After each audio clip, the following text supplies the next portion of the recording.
By 1755, the French and the British had conquered and colonized most of the world. Even with their vast empires, they each coveted what the other possessed. The crown jewel both claimed as their own was the Americas. The French army, with the Ohio and Missouri rivers in its grip, controlled the West. The British ruled the East. Between them lay the quiet land of the Hudson Valley. It was here that the lives of soldiers and settlers alike would be lost. It was here that the war would be fought. Yet out of this war survived the likes of Washington, Jefferson, and Franklin, men destined to construct our nation. So too were the legends of our land born, and none was more magnificent than the one they called Hawkeye.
Elizabeth, are you not bothered by these flying fleas?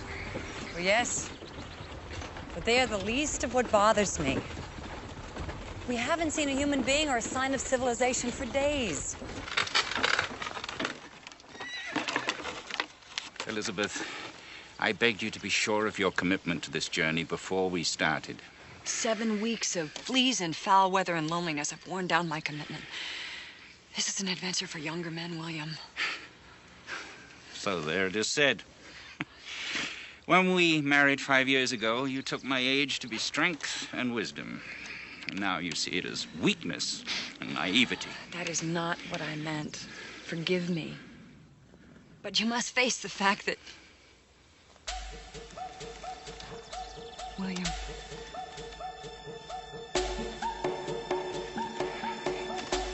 They may be friendless, Elizabeth.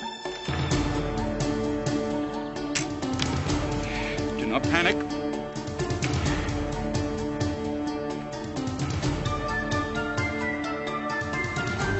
Take the one on the right.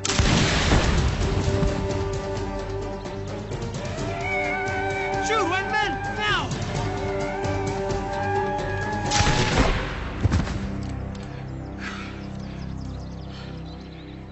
I shot the savage.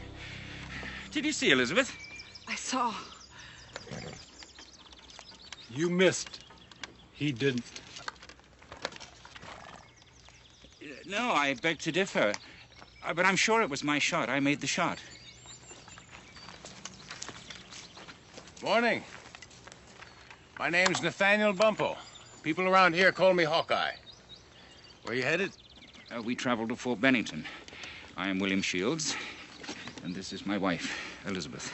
William, I think that we owe this man and the Indian a debt of gratitude. Oh, to the savage, indeed, I am indebted.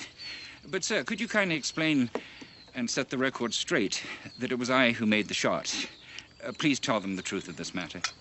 Well, sir, the truth of the matter, if it's important to you, is whatever way you saw it. Oh, yeah. Thank you. Well, if you would care to accompany us to Fort Bennington, you're welcome of my protection. Much obliged. But the savage and I have business elsewhere.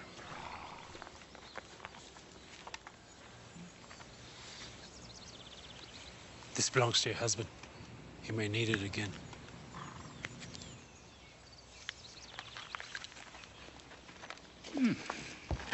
Well, you would have thought they could have at least said thank you. So, what do you think of me now, Elizabeth? Still unfit for this frontier life?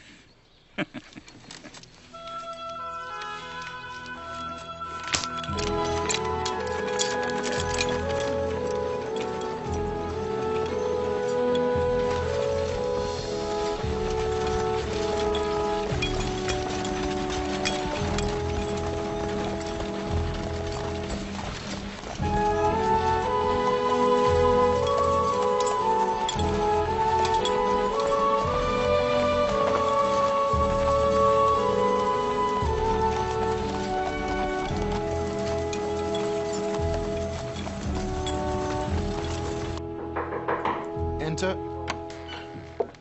Speak quickly. By your leave, Captain Shields, you requested that you be notified of your brother's approach. They are here. Safe? Yes, sir. Excellent. What serendipity to finally have educated, genteel beings amidst this chaotic, uncouth wilderness, eh, Holland? Sir? Exactly. Bring brandy. Yes, sir. William. Oh, brother. Elizabeth, Taylor. by God's grace, you've finally arrived. Cleanse the wilderness from your throats. Oh, no. Drink to the new life. The frontier life seems to suit you, Taylor. Does it not, Elizabeth? Well, indeed it does. How are you? With your arrival at last, excellent.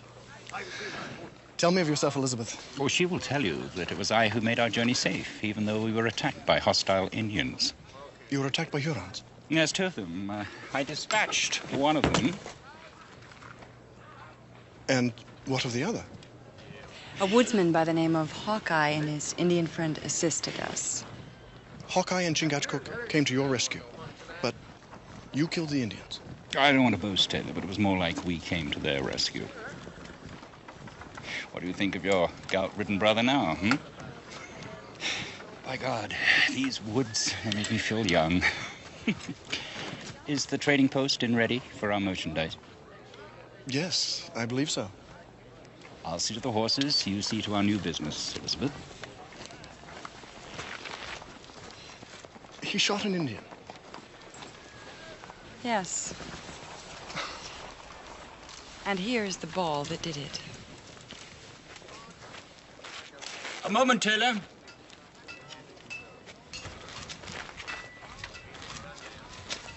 This frontier is all you said it would be. It invigorates me. But I am quite anxious to meet with Colonel Monroe. Have you secured the trading contracts with His Majesty's Army, as you promised? I have made great strides in getting Colonel Monroe's blessing. As we speak, the matter is pending with General Braddock. But they are not yet done. There is no problem, is there, Taylor? None that I shall not solve, brother. You need to wash and rest. We'll talk business later. Welcome.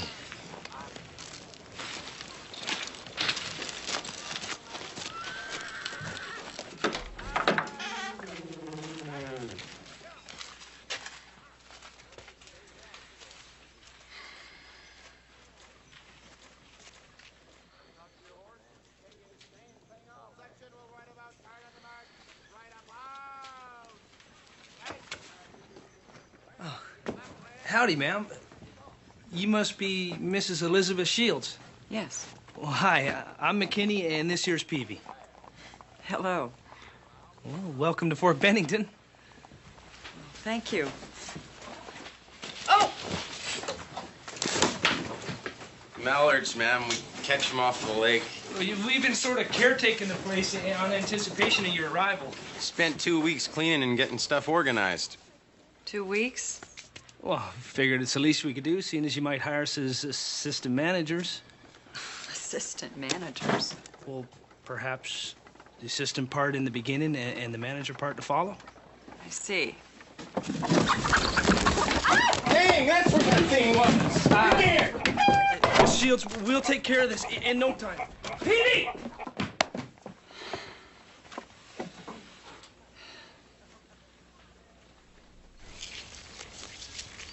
How long have you lived with the Delaware? Almost 20 years. Then why do you still behave like a foolish white man? You mean touch the clouds? Yes. You should have killed him. He put down his tomahawk, turned away. But it was his brother that you killed. In a fair battle? No difference. Touch the clouds will be satisfied only when you lie next to his brother. Well, let's hope he has to wait a spell. You are too forgiving. It's the Christian way. It's a dangerous way. I do not kill if I have a choice, Chingachgook. Well, let's hope you have a choice when Touch the Cloud comes to kill you.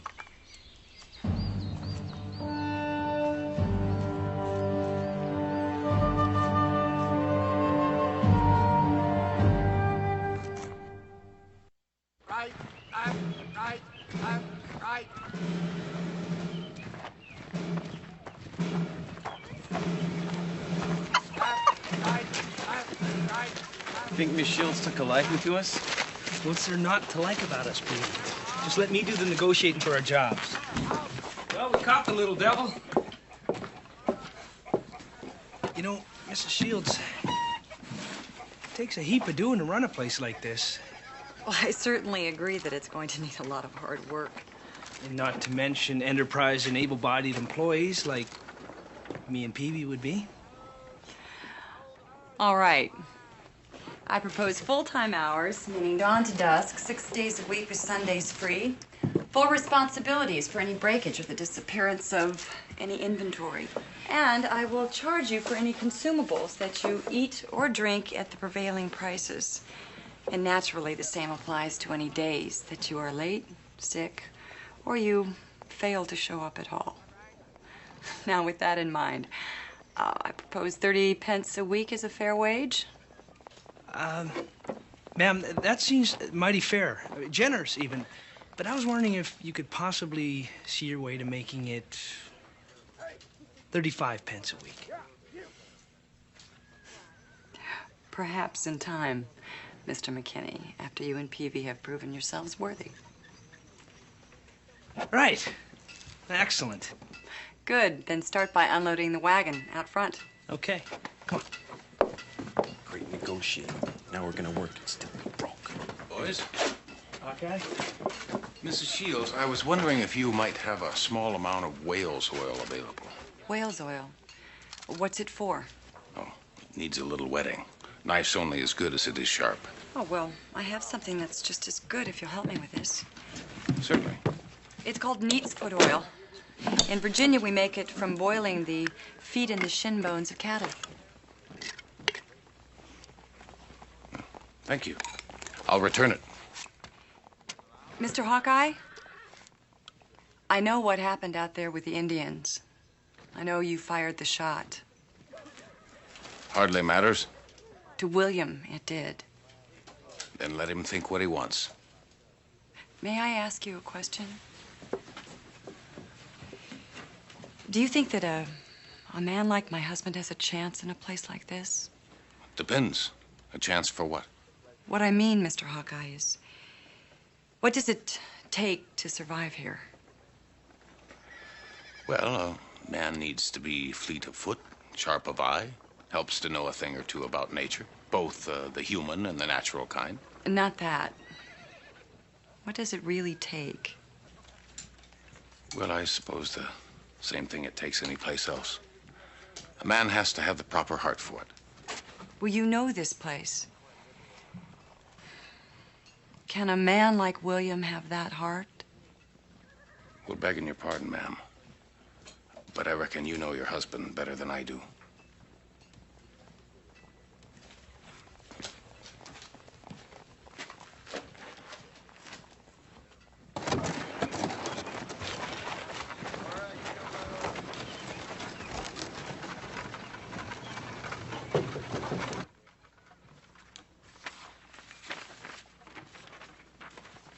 Enter.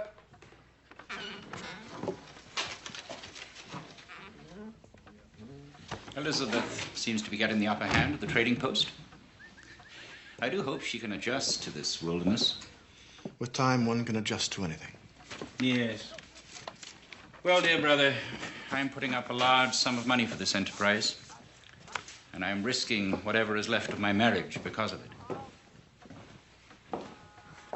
You promised to deliver contracts not only from His Majesty's army, but also from friendly Indian tribes to ensure the success of this business.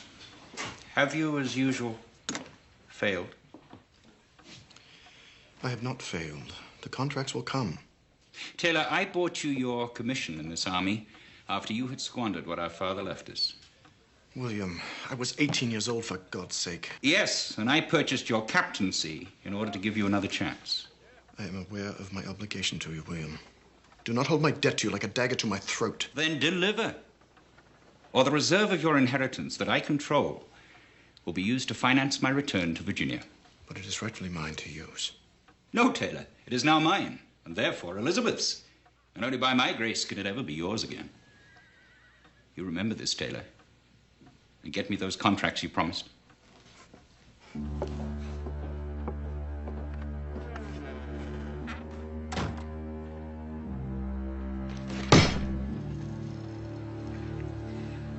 And what can happen to you by my grace, dear brother?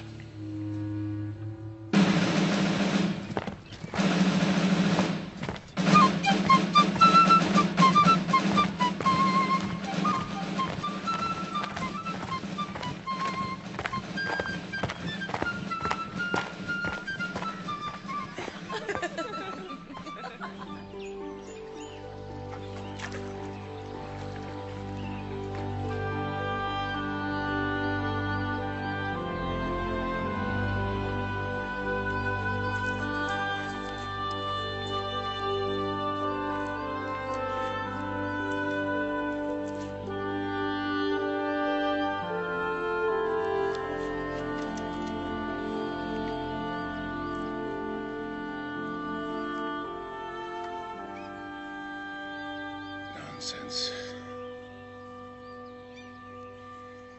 This is all nonsense. There are enough ways for a man to die out here without creating others. I'll not spend the rest of my days walking forward and backward at the same time. I'll not sleep with one eye open. And I will not go out hunting and become the hunted.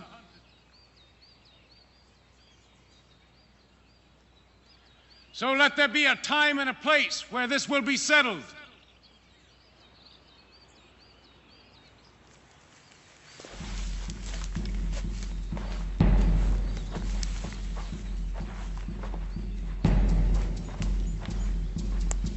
Now is the time, Hawkeye.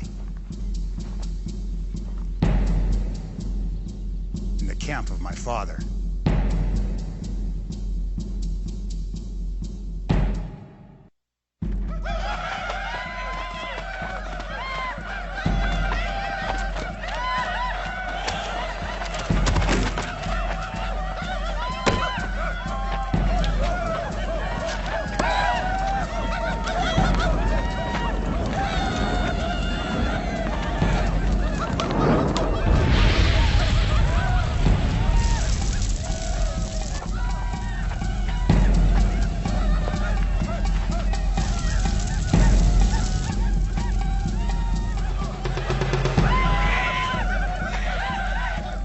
Son died a warrior's death. Why must that be avenged? My brother's spirit cries out for justice.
This quarrel is ended.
Stealing His Majesty's munitions is a hanging offense, gentlemen. And I recoil to think what would be done to you if you killed one of his officers. Besides, I bring you employment.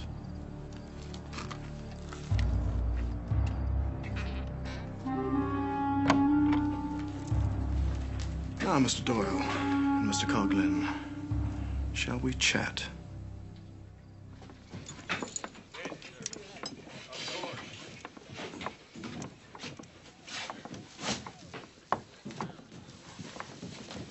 Moment of your time, brother.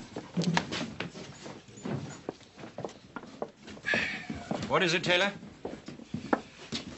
As I assured you, I have secured a trading pact with you and the Senecas. Wondrous. Who are they, and where do they live? They are a member of what is called the Iroquois Nation. They are Indians. Are you mad? I'm to trade with the hostiles? Hear me out. The Senecas are a large tribe. If you succeed in garnering their trade, you could have access to the entire Iroquois Nation of 6 tribes. The man who controls the Indians controls all of the trade in this land. Now, 'tis risky, but the rewards, they far outweigh the jeopardy. You wanted riches, I am handing them to you. I think you are handing him his death. William is right. This is madness, Taylor. Far from it, Elizabeth. This is opportunity. If William does not seize this, then others will. And the Senecas are dissatisfied with the French goods. William, please do not listen to him. This is a venture for men with no obligations, no family. Do I have a family, Elizabeth? Are you telling me long-awaited news? No, I'm not. Then leave this affair to me.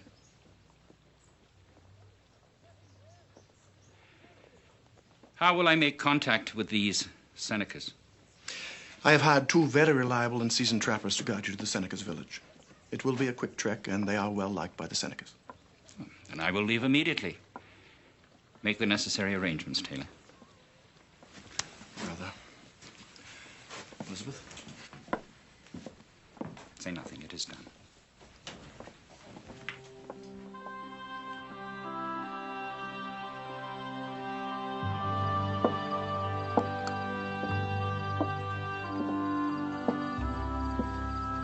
Taylor may not have inherited very much of the intelligence in the Shields clan, but he is clever, nonetheless. Shrewd is more like it. Well, shrewd. May earn Taylor the keys of some small kingdom, but it's a nearsighted goal. There is true wealth and genuine power to be had in this frontier, Elizabeth. Oh, I realize you do not yet agree, but in time, I think this journey will prove to be worth taking for both of us. It is 1,000 miles away from everything we know. Yes. And that's the adventure. I said something earlier that was not polite, nor intended. I would give you a family, if I could. If we could. A man lives to a certain age, only to realize that he is mortal, and his true needs are simple. And he's very lucky if he finds them. And have you? Yes.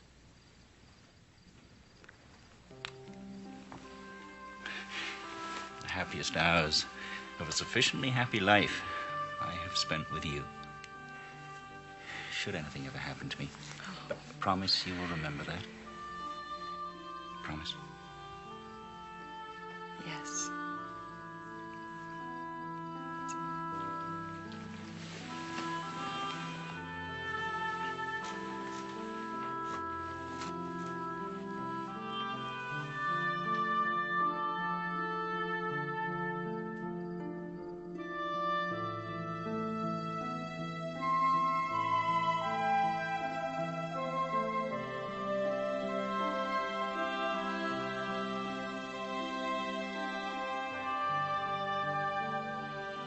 I've heard it said by those who make their lives on the sea that when you do not know the harbor you seek, then no wind is the right wind.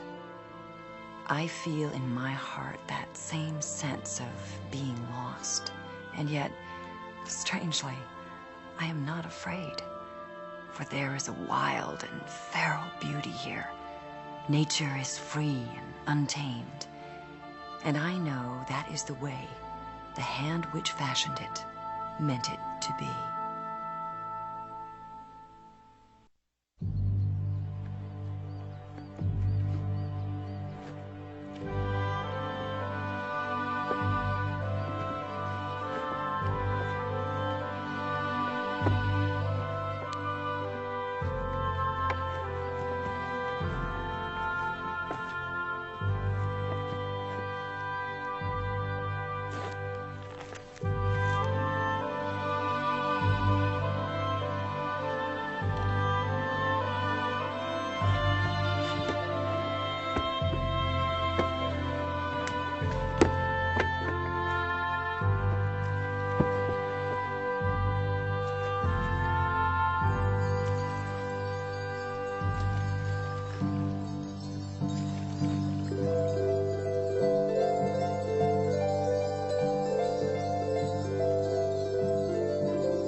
That was the greatest shooting I ever seen. 2 paddles, 1 ball.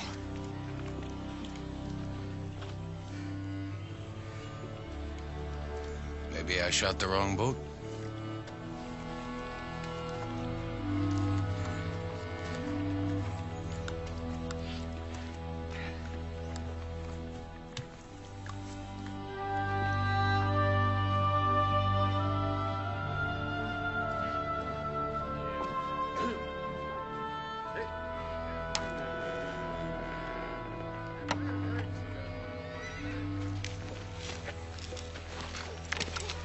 Well? It's done. Witnesses? Just one. The woodsman. Will he agree it was accidental? He can tell the color of a bird before you can even see it. And what he saw was a man accidentally falling overboard.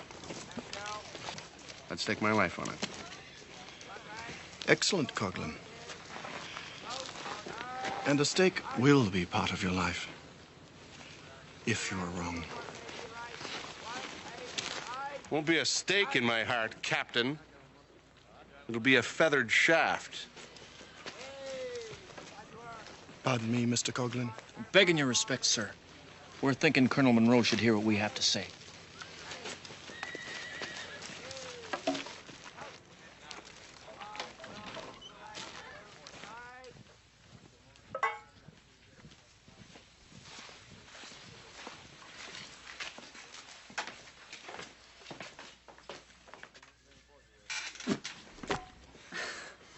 Well, that was pretty close, Mr. Gunderson. But I think that it clearly proves my point that normally a spittoon is larger. Mrs. Shields, Doyle and Coghlan are back. Oh, good. Tell my husband that I'm with a customer. Begging your pardon, ma'am, but he ain't with him.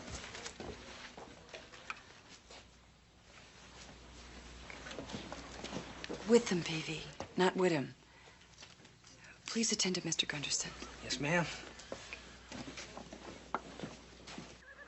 Am I to understand, Captain Shields, that the French have been near completion of a fort a mere 50 miles north of here, and we are now just learning of it? Sir, I believe it is a wiser path to travel when one has fact, not fiction.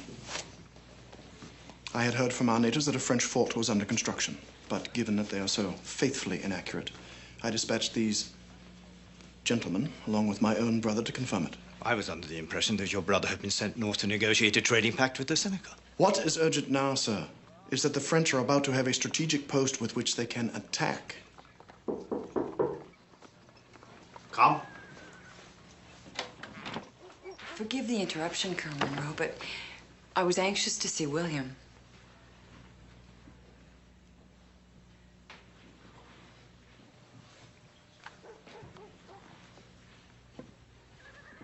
What?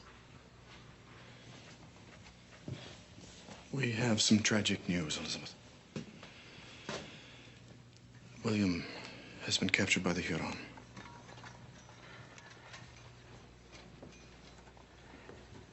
How did this happen?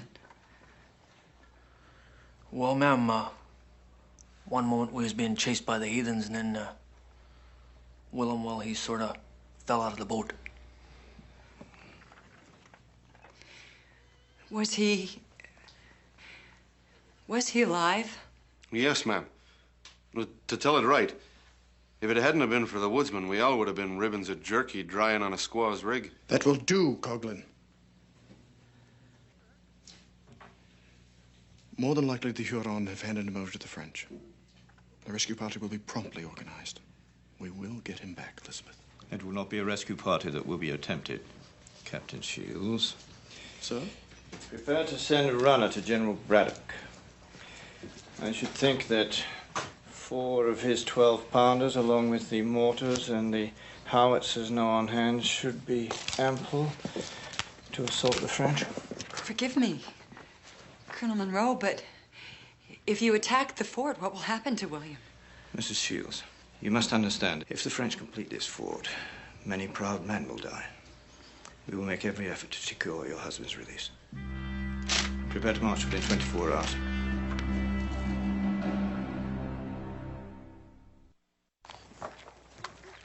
The French have been known to treat their captives civilly, and we will ask for the immediate release of all hostages prior to the assault. Taylor, if you care for your brother, you must send someone at once to speak to the French. It is William's only hope. Do not speak to me of caring for my brother. I brought him to this wilderness to free him from a life of gout and boredom. I put the fire back in his belly, me. If he is to die in this land, then so be it. It is your duty to... It is my duty to serve my country before my brother. I clearly see and perform my duties as a servant to His Majesty. And from what William tells me, you...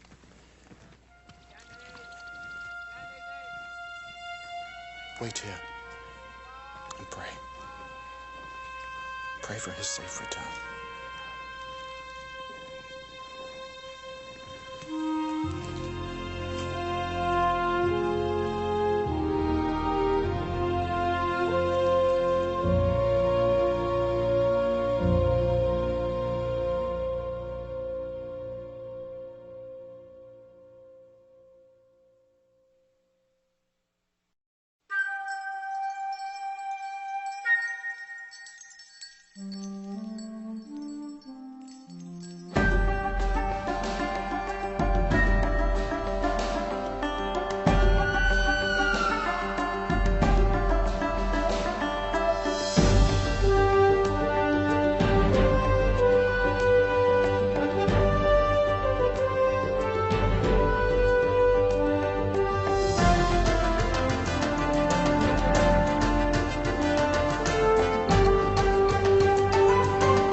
Previously seen on Hawkeye. By 1755, the French and the British had conquered and colonized most of the world. Even with their vast empires, they each coveted what the other possessed. The crown jewel both claimed as their own was the Americas. In the midst of this conflict, Elizabeth Shields and her husband William completed a long and arduous journey from Virginia to the Hudson River Valley. 7 weeks of fleas and foul weather and loneliness have worn down my commitment. This is an adventure for younger men, William. So there it is said. When we married 5 years ago, you took my age to be strength and wisdom. Now you see it as weakness and naivety. That is not what I meant. Forgive me. But you must face the fact that... William. Take the one on the right. Shoot, white men, now!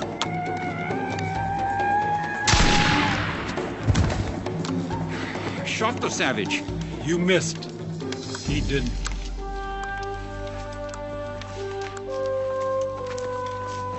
Morning. My name's Nathaniel Bumpel. People around here call me Hawkeye. Well, if you would care to accompany us to Fort Bennington, you're welcome of my protection. This belongs to your husband. He may need it again. The Shields proceeded to Fort Bennington, where Captain Taylor Shields, William's brother, promised to arrange opportunities for William that would make him rich. Have you secured the trading contracts with His Majesty's army as you promised? I have made great strides in getting Colonel Monroe's blessing. But they are not yet done. There is no problem, is there, Taylor? None that I shall not solve, brother. You must be Mrs. Elizabeth Shields. Yes. Well, hi, I'm McKinney, and this here's Peavy. Spent 2 weeks cleaning and getting stuff organized. Figured it's the least we could do, seeing as you might hire us as assistant managers. You promised to deliver contracts. Have you, as usual, failed? The contracts will come. Then deliver, or the reserve of your inheritance that I control will be used to finance my return to Virginia. But it is rightfully mine to use. No, Taylor. It is now mine, and therefore Elizabeth's. And only by my grace can it ever be yours again.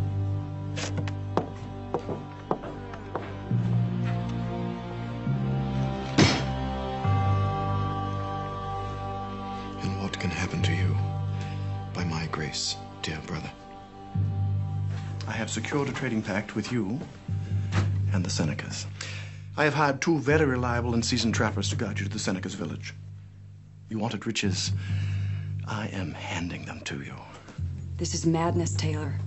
I think you are handing him his death.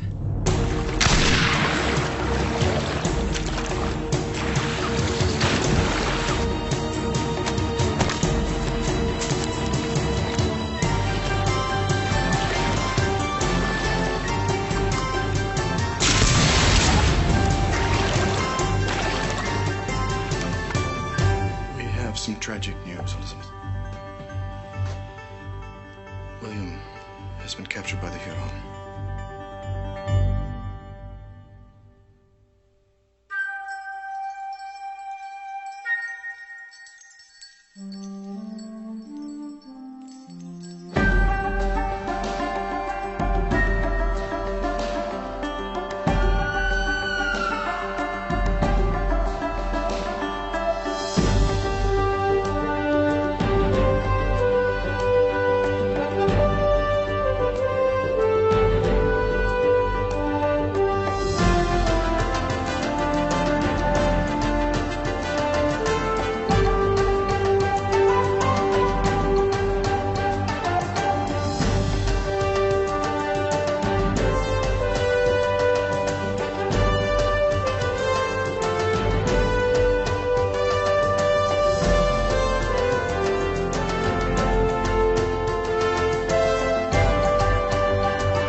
The time's arrived, Sam. I'm in need of your forge. You're finally gonna cut that thing out. You sure? Yeah, it's crossed the line of being ignored. It's time. Who's gonna do it? Me. Now, you say you've done this before, right, Chingachgook? Yes, yes. Once. But I cut something that made the blood flow like water on a spring day. The man did not live. You're a great comfort, my friend. Get on with it.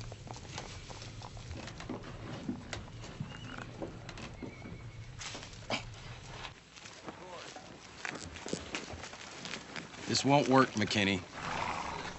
Peavy, I do not plan to spend the rest of my days swamping the trading post floor. If we can get Mr. Shields back home safe, we'll be heroes.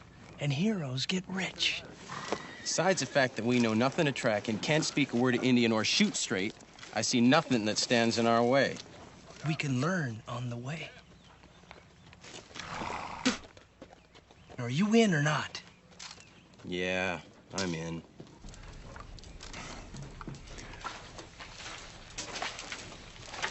We just come by to thank you proper for saving our top notches. What happened in the canoe? Nothing. What's the savage doing to your leg? Well, I caught a Huron. Onondaga.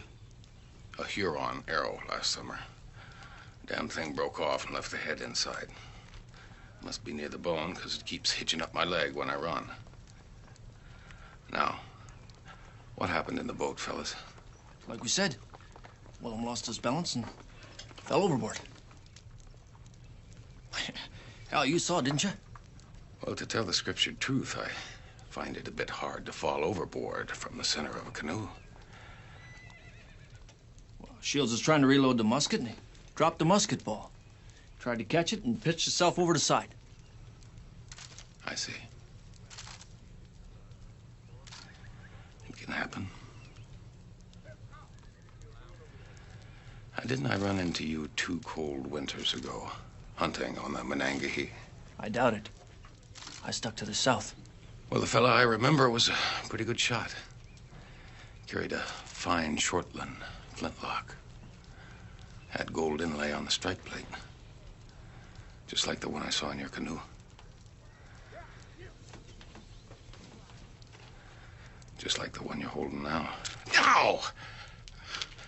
That would be my bone, Chingachgook.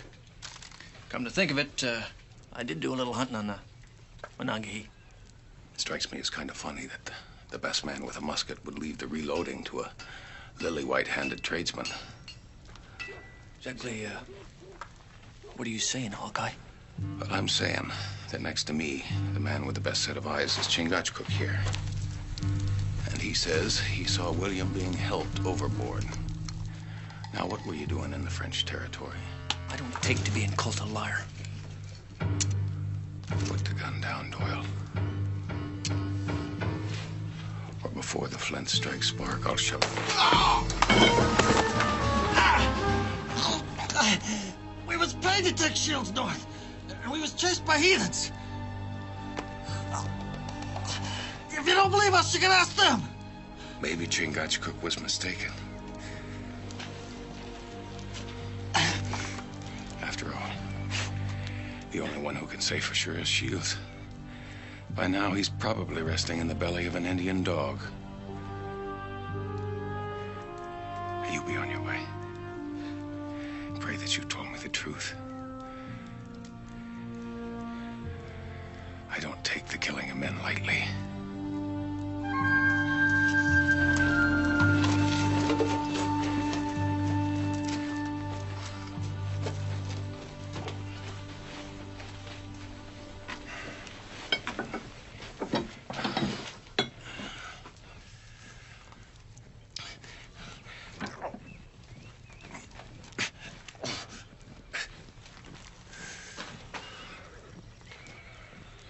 Onondaga.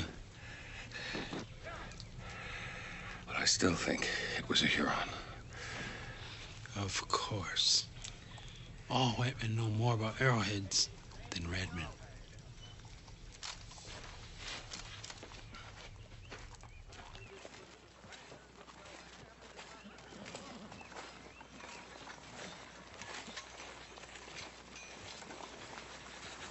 The boys, McKinney and Peavy, have left to find William.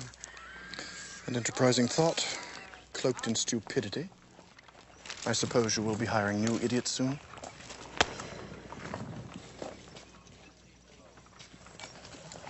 What a vivid memory of our days of courting.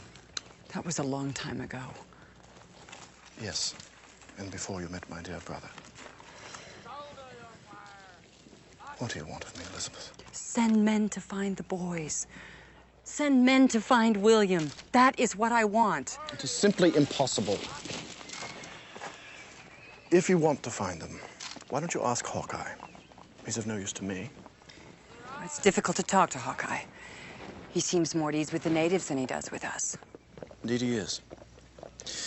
Why don't you offer him some rum and a shiny new pot for his services? After all, it works with the savages. Perhaps I will speak to him. Excellent. Elizabeth, you are merely a merchant's wife, and I am an officer in His Majesty's army. I insist on respect from all. Am I clear? Always.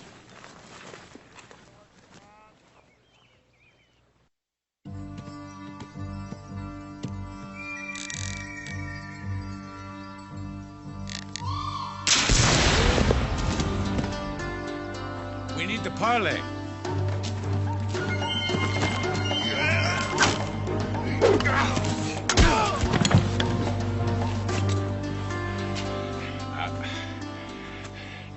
You pick a short talk or a short life.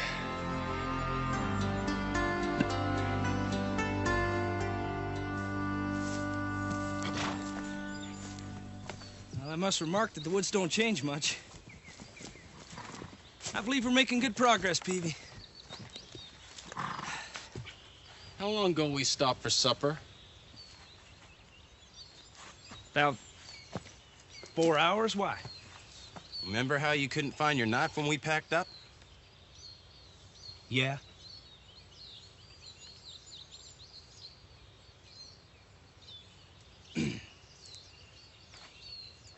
Help me on top old Lightning here. Perhaps from a higher vantage point, of course, we'll be clear. Come on.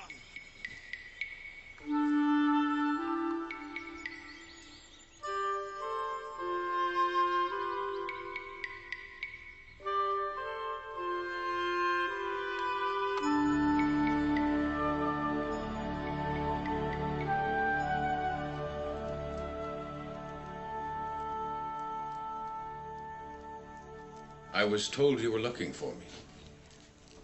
Oh, I did not hear you come in. You seemed peaceful.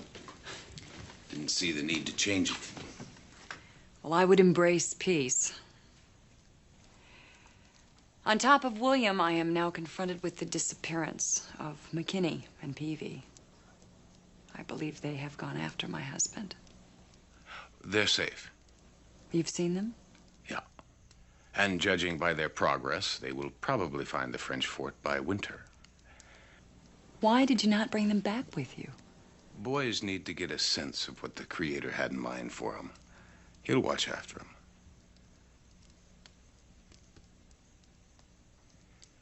Your husband is with the French. How do you know? I had a short parley with a Huron. Well, I must tell Colonel Monroe.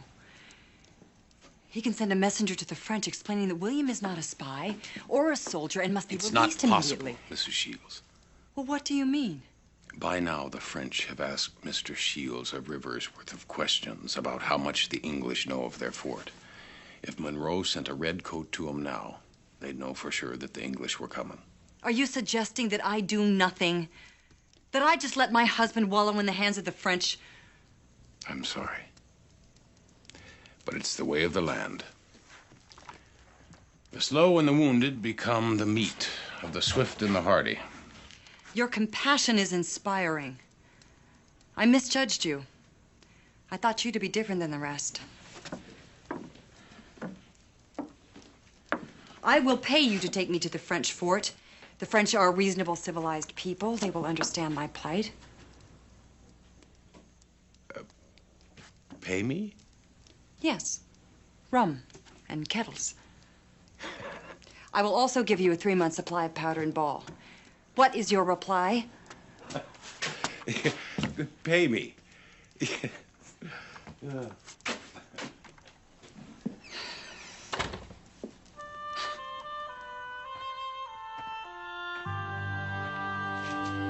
One question, Captain. What's your brother e'er done to you to make you wish a Huron fate on him? He kept all the money, Mr. Coughlin. And I want mine back. Joyfully, his death will balance the ledger. What about his wife, Mrs. Shields? Ah, yes. Dear, vibrant, headstrong Elizabeth. I was hoping to relight the flame that once roared between us. Unfortunately, we seem to have gotten off on the wrong foot over William's current predicament. Do you think she's foolhardy enough to try and find William on her own? I never heard anybody call her stupid. Nor have I. So, it might be helpful to suggest to her that the French fort lie along the Mohawk Trail. Even a schoolboy could find it. Begging your pardon, sir, but it's near 50-odd miles of game trails, infested with savages, swift rivers. Hell, even me and Doyle wouldn't do it again. Really? You make it sound like someone could die out there.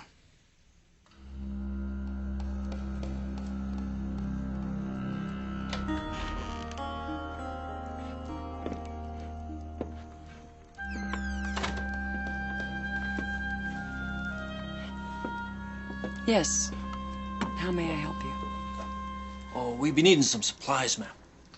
We also come by to tell of our regrets about the capture of your husband. I'm sure he would find your sympathy nourishing. Well, truth is, if we didn't have needs elsewhere, we'd go and look for him ourselves. I do allow, ma'am, we're a touch confounded as to how that fort couldn't have been known about.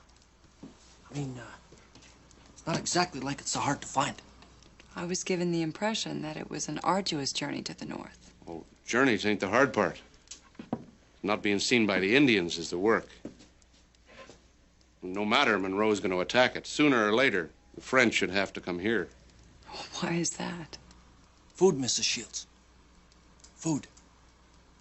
Yeah, them French hounds been living on hard tack for near 5 months now. Under orders not to hunt, fearing their musket fire be heard by the redcoat. Yeah, well, them Frenchers, they be starving.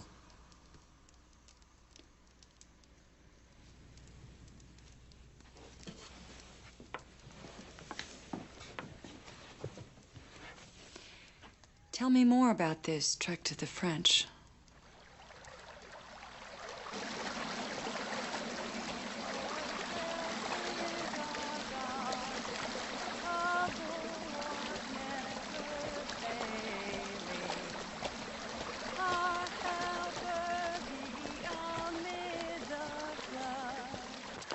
Of mortal ills prevailing.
You know, there's an oxbow up ahead.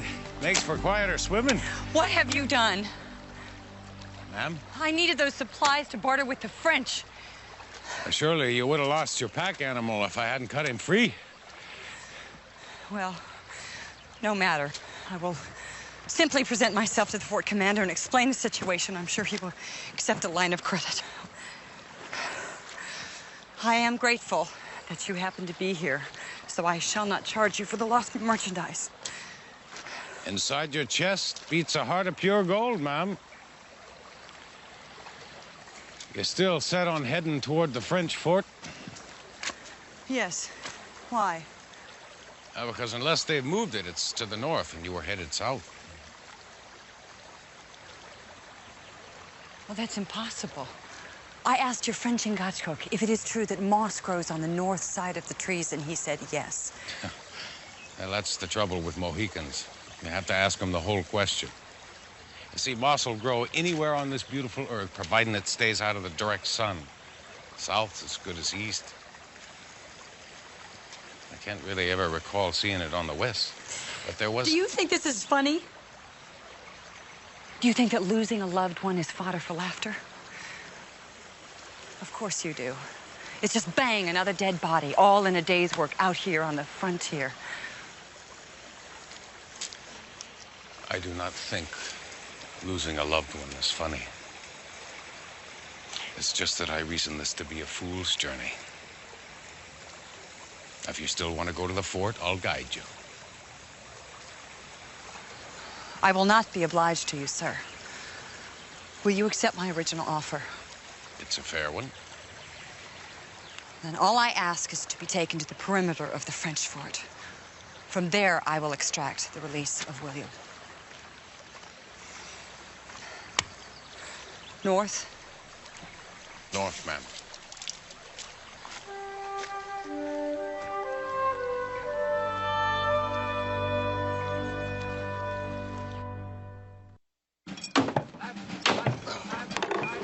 Take this wheel, boy.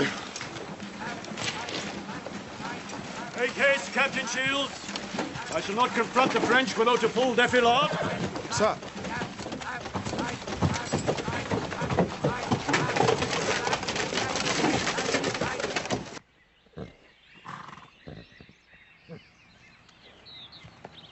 Fetlock's bruised. Needs to be wound.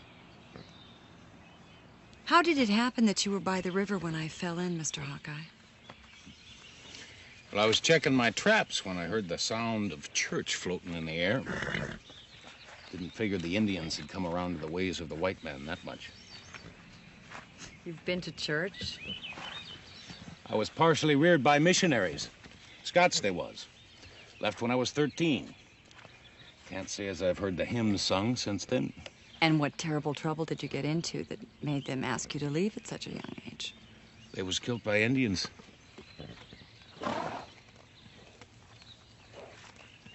How long have you been married to William? 5 years this coming spring. You like him? Certainly. Why would you ask such a rude question? Wasn't meant to be rude. William anything like his brother? William is not at all like Taylor. William is sturdy and structured. He's sensible. He's a good businessman.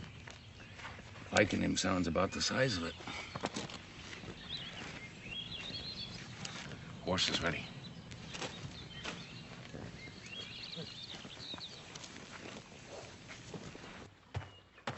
Company! Press shoulder your firelocks. Shoulder your fire. Lock.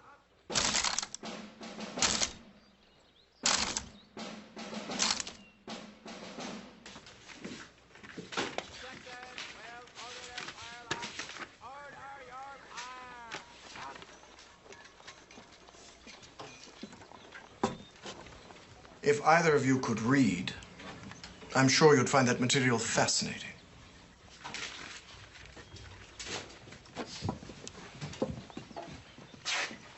I understand that you are a bit overextended in your business adventures.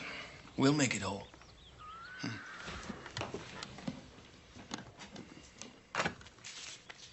This is my grant deed from the Oneidas. It is for 700 acres east of the Hudson. It is your freedom from debt. I was told British officers couldn't hold Indian land.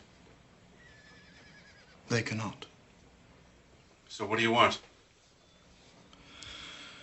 I want to snip the frayed ends that dangle with William's disappearance. Straighten out the lines of inheritance, so to speak. Sir? See that Mrs. Shields and the woodsman do not return. That's it? Yes. And make it appear that either the French or the savages have done it.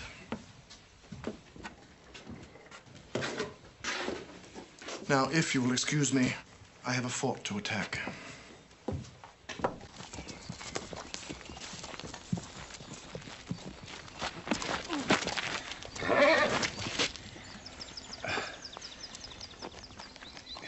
Could we not stop for a few hours?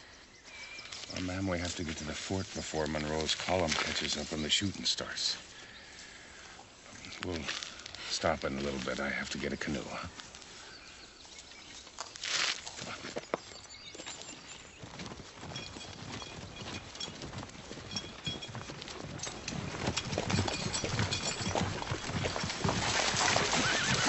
The axle's repaired. The cannon's only a few hours behind us. You tell the platoon officers there's no fires tonight. 2 hours rest and resume. As you will, Colonel.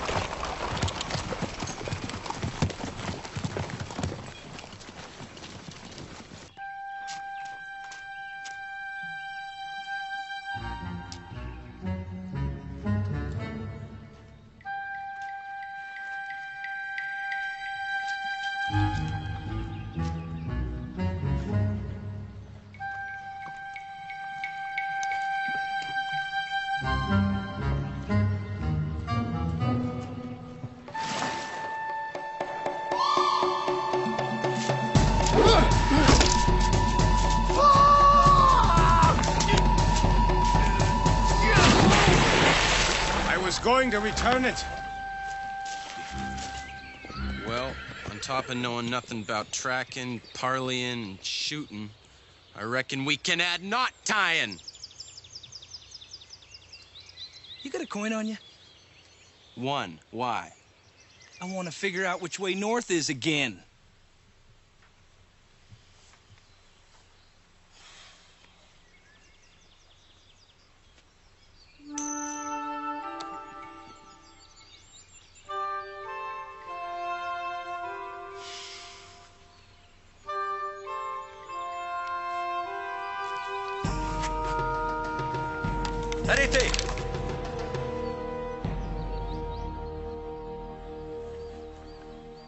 I found a canoe. Oh. Where did it come from? Its previous owner was a Huron. I never caught his name, seeing as he was less than willing to part with it. It put a hole in the right-hand side during our discussion on who should be the current owner of the boat. Mr. Hawkeye. Your leg. Oh, we're a powerful discussion. Come here and let me bandage it. Sit down.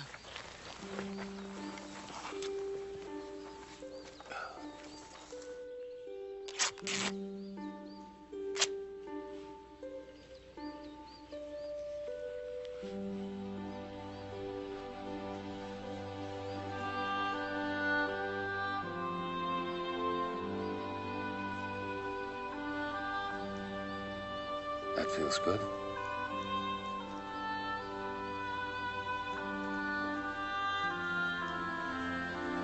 I'll need the pitch to seal the leaks. What? The sap. To fix the canoe. Yes, of course.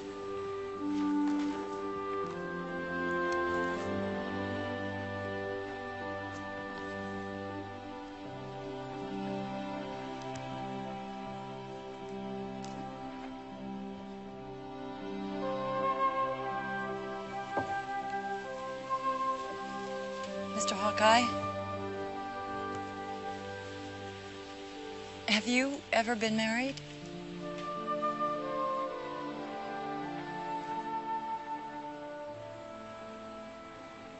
You best get some sleep, Mrs. Shields. I saw the fort. We'll go tonight.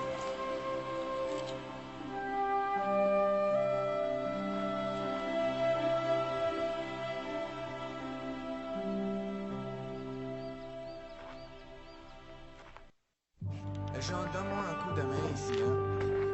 Avec quoi, ce baril? Oui, oui, c'est bien lourd. Où est-ce qu'on l'amène? Ici.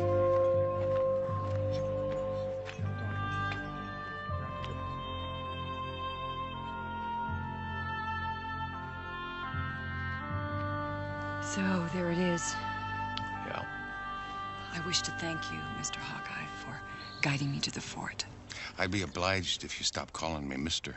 Mrs. Shields. Elizabeth. Elizabeth. So what do you plan on telling the French? I will be truthful. I will tell them that they are mistaken in believing that William is of any value to them. I will trade food supplies for his freedom. As I recollect, your supplies are lying at the bottom of the river. But that probably won't be a problem. What are you saying, Hawkeye? I'm saying that you're a woman, and that soldiers are not rumored to be gentle lovers. If you're saying that I will be raped in exchange for William's freedom, then so be it. And if I were you, I'd be more worried about what the Indians will do after the French have had their way. If you're trying to scare me... The Indians don't care about the white man's soul, Elizabeth. We've taken his land. We don't respect it. We cut down his trees. We dam up his rivers. We kill his animals just for their skins. To them, we are walking, dancing devils. And the better way that they can figure out how to break us, the better chance they'll have of getting rid of us. Yes, I'm trying to scare you. So get a new plan, Elizabeth.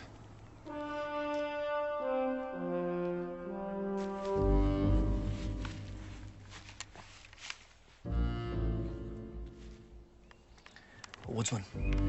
He's like a deer. The only way he's going down clean is with a heart shot. He's got to get him to stand and face me, Coughlin. Why the hell don't we shoot the both of them? And let every French and British soldier know we're here?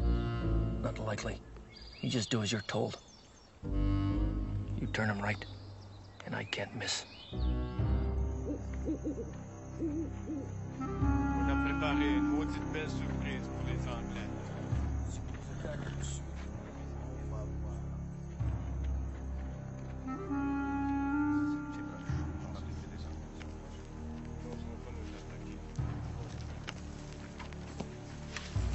Elizabeth, the canoe's ready. We ought to go before the British get here.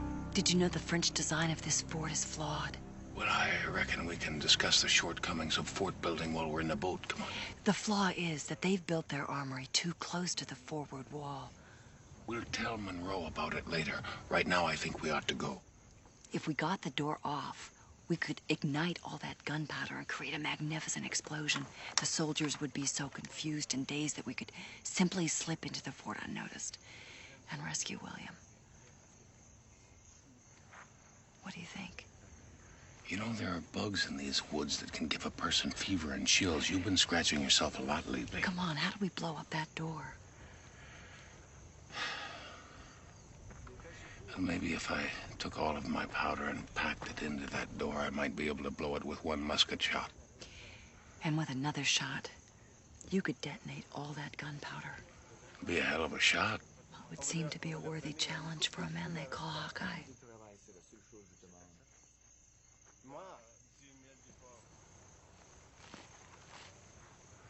I'll need a candle. Sir, scouts report the fort is an hour's march away. It is close to completion. Thank you. Rest assured, gentlemen, the morning sightings of our 12-pounders and mortars will cause the French to strike the fleur-de-lis.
see the candle.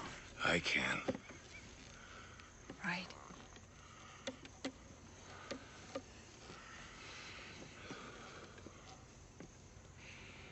Do you want me to help? Quiet.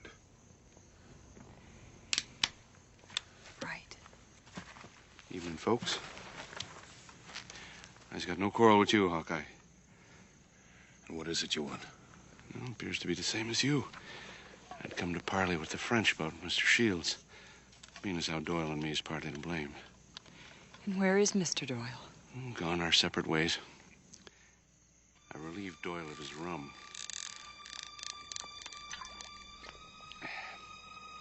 Doyle and liquor didn't mix too good. Made him crazy, like the Indians.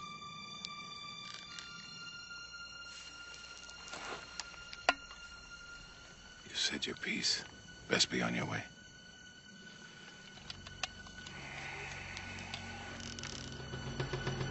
Hawkeye!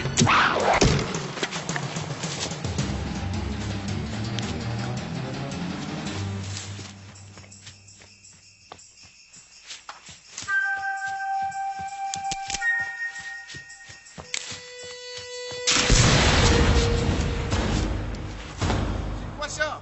Les Anglais. Là-bas, là-bas, regardez. The candle went out. I can't see the powder horn.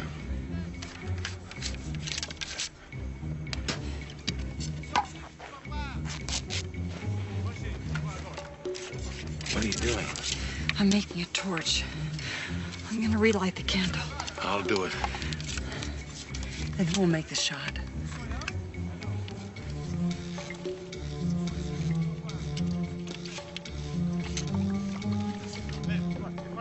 Sauvez-moi! Sauvez-moi! Il y a des Indiens sauvages. Je suis française. Il y a beaucoup de sauvages.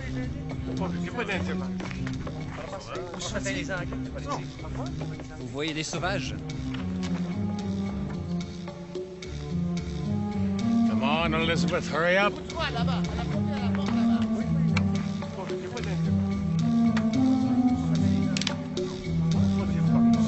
Mademoiselle, je ne vois pas les sauvages.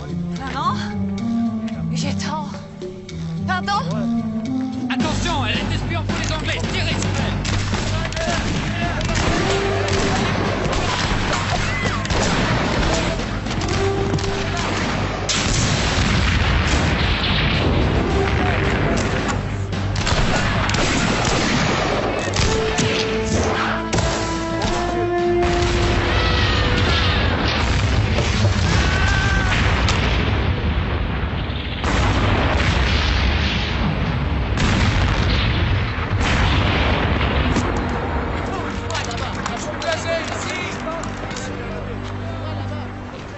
Get to the canoe.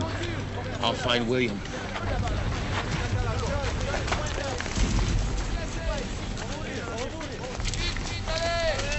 Wait, hold up, son, hold up. You boys all right? Yes, sir. Wait, have you seen William? Yes, sir. It was the Indians, sir. They done it to him.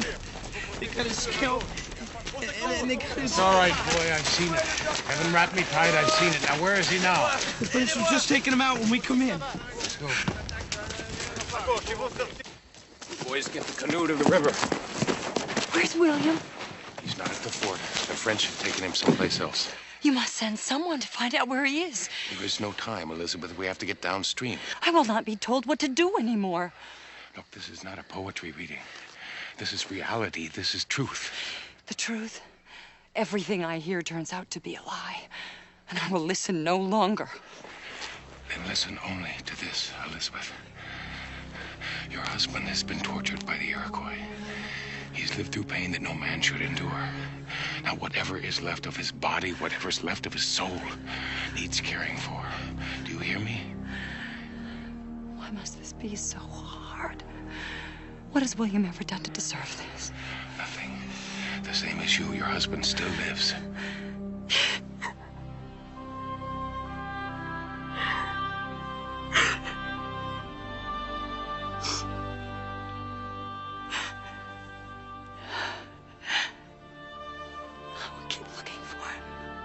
It's right that you do.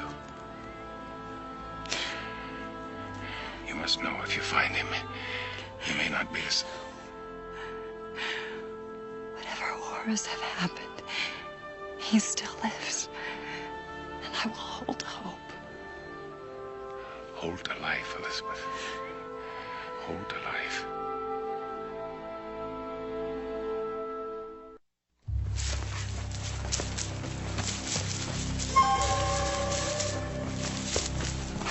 Shields! Were you successful, Mr. Coughlin? Hawkeye killed Doyle. He'll come after me next. Does he know anything of my involvement? Didn't say a word. He and the woman blew up the French fort. So I heard. And as you may have heard, Mr. Coughlin, there are casualties in war.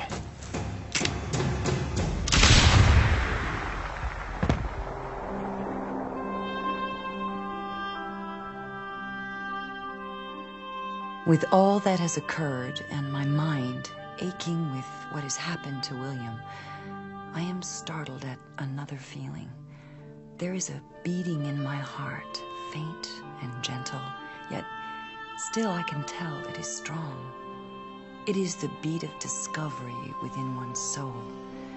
It is the beat of what can never be.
Mr. Wildcat.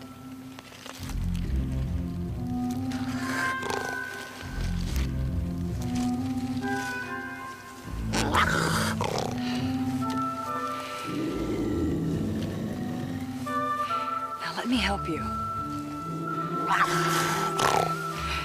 Mind you, don't scratch me now.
Elizabeth? I lost my bearings. What did they look like? What? Your bearings. What did they look like? What were your bearings, Elizabeth? I'm not sure. Then it would be hard to find them.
Take care. Shoulder your fire.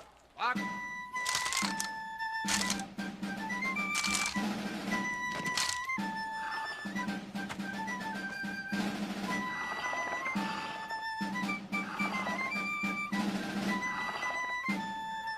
Shoulder your fire. Lock. Shoulder your fire. Lock.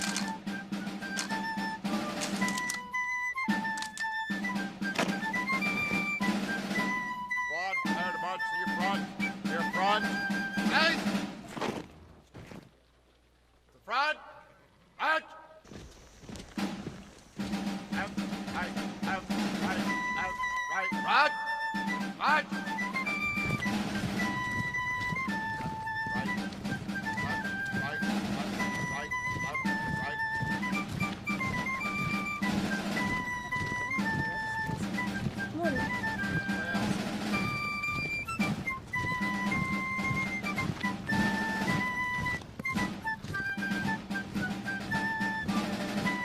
Well.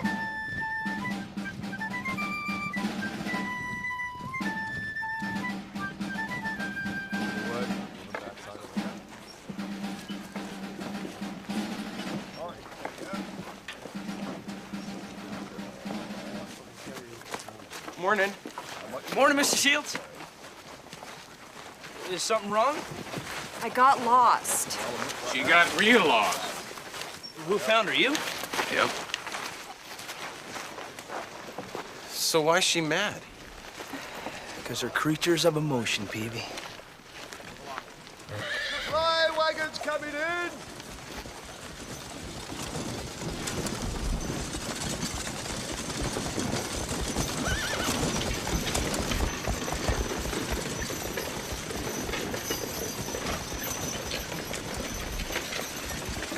Whoa!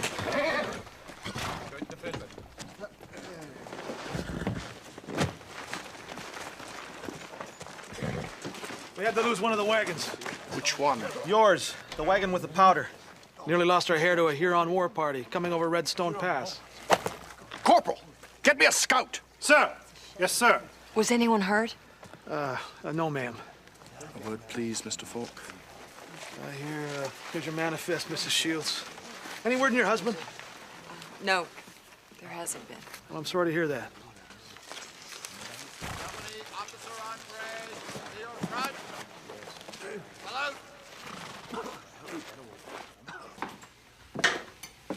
How could you hand the enemy 20 kegs of British gunpowder? To save my scalp, Captain, I'll do a lot of things. Sometimes in my line of work, I'm called upon to make a hasty decision. So, this morning, you decided to abandon the gunpowder, but bring in trading post supplies. I saw it as bringing in the faster wagon, Captain. When the British hired you, they hired a coward. Do you think you could show me precisely where You surrendered my munitions, Mr. Falk?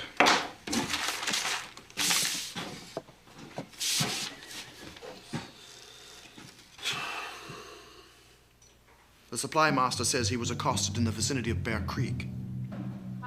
Go! I want you to find my munitions. Yes, sir.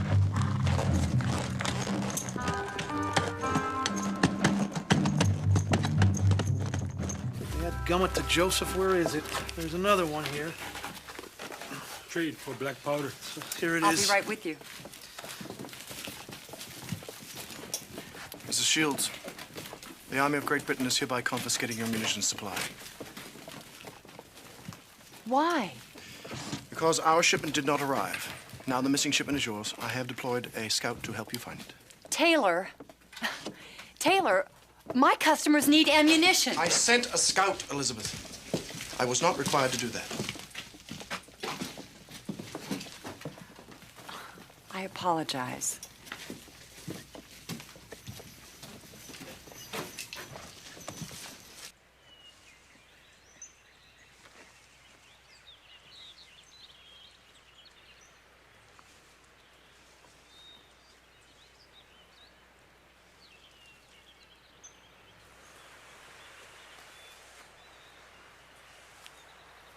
You hunting for another wildcat?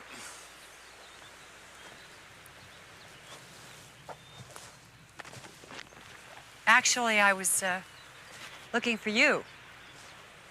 I owe you an apology, Hawkeye, for this morning. You're forgiven. This came for you. Thank you.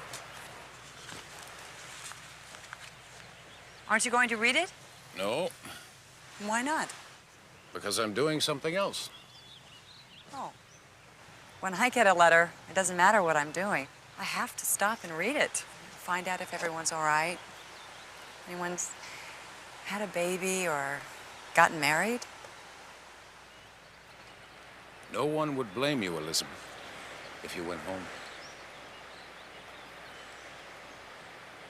Does your family know your husband's missing? They should have received the letter by now.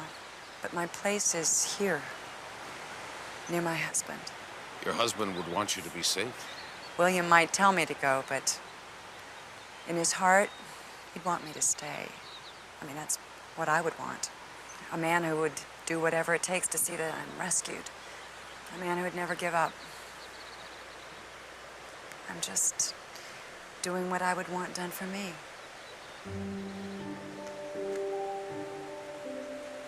Well, I'd better get back. Good day to you. Elizabeth, I'll be hunting across the lake tomorrow. Are you suggesting I try not to rescue any wildcats tomorrow? I believe I am. Were you, watching me this morning? No. Well, then how did you know about the wildcat? Left its track. Yours met up with him.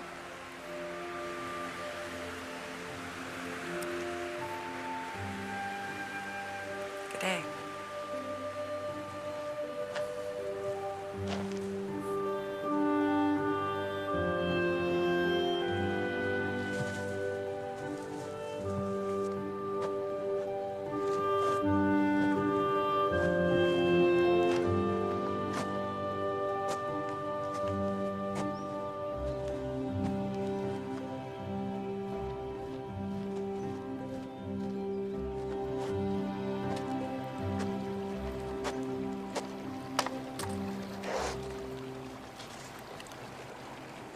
What does it say? I don't know. Why do you not learn what your letter says? Guess I figure it might change my life. Change is what life is. The wind tells the story of Whitefeather. When Whitefeather was a young brave, he fought a bear who had desire to eat his spirit. Whitefeather put up a great fight and the bear ran away. Many winters passed. Whitefeather grew into a warrior.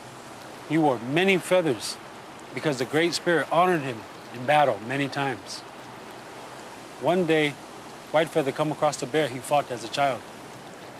So what happened? They decided they had much in common and that they would become good friends.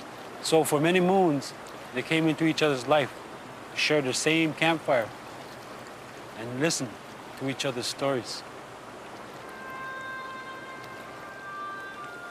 So, what does it say?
Wait. Good morning. Morning. I have a proposal for you. The thing is, I'd like for you to teach me how to use this musket.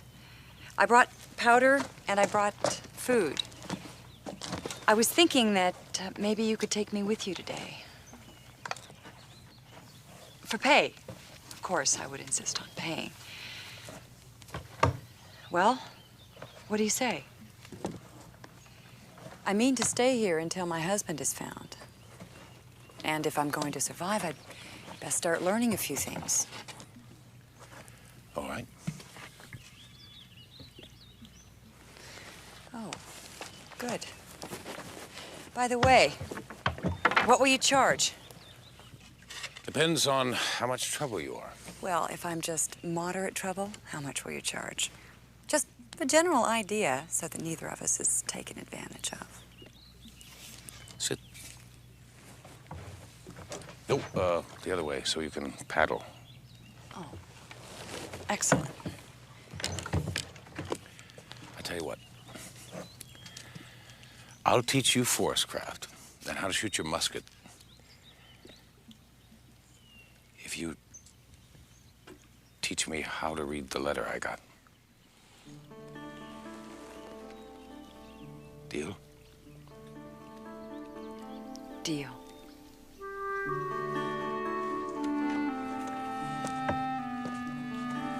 Where are we going? Place called Waurika Island.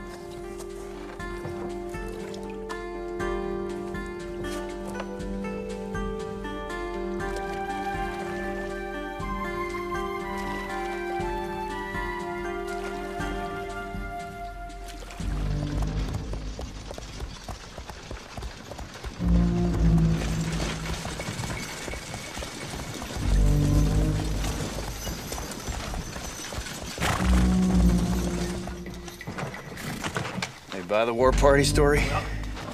You don't see us hanging from no rope, do you? What about the French? They want it all. Every keg we got. Where'd you set up the meeting? Waurika Island.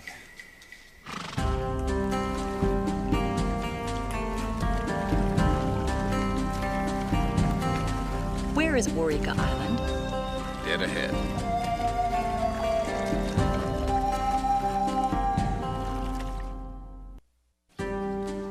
Left side. Left side. Stay in the center of the boat. You'll get the hang of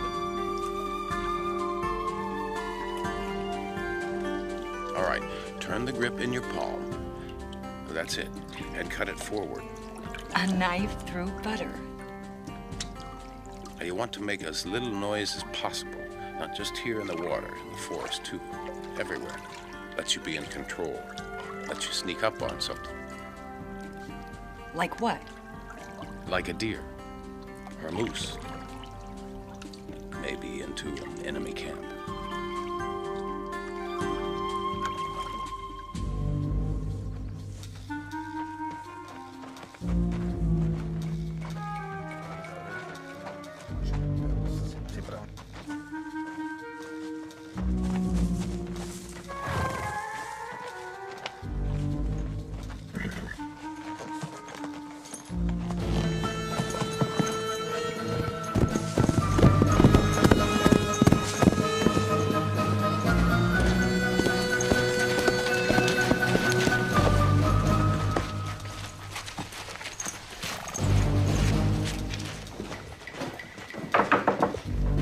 Enter. You found it? No, sir. Leastways was not the gunpowder. But I did find something. What? A French company. Where? Bear Creek. They're camped right now, but they appear ready to march.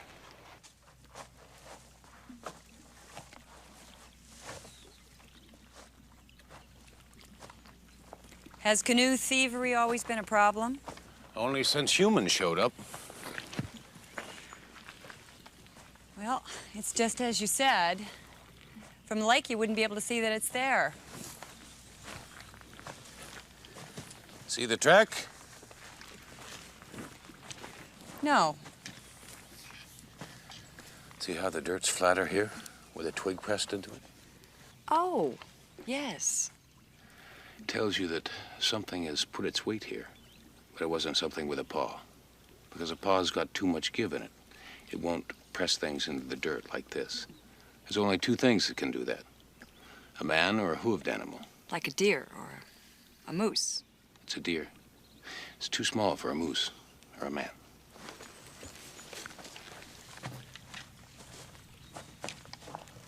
How much for a sack of flour? $2. I'm sorry. We have no more gunpowder, okay? I only got the one. Okay, bring another one next time.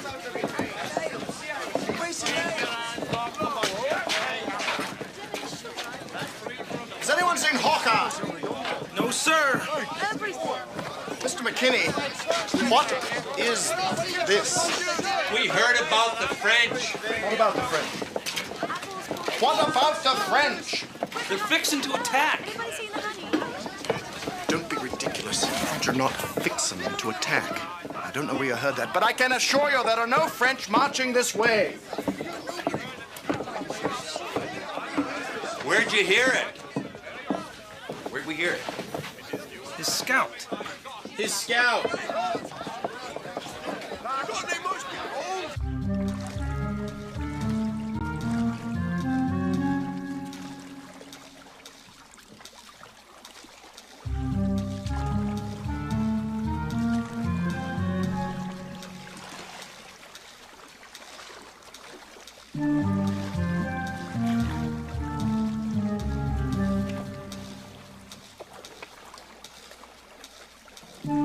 So this is Waurika Island.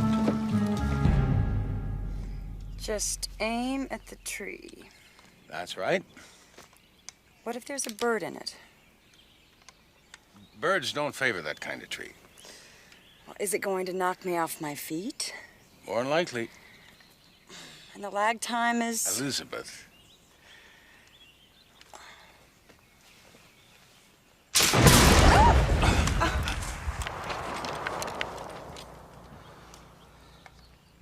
Sty! Whoever it is, get rid of them. Ow. Ow, thank you. Did I come close? Well, within 15, 20 feet. You hit that tree over there. Oh. Well, that makes me rather dangerous.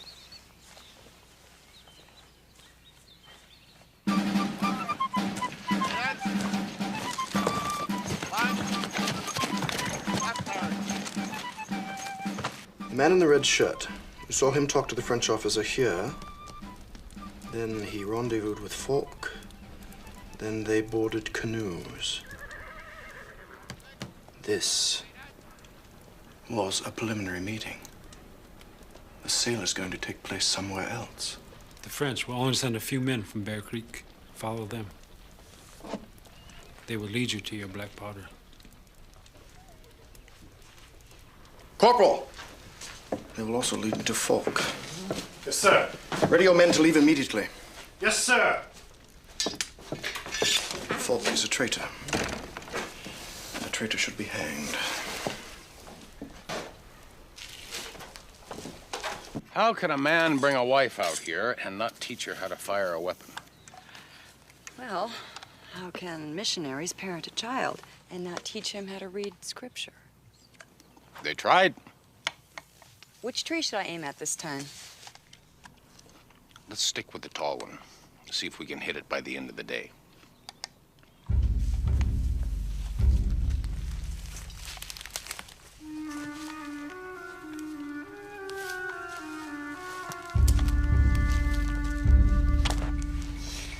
William never did try to educate me on survival skills, nor did my family.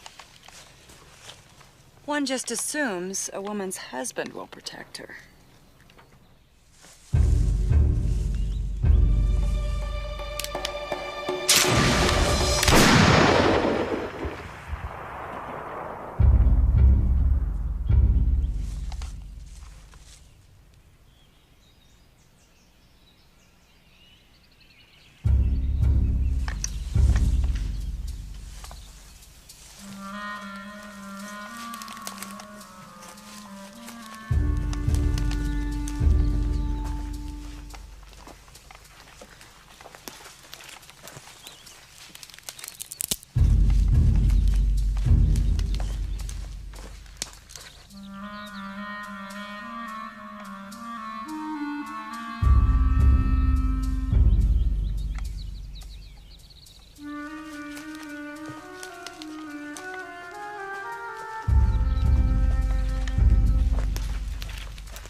Any idea why one of the wagoners would want to shoot us down?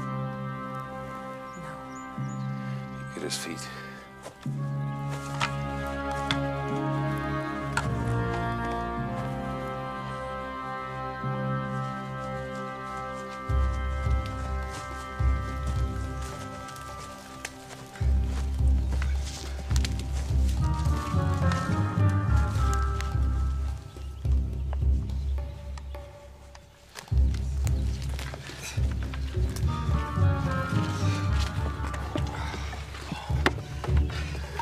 Gunshot was a while ago. Sty ought to be back by now. I don't like it either. And once the sun goes down, I don't want to get caught in these woods. I'll take a gander.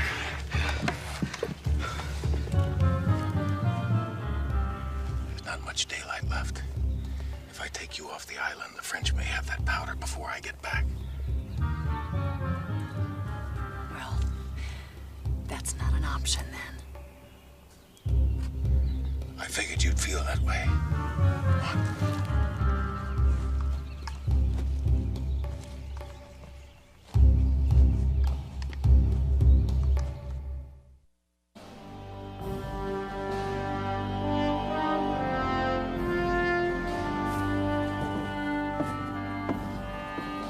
We'll require an all-night march if we're to reach the French by daybreak. Sir, the men are ready, sir. Have them form up, Corporal.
How do you know about this cave?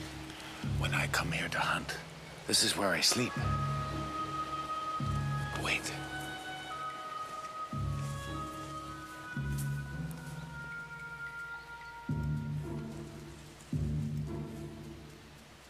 It's all right, come on.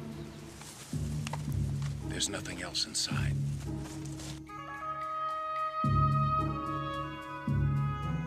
I appreciate what you're doing, Hawkeye. And what am I doing? You're trying to make me less anxious. Here's a new letter. S.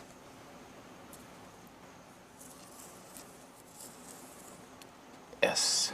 S, like a snake. Huh. Snake. Do you remember S? Yes. Yes. Y-E-S. Now here are two letters, A and M. That makes the word Am. And if we put the S in front of it? Sam. That's right, S-A-M. Perfect. How would you spell Samuel? Samuel is S-A-M. And then U-E-L. Samuel. Samuel. That was my white father's name. He had it printed on his scripture book, in gold letters. Well, my father had his name inscribed on his Bible, too. When I was a child, I used to think it was God's handwriting. I thought God wrote in gold.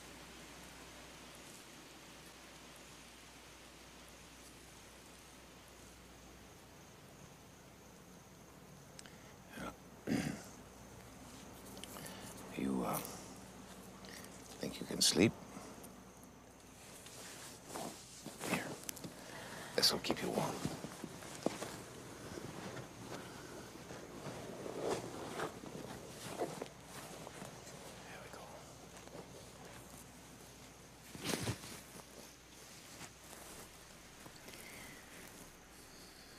Do you often think of your mother and father? Best get some sleep.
Morning.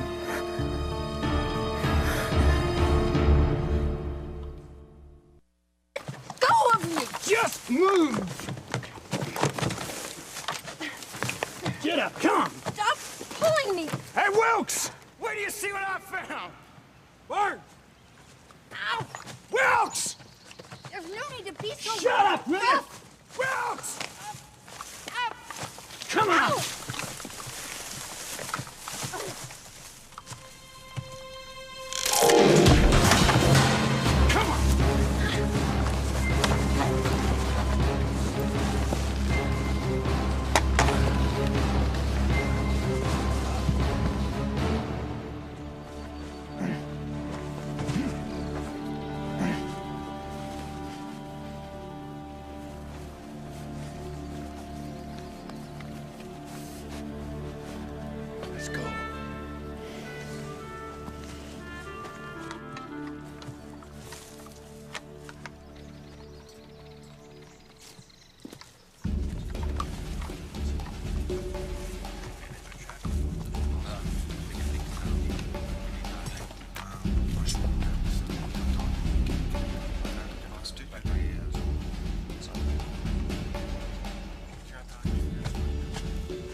Have you a plan?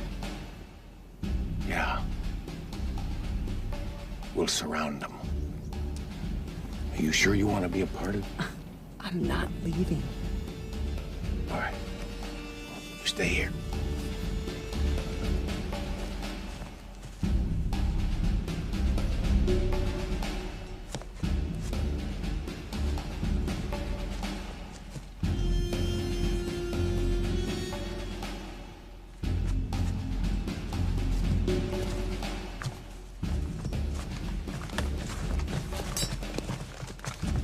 Captain.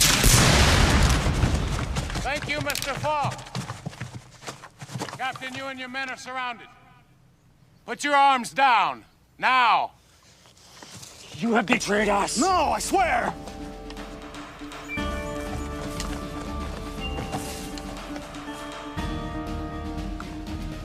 It's a bluff. I tell you, a bluff. Section A, make ready.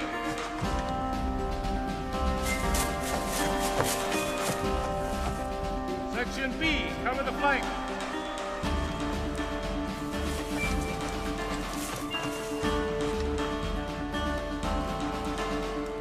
Surrender now, Captain.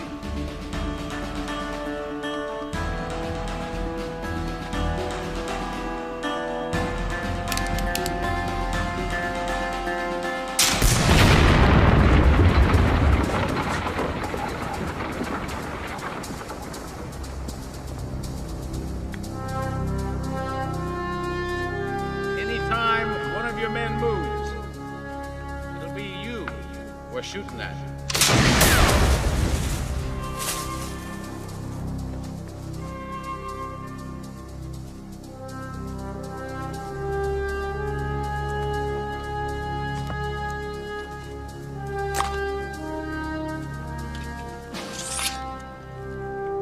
No! Wait!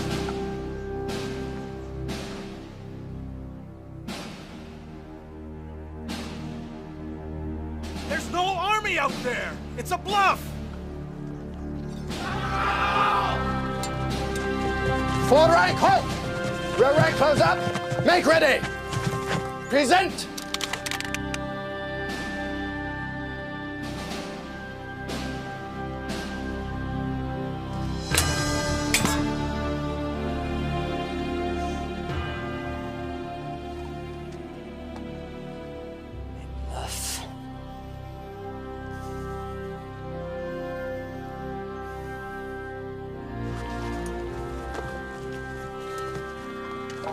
How did you know they were coming? I didn't. Elizabeth. My shooting still lacks a bit, doesn't it? You did good. Hawkeye?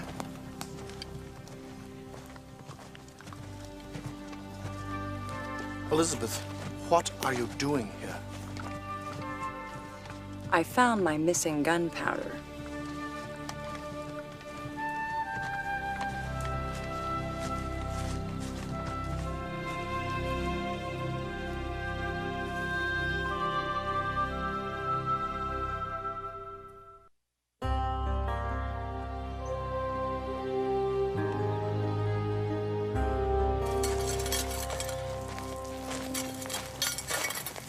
I don't think it's a good idea for you to go in there right now. Why not? Because they're critters of emotion, Hawkeye. And right now she's a mite strange.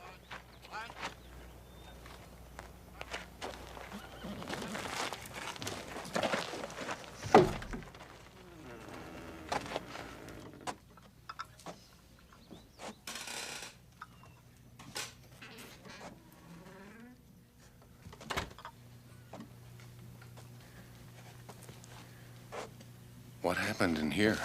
I'm not sure. Apparently there was a panic and a run on supplies.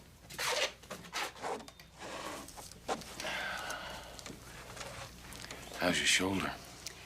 It's, quite sore, actually. You know, Elizabeth, when an Indian warrior has shown great courage in battle, he receives one of these. The feather of the eagle. This one belongs to you.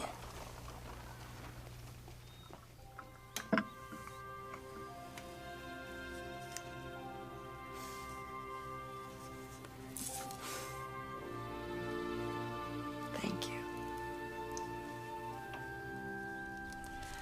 I also have something for you.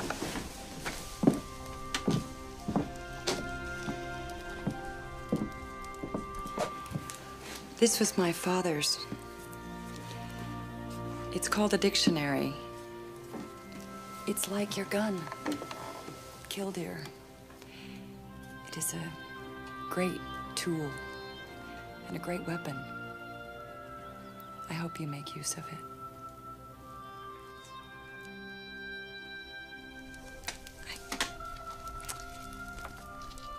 I wrote your name in it.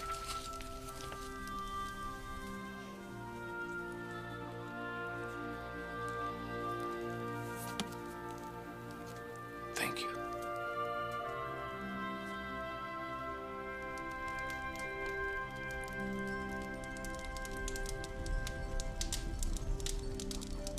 Since William's capture, I've wondered how I will survive until he's freed. How I can exist in this place that fills me with fear. This week, I heard an answer. This is a time that's been given me. My time to learn, to grow, to face the things which have frightened me all my life. Like the dawn rising over this savage wilderness outside my window, I also feel a new spirit arising within me. Once again, it's Hawkeye I've turned to for help, and he's agreed. But I've come to realize that this is a man who teaches by example, and just by watching him, I will grow. Just by coming to know him, I will learn.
You cheated.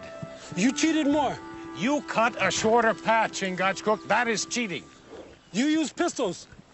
We agreed to tomahawks for the feathers. But the race was not fair.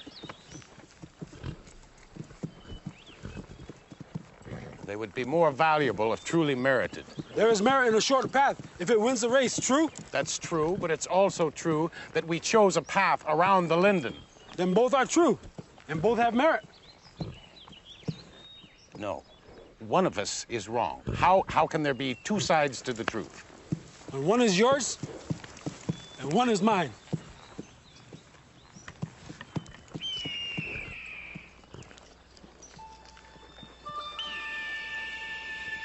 Near the river.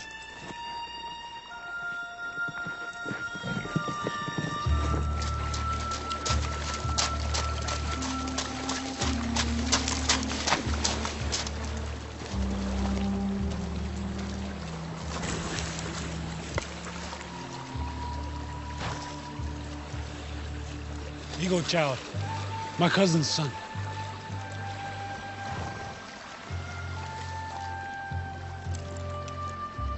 It's Fox. No Huron shot him. Maybe French. Look. He's taller than me. No. He left by the water, which leaves no trail. Well, even a hummingbird leaves a trail in the air if we have the eyes to find it, Chingachgook. I mean to find it.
Afternoon, Mrs. Pritchard.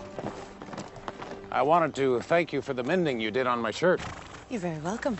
When Mrs. Shields returns to the trading post from Boston, she'll be bringing new bolts of linen. Perhaps you'd like a new one.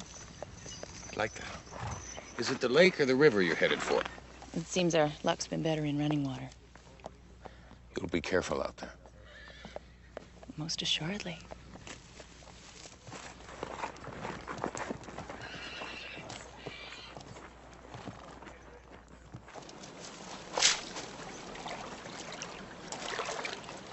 No man has the right to violate a woman, Katie. Soldier or not, you should report him. A lot of good that will do. What did you say to him? That a pint of ale was all he bought and all he would get. He took you outside? Into the trees. Threw me on the ground. Tore open his uniform. And told me that if I screamed, it would be my last. No one stood in your defense? It's a man's world, Sarah. Whoever said the hand that rocks the cradle rules the world? Lived in a place I've never seen. Think they're all terrible? I think it's not them that suffer. They wear it like a badge or a feather. Not the shame it is.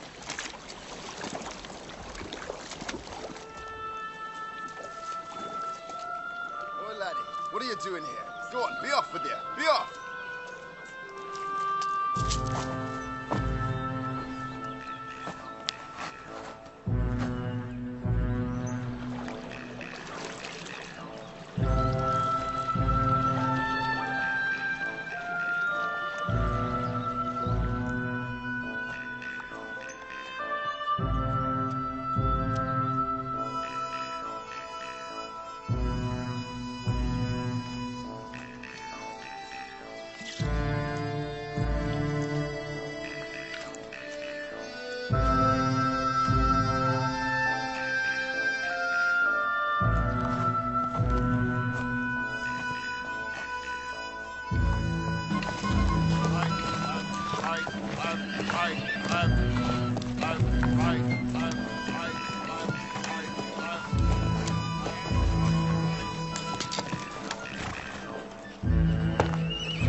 here.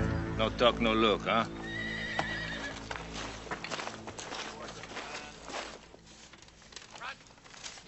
Dismissed. Captain Shields. Captain, the French trapper is here.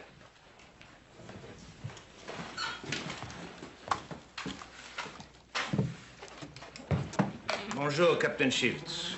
Gilles, I trust the colonist who was capturing my runners and selling them to your side has been taken care of? No, I think so.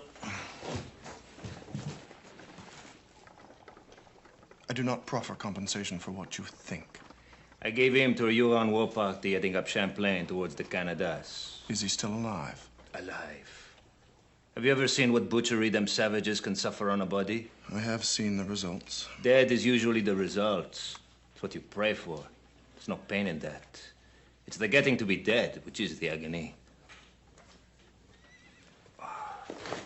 Now then, too long among you English, a man's stomach turned sour.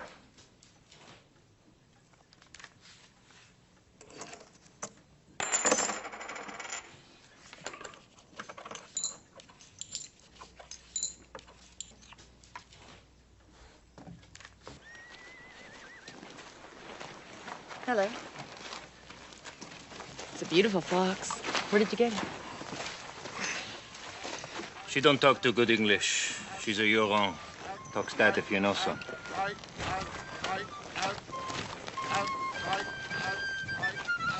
We leave. You go back to the camp. Have other business to attend. Do as I say, woman.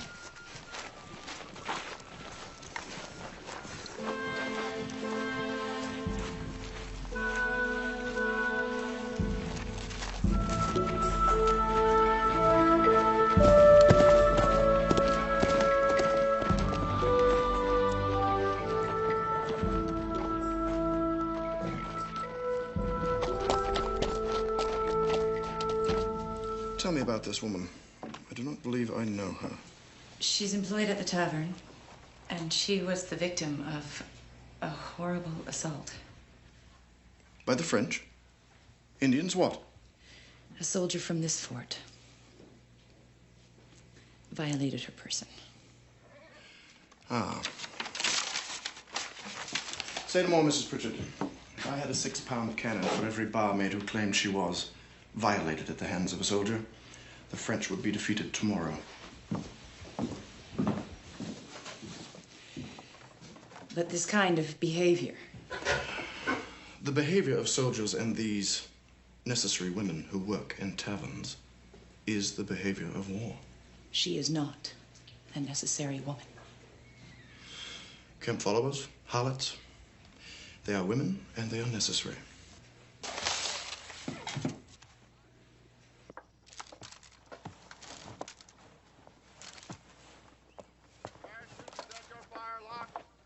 Present your fire. Lock.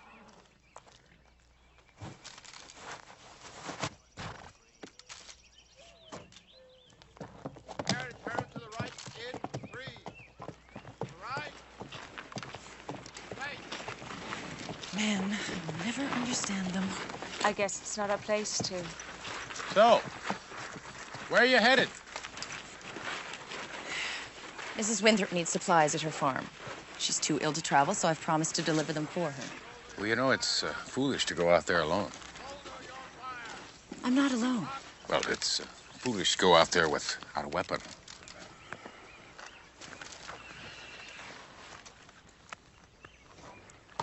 You?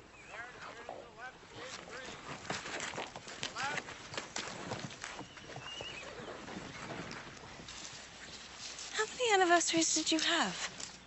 5. He was killed in a Huron ambush. Always thought I'd get married. Why wouldn't you? You see, once you're soiled, the only 2 places that will take you in are a brothel or a church.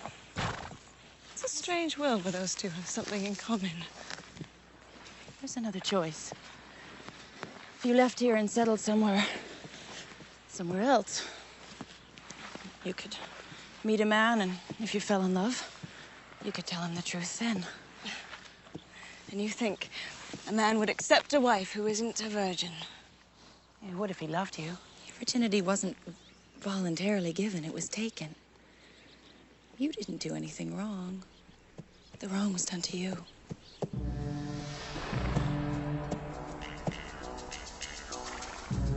Well, now, what have we here?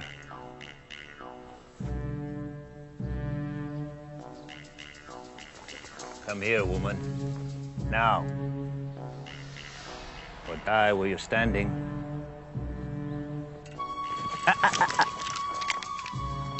Don't prove yourself a fool.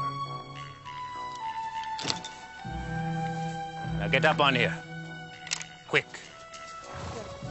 Sarah, no! Go back to the fort. Please.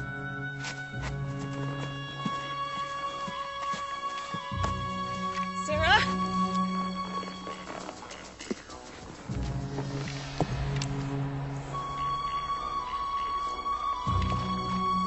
Sarah?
His name was Gilles Agnew. He often sold me information, and he was a valuable spy. I suspect he was also a killer. Save me your suspicions, Hawkeye. And in future, if you feel violently inclined, perhaps our little war would be a more appropriate arena.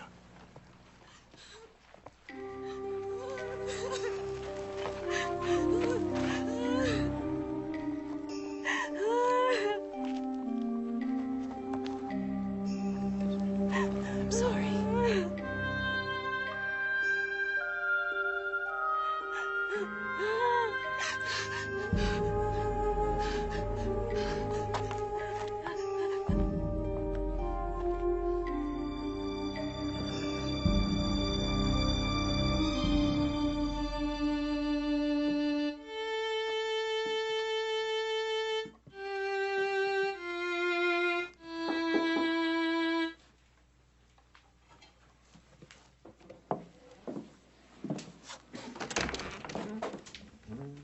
North wind.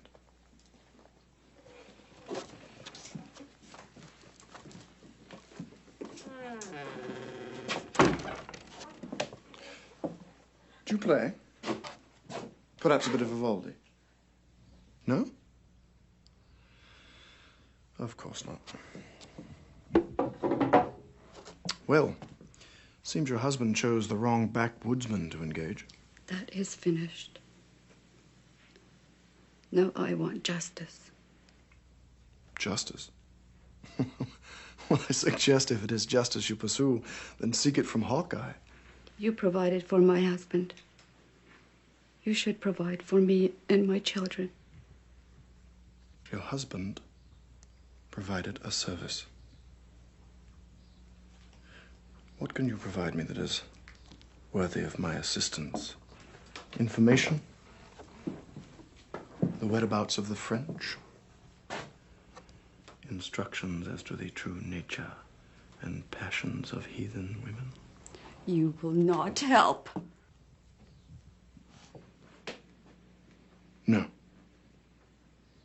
unless it is for my benefit. That is the way the real world works, North Wind. Your real world and mine are not the same. No.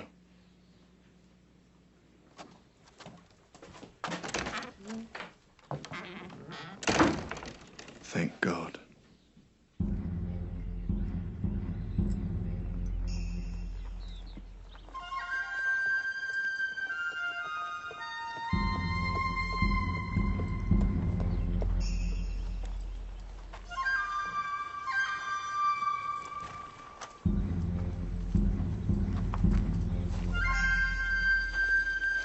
It's a good morning. And a fine day. Eagle Child will travel well to the Manitou. He would chase spirit deer on the plains, where there are no thorns, or brambles, or marshes. No hardships to overcome. But that is not your belief, is it? Chingachgook, I believe that my heaven and your spirit world are neighbors, with no fences in between. And that there are many paths that lead to each. Eagle Child would travel a good path. Yes.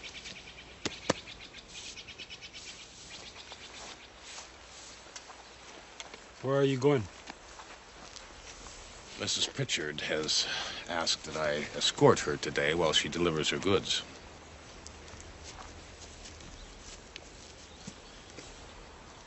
Wet wood, gray smoke. Now, who would be that stupid?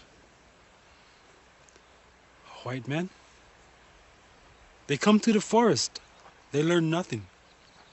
They die. I best be a good Samaritan and warn them. Samaritan? What tribe is that? A good tribe. You'd like them, Chingachgook. Hawkeye. A sign that is so obvious is one of peace. Or is it a trick?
Perhaps I can lend a blistered hand with that, friend.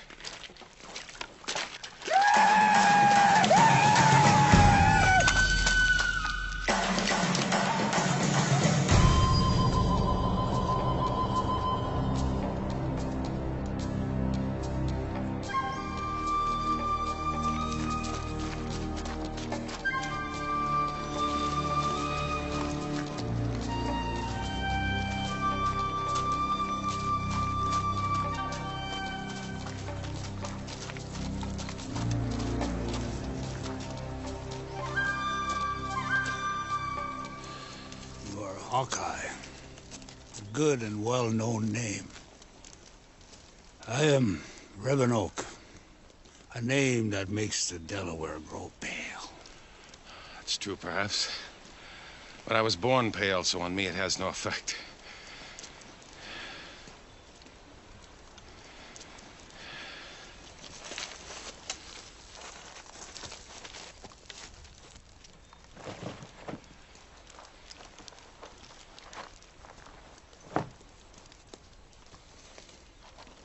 By your hand, you killed the husband of North Wind. It was a fair fight. He was breaking the law. What law? Northwind's children cry for venison to eat, skins to clothe them, and protection. What law provides for that? Well, surely you protect your own.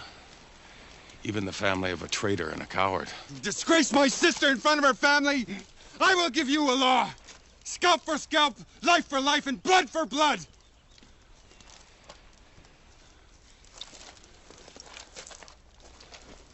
You take Northwind for a wife. Provide for her. You have Indian ways. Make them Huron ways. You will be welcome. You hear a few honest words, Rivenoak. Spoken from the mouth of a plain man. I was Christian born and Indian raised. I could choose a woman of my own kind. But if I were to pick an Indian wife, she would be Delaware and no other. You are brave, Hawkeye, and honest. Both may cost you your life. Then it's a price worth paying. You will be tortured before you die. Then so be it.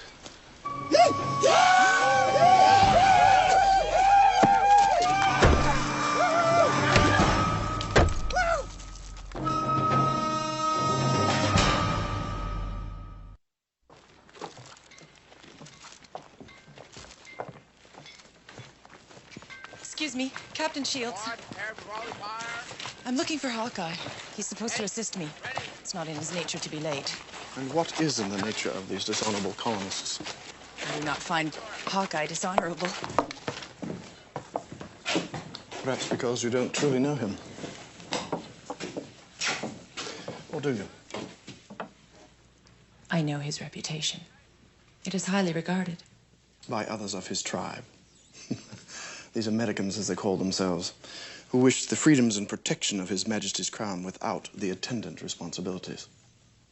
In England, we call such men peasants. In France, they are serfs. In the colonies, they are known as Americans. I am an American, sir. I was born in the colony of Rhode Island. Ah. But you are a woman. Some advice, Mrs. Pritchard.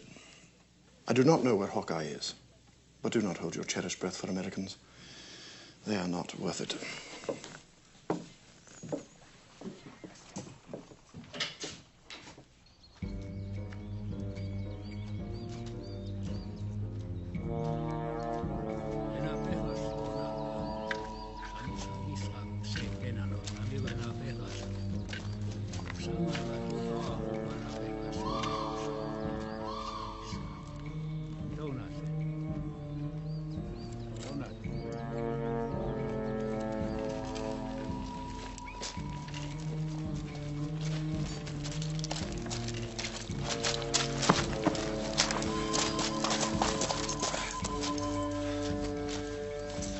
You're a great warrior, Hawkeye. You will be tortured as one. Your torments will be more than a common man. I hear what you say, Rivenoak. As an honorable man and one whose word is as honest as the rising sun, may I make a request? I'd like to make peace with my dearest friend. Who? The Delaware chief, Chingachgook. You grant me a furlough and I will return. Lies. You have my word. He will run like the wind. And the coward that he is. There may come a day that you wish I was a coward. And what will Chingachgook think when he knows that you're going to be tortured by Hurons? Well, what he thinks is less important than what he does. Then what will he do? I'll concede that every hair on my scalp is a Huron. He will want one of you to die for each hair. Something like that.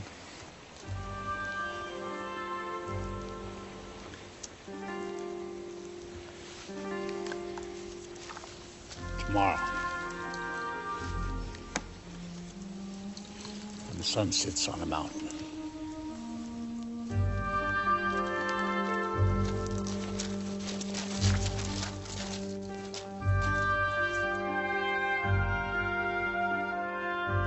Given that will probably happen, I would appreciate it if you could get word to the Scottish missionaries.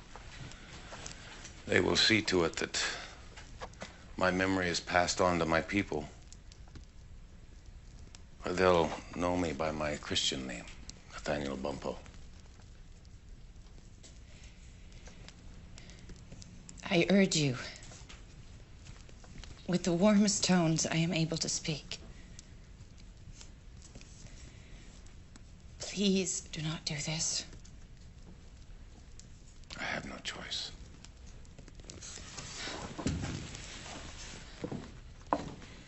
The choice is simply do not go back.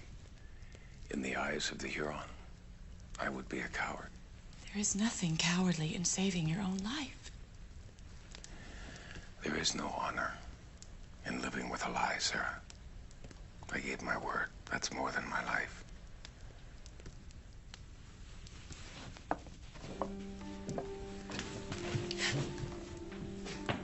No honor. This is barbaric, Hawkeye. I'm sorry you don't understand.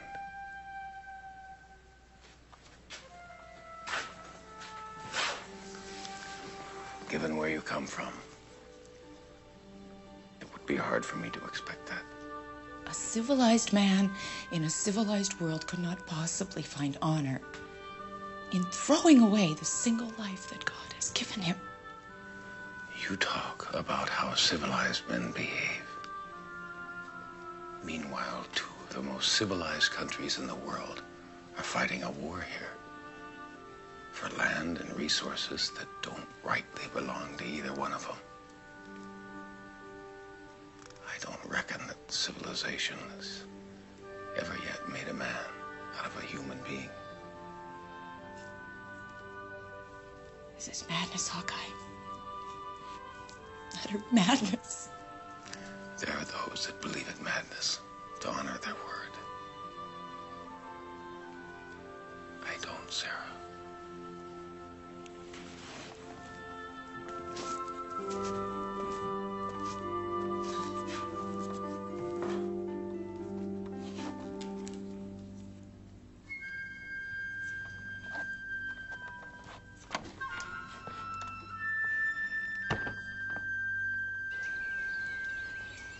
I gave my word, Chingachgook. You did not dishonor the Mingos. You did not take their land, their gift from God. The trapper committed the first sin when he killed Eagle Child. They should not kill you. I asked for the furlough for 2 reasons. So that we could make a plan. That's one. And so that if they do kill me, you won't take revenge. So you kill 20 Hurons, or more, and they will kill Delawares in return. For what? For me? No, there is no honor in that. Only revenge. Honor is worthy. Revenge is not. If they kill you, I should forget. Innocent human beings should not die. Innocent human beings will not die. There is honor in escaping. Even the Mingos recognize that. I understand. I told them I would return. I didn't tell them I would return to die.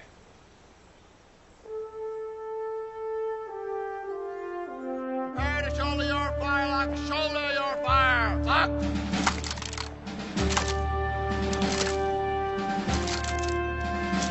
Prepare to turn to the right, Face. Nothing I said could change his mind. This code of honor he carries is resolute. I must try to help him, Katie. For as little as I comprehend this cruel world, I know it is not right that Hawkeye should die for having saved me.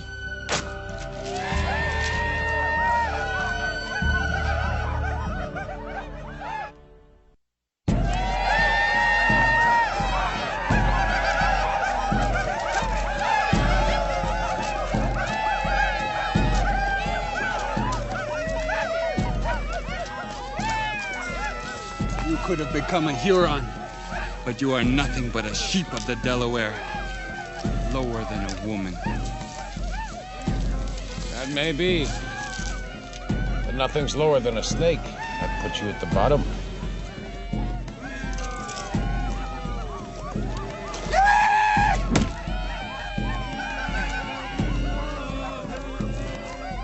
Show me how a white man trembles, Hawkeye. I don't tremble at mosquitoes or vermin. Why should you frighten me? I'm sorry, Mrs. Pritchard, but with the French mobilizing in the north, Colonel Monroe has put every soldier on immediate alert. I cannot spare any men to go off looking for Hawkeye. Captain, he saved my life. And I shall do the same by asking you to remain within the confines of this fort.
You throw better and closer than these younger, more foolish dogs.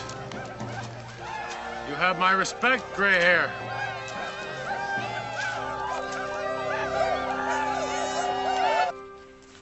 Chingachgook, perhaps the Hurons will show mercy. After all, he kept his word. The wolf always howls. A hog will always eat. The Mingos will seek vengeance.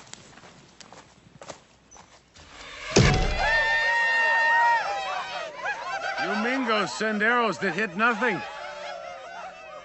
The Delaware would never be so blind. The daughter of the Delaware stands firm. Watch the coward tremble when free.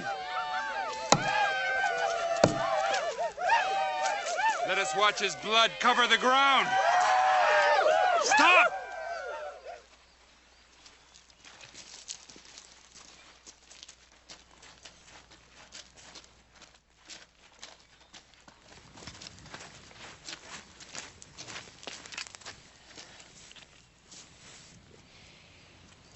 My name is Sarah Pritchard. I offer a ransom for Hawkeye.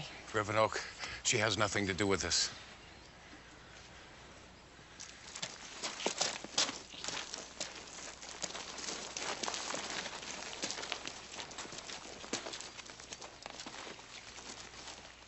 The Frenchman who lived with your people attacked me with no cause and no provocation. And this man saved my life. I see no reason why he should die for that.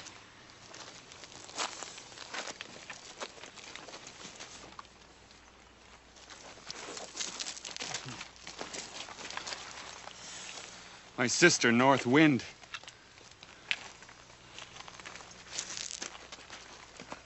now has a home as cold as her name. She is alone. He is the reason for that. What does a white woman know about the suffering of the Huron?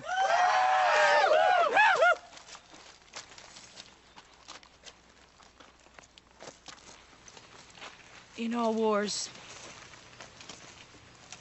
innocent people suffer. My husband, Thomas, was killed by the Hurons. I'll never see him again. And I didn't have the opportunity to say goodbye.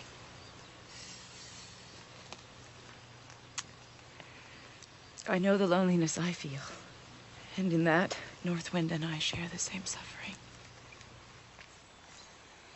It is reasonable to understand feelings for your husband. But why would you come here with the same feelings for Hawkeye? Because he is a good and honorable man.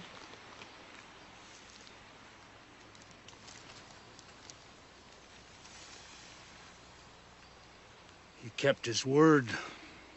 I agree with this woman. I think Hawkeye should live. No! He is a coward! Let him die like one!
Now, let me see how a Huron trembles.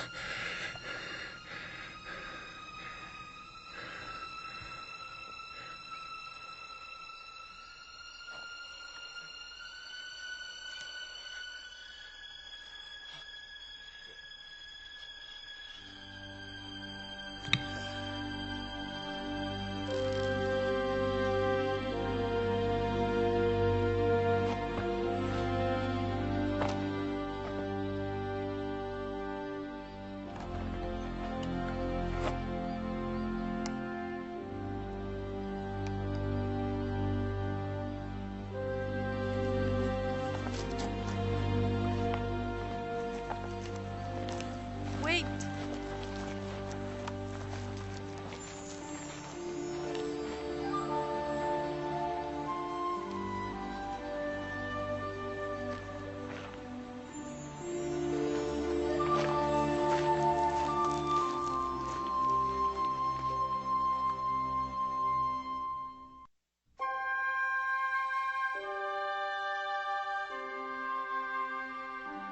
It was a violent sequence of events which caused the path of the Huron woman, Northwind, to cross that of Sarah Pritchard's. They were as different as eagles and doves, yet both were touched by the same war in a similar fashion. Sarah left the Hudson Valley along with Katie Travis. They went in search of a new life. I hope they find it. They learned a few things from the experience. And to tell the scripture truth, I learned something as well.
find out?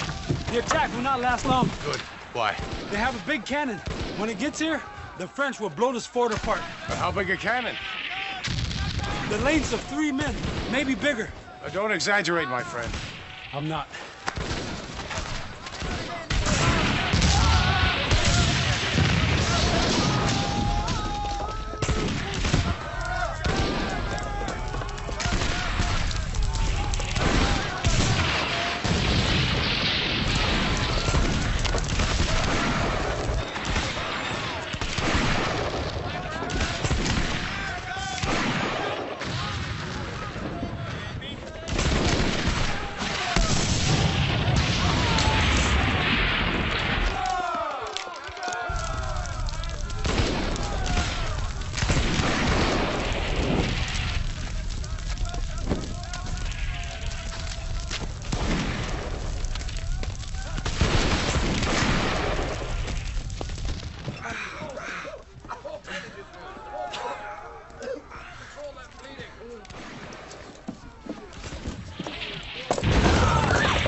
Captain, inform us of the inventory, would you? 18 4-pounders, another dozen 6-pounders, 3 kegs of black powder, and 60 rounds for each man. At this rate, we're going to run out of munitions by tomorrow sunset. Our runner should have reached Fort William Henry last evening. If the troops part at first light, they should reach us just after nightfall tomorrow.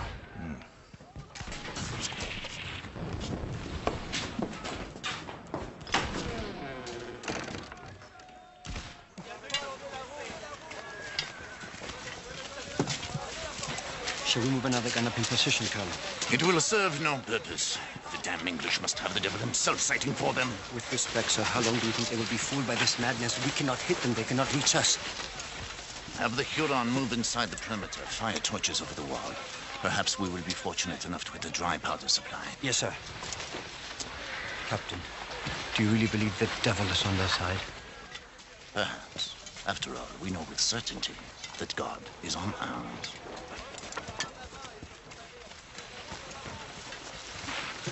Capitaine, Lieutenant Benoit sends his most sincere and cordial greetings. Spare the formalities, Private. This is a battlefield. I had feared your lieutenant hopelessly lost. What progress does he make? He says the gun will be here early tomorrow afternoon. He is certain? Absolutely. We found a dry river bed and are making excellent headway. I believe that changes things. Devil or no?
know their fire cannot reach inside these walls, why do they continue? They know if they can make the ground tremble, sooner or later, we will tremble as well.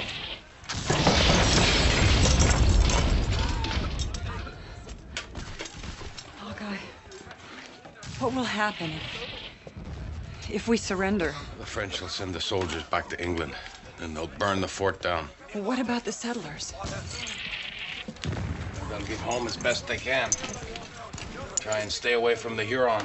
I don't understand.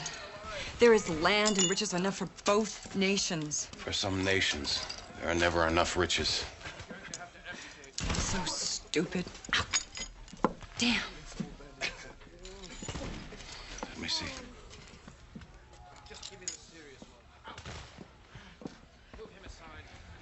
You'll be fine. Will I?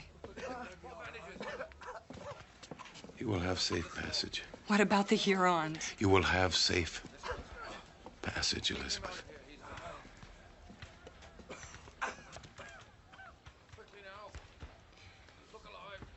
The cannons.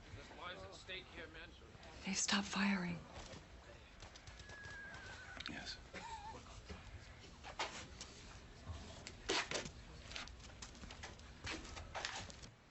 Hold your fire, sergeants! 35th, hold your fire!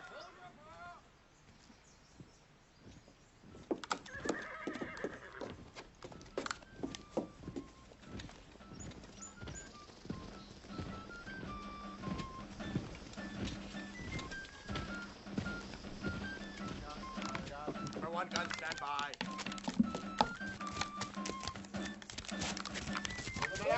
Four men on the parapet.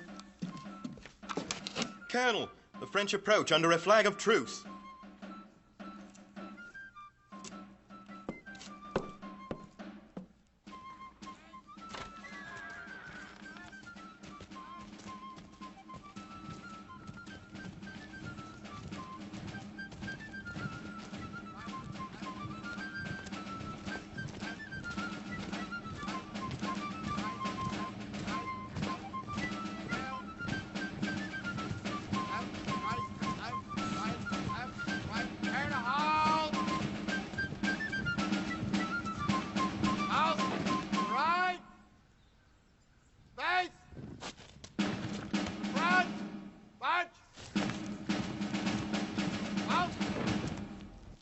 Salute!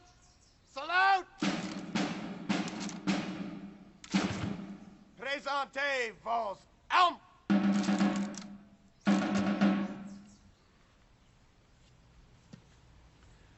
My compliments, Colonel. You have defended your fort with skill and courage. No more than is expected of me. But we are past that now. It is time to stop further shedding of blood. If you're offering to surrender. Your humor under these conditions is another sign of your valor. But we both know the truth. The truth is, we are prepared to defend this fort against your siege as long as you can mount it. Our guns make this a stalemate. No longer. We are bringing in a 32-pounder. There's nothing that large in the colonies. You'll forgive me for not surrendering my fort on the basis of a rumor. In 12 hours, it will no longer be rumor. It will be fact. A pity that the proof will come with the lives of your men. But that is your choice. As well, the runners that you sent last night to find your reinforcements, I'm afraid, won't prove to be much help either.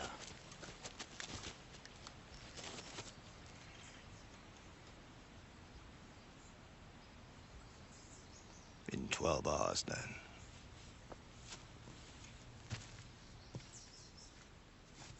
Shoulder your fire! Lock!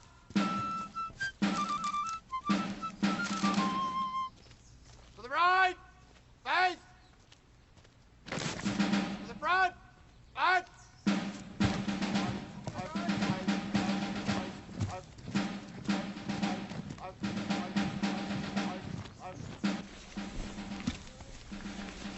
What's that for? To take with us. You planning on doing some tailoring along the way? No, I plan to trade with the Hurons to save our scalps. Yours, mine, and Miss Shields. Maybe we're better served taking wampum. They like cloth better. We can carry more wampum. Wampum. Here. McKinney, what if the first Hurons we run into take all our wampum? I reckon we're in big trouble till the next ones we run into. Doesn't seem like our choices are too favorable. Not at all. Seems we either die out there or get blown to kingdom come here. Boys, you shouldn't be afraid. The English are fine and brave soldiers. We know that, Miss Shields, but... It's that cannon the French are bringing up here. It's supposed to be as big as Massachusetts. Well, I seriously doubt that such a weapon exists. And we can't allow ourselves to fear what isn't real. I sure hope you're right, ma'am. I certainly do.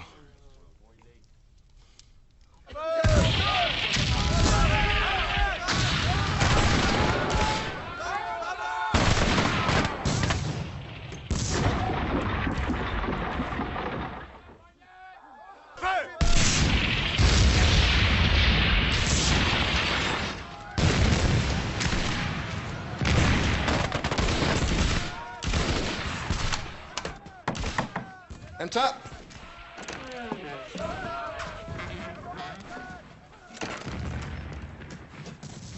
Well? The colonel is mulling it over.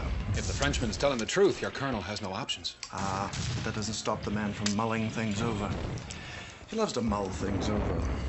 Were he more literate, he would probably take to the ramparts and pace up and down reciting to be or not to be, ad infinitum and ad nauseum.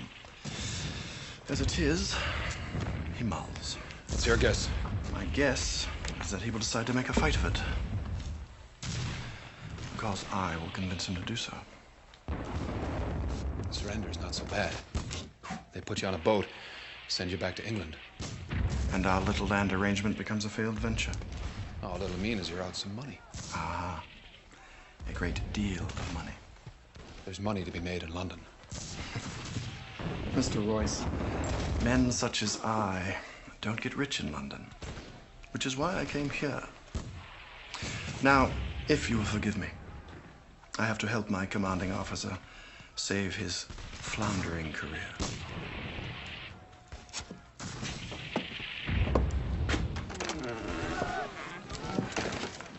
How in God's name can they be bringing in a 32-pounder? The woods are as thick as wool. It must weigh 5,500 weight. Perhaps a platoon could be sent out to search for it. We hadn't been able to get one runner through their lines, much less a platoon. Perhaps the wisest course for us to follow is to surrender the fort. May I respectfully remind you that as of this moment, we don't know for a fact the cannon even exists. Moreover, such a decision will most likely place an indelible stain upon your exemplary record. Are you suggesting I put my career above the lives of these many innocents who have placed themselves in our protection? I am suggesting, as we are in the service of the Crown, that they have given us the honor to fight this war. Sir. I will give your remarks all due consideration, Captain. Dismissed.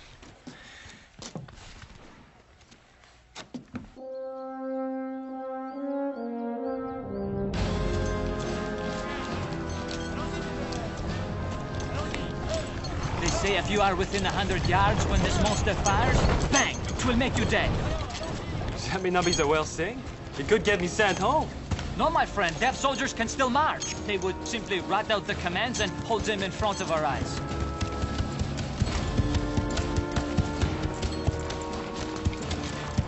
Run ahead quickly. Tell Captain Rochefort we should reach his lines as scheduled. He can begin to plan his attack accordingly.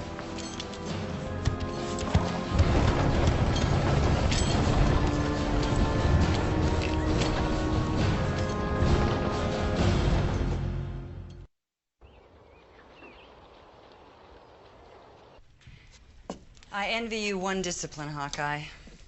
What's that? You don't have a lot of possessions. Men don't need much. Women are different. It's a wonder I got all this here from Virginia in the first place. Well, there won't be much room, so pick what you need and leave what's replaceable. These were a gift from William on our wedding day. They are not replaceable. I only meant you could replace some things when you returned home. And if Colonel Monroe does surrender, what will you do? Where will you go? I will go with the Delaware. Back to the forests and the lakes? And the rivers, the mountains. I suppose for you it will be as if the war never really happened. But I reckon once a thing like war gets in your memory, it doesn't easily depart. Like cherished possessions or people. Yes. My mother always said that a diary is like a sanctuary for memories. You put them in and they're safe. I'll help you carry these to the wagon if the time comes. I suppose what's left will be carried off to some chateau in Montreal. The French will probably burn what they can't carry. Seems such a waste. Such beautiful things.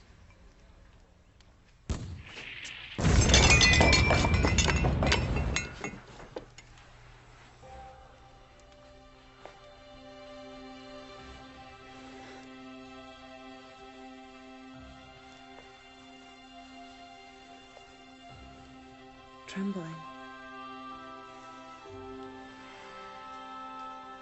I should go.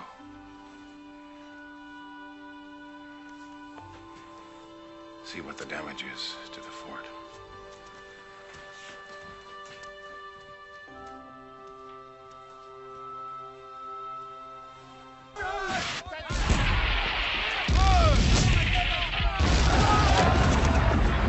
Take care of them! The French will level them, carry on the wall, go right under that barrage! Watch sharply!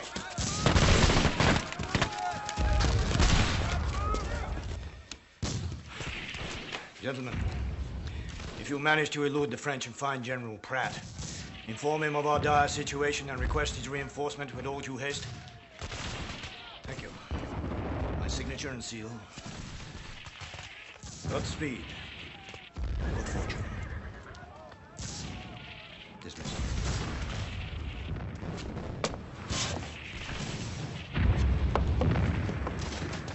My glass.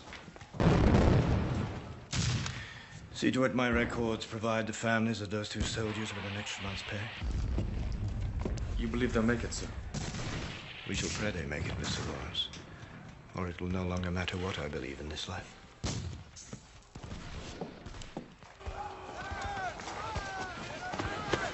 Good luck out there.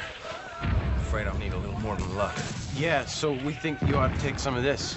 Yeah, whomp them. It could save your life. I'm obliged to you both. I just hope we get to collect.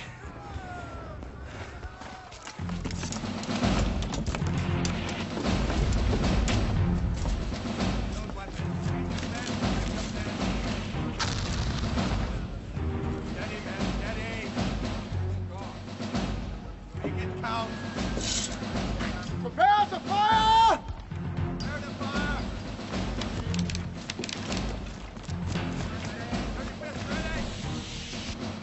Benson. Commence firing, Captain Shields. Commence firing!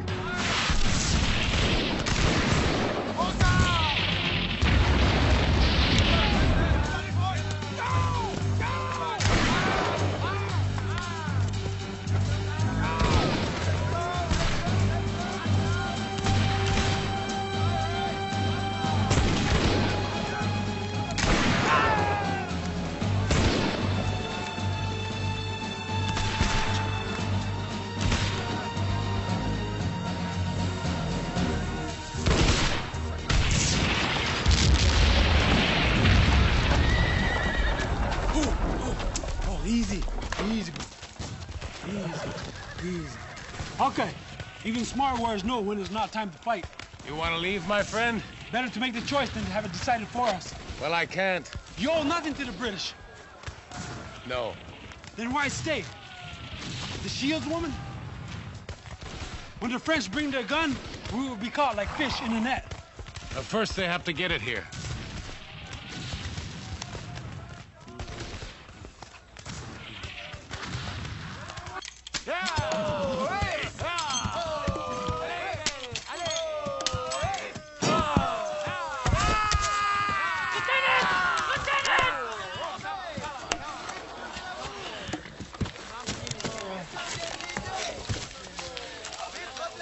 Just badly broken.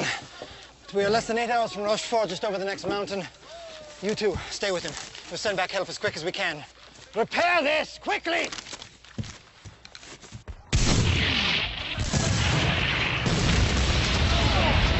I assure you, Colonel, the Crown has our undivided loyalty due to the fact you've promised to protect our families and our land. Now, we're not soldiers, but if the British choose to surrender, I reckon us colonists are prepared to stand and fight the French ourselves. That would be slaughter. Nonetheless, such conduct does fall under the category of bravery. His Majesty's subjects deserve no less in return. And no less shall they receive, Captain. Scout, what say you of the situation? I hold no loyalty to any flag, Colonel. Neutrality is a losing position if this fort is surrendered. And why surrender? This cannon the French claim to have leaves us little choice. I have a thought or two about it, but I'll need a little help. Me and Peavy will help you, Hawkeye. Well, thank you, but I'll need someone to go along with me who can speak French.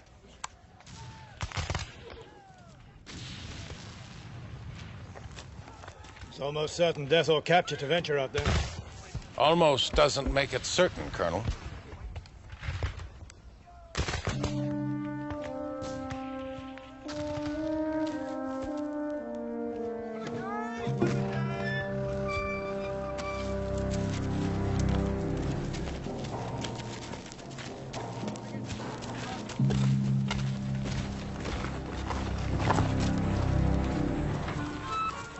Hawkeye, What? I do not like to dress to look like a Huron dog. Stick to the plan, Chingachgook. You all right? Je pense que oui.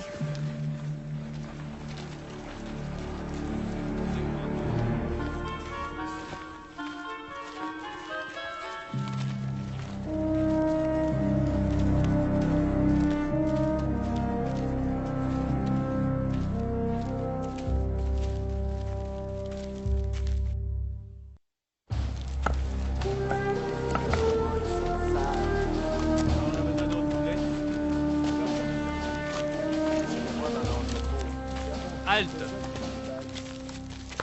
Bonjour, madame. Bonjour. Qu'est-ce que vous nous apportez là? Un guerrier Huron qui était prisonnier et un de vos compatriotes. Il est blessé. Ah bon. Bon retour à la civilisation, toi. Si on peut dire ça. Et toi, Huron, d'où viens-tu? S'il vous plaît.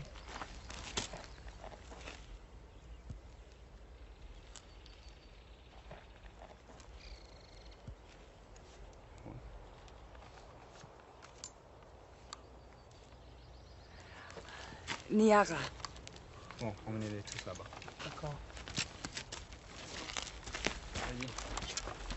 Allons-y.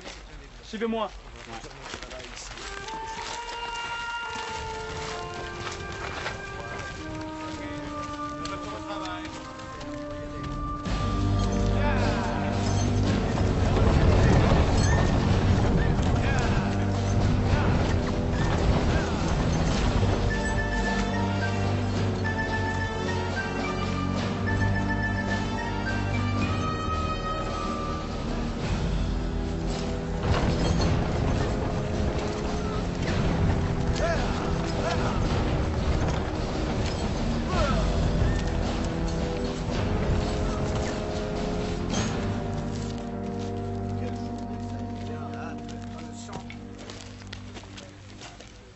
Merci.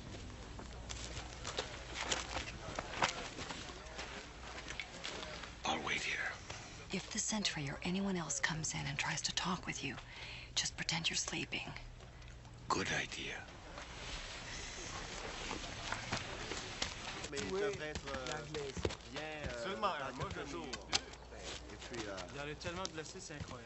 How will I know when you're ready to leave? Oh, with any luck, you won't. I'll get us some weapons. That shouldn't be too difficult here for a Huron. I won't be a Mingo long. Yeah, well, be careful. Half the French army's out there. It'll take more than that to stop a Delaware.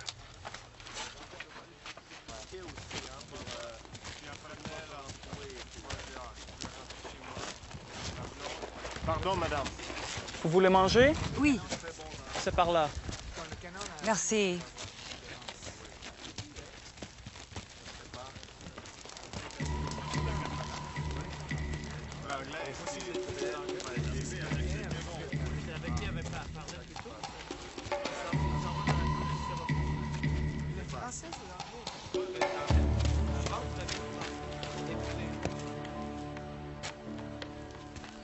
Bonjour.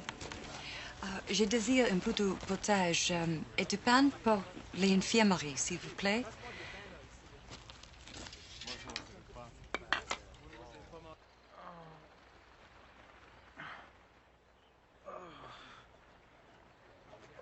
De l'eau. De l'eau. S'il vous plaît. Un peu d'eau.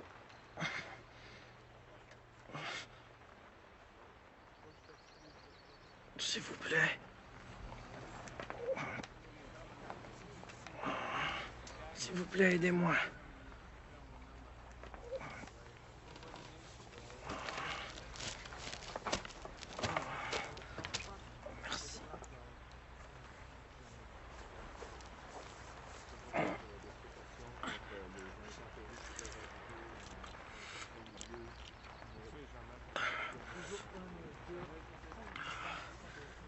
Merci.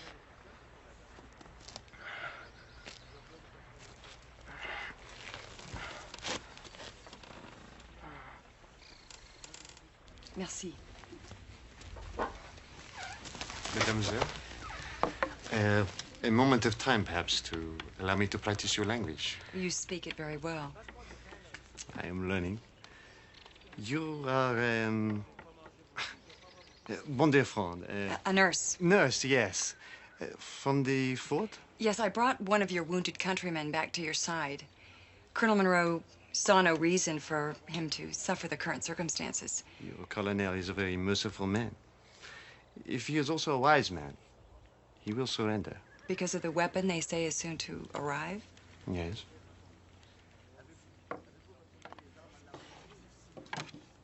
Are you frightened? Yes. It's hard not to be frightened in war. Have you seen this cannon? Why do you ask? Well, many in the fort doubt its existence. I assure you it is very real. I was there when it arrived at Fort Quillian. I see. Well, I should get back to my patient and then back to the fort. Or remain here. You would be safe. Perhaps. But if what you say is true, then I will be more needed there. Au revoir. Au revoir.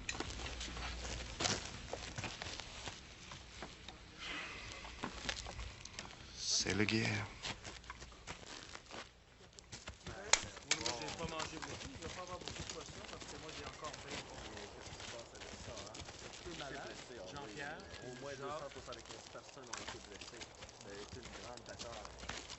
Nous avons perdu des canons et nous avons perdu des enfants. Ouais, c'est sa jambe, sa tête. What did you find out? I spoke to a soldier who saw the cannon at Fort Carillon. The big sheet they call Champlain. That means still. Bring it over Blue Mountain, probably up through the dry riverbed. Qui ici parle anglais?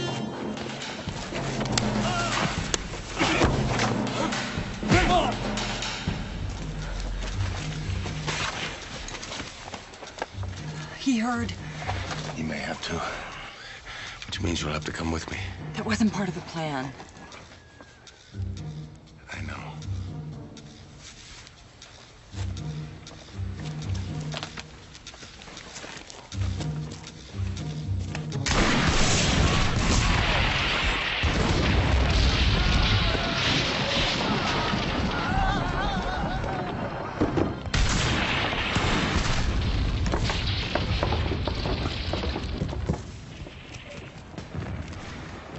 I never thought it would end like this. So?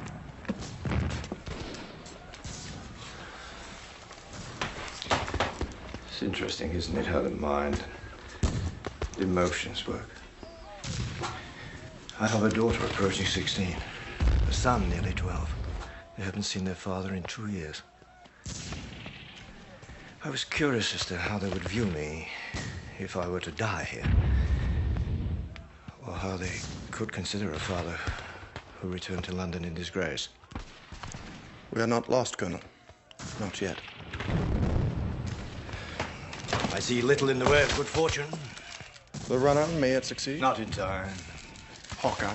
Oh, do you really believe that, Captain?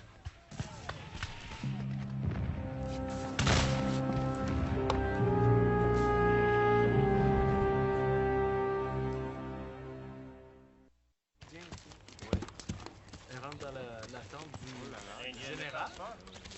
Elle va sortir un petit. Attends! Ils sont anglais! Ils sont partis! Ils étaient probablement des espions anglais! Sonnez l'alarme! Sonnez l'alarme! Qui sont échappés. Vous deux! À la côté gauche! Aux armes! Entrez le campement! Il faut les trouver! Allez! Can you slow down a little bit? No. Oh, then can we stop for a short rest, please? No.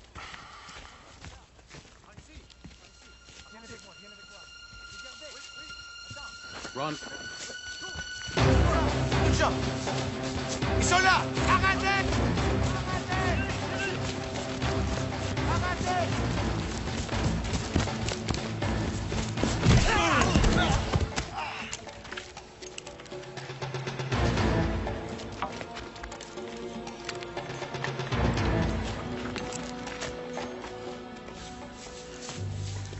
Wait a minute. And where in the Creator's name have you been? Thank you for saving our lives, Chingachgook. Thank you for saving our lives, Chingachgook. My pleasure, Mrs. Shields. Are you quite sure that this man was a scout for the British? No doubt about it, sir. Me and him came up from Rona together. And he maintains that the column is still a day's march away? Yes, sir. He says General Pratt's given it all it's worth, but he can't get here no sooner. Sir, we have enough munitions to hold out to then. But the cannon will be here by then. I have no choice but to prepare the articles of surrender.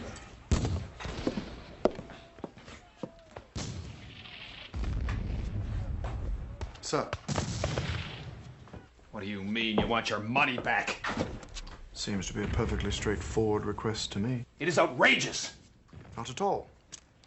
I will be sent home, and you will be free to stay here and prosper. We entered into this agreement together. So we did. Unfortunately, circumstances have necessitated an adjustment. And what if I simply refuse to return it to you? Then I will have to terminate our relationship and claim you were spying for the French.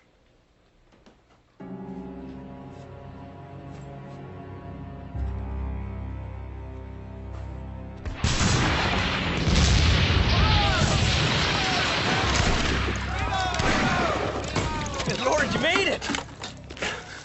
Not without your help. The wampum? Yeah, there were two of them.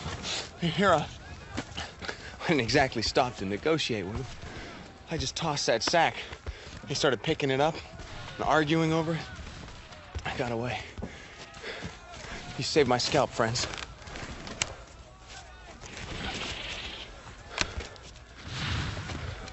May I ask you something? Don't know as how I can prevent you. Why are you angry? This wasn't the way it was planned. So that's what this is about? That you were wrong about something? What it's about is I should have learned how to speak French. So you wouldn't have to haul me along with you? Exactly. Well, I certainly never planned to be a part of this war. Neither did I.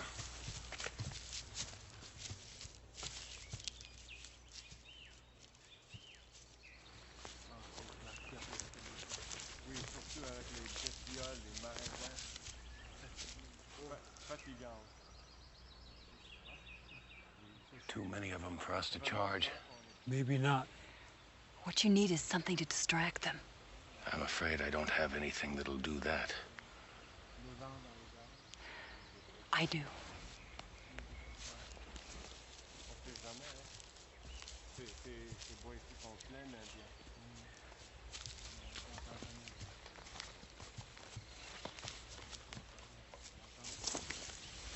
Soulevez l'eau.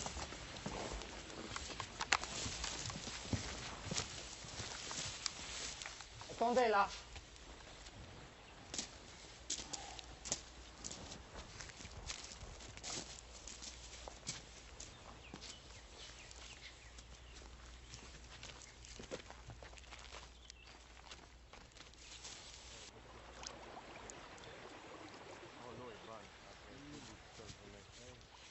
Messieurs,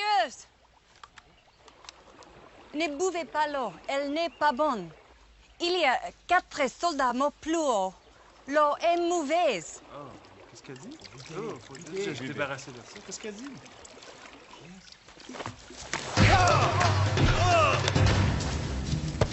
Anglais! Après Louis! Attention, pour les suivre.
Allons-y.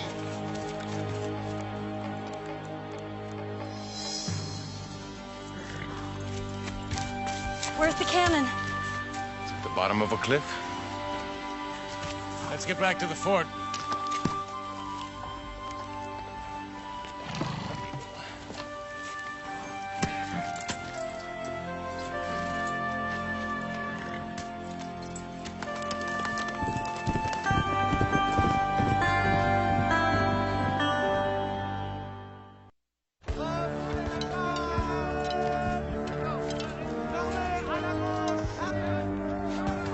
One gun, steady! Play the action! Stand by!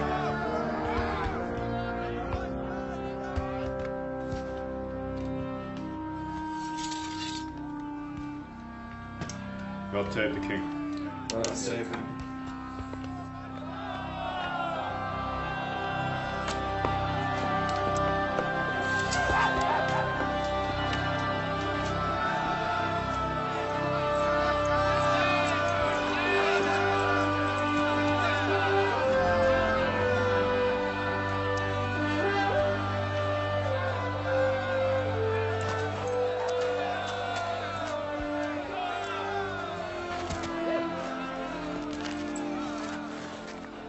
French cannon's gone. Gone. Gone where? We destroyed it. But how? We pushed it over a cliff.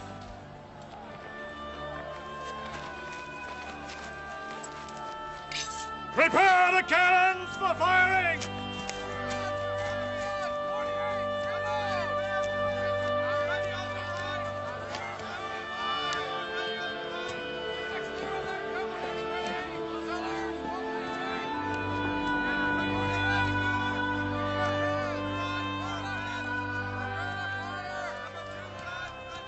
So by ensuring my safety, the scout has drawn me into the war. It was a thing I feared, a place I never would have chosen to go. And yet, somehow, it was less fearful than I imagined.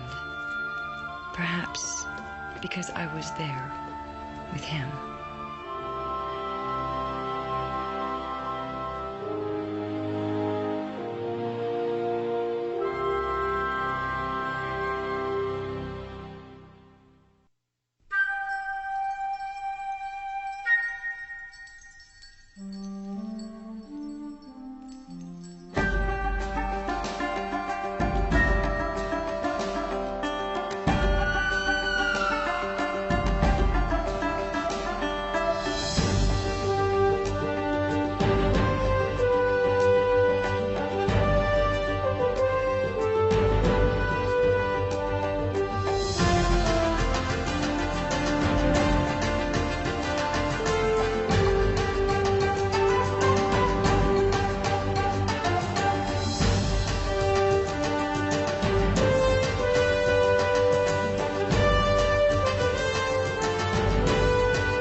Up you go. You want on that horse?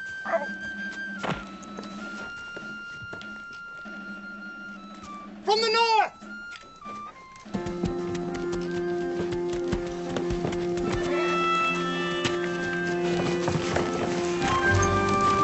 Attack! Help us! Somebody please help us!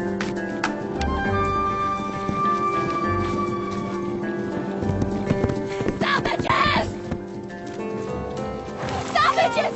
Get to the fort! Whoa! There are no savages! Whoa! Oh, thank Providence we made it. Whoa, girl! Give me the child. Let's go to the range. Thank you. Beatrice! Is Beatrice all right? Oh, Henry, thank heaven we made it through. We weren't taken. Captain Taylor Shields, what happened?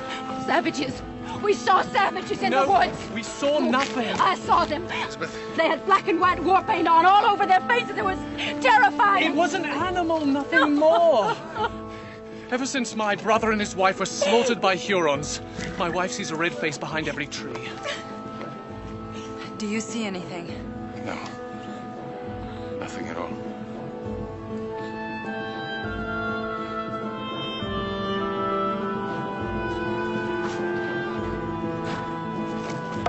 Let's go them.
Did he say a coin apiece or a coin for every piece? A coin for every piece.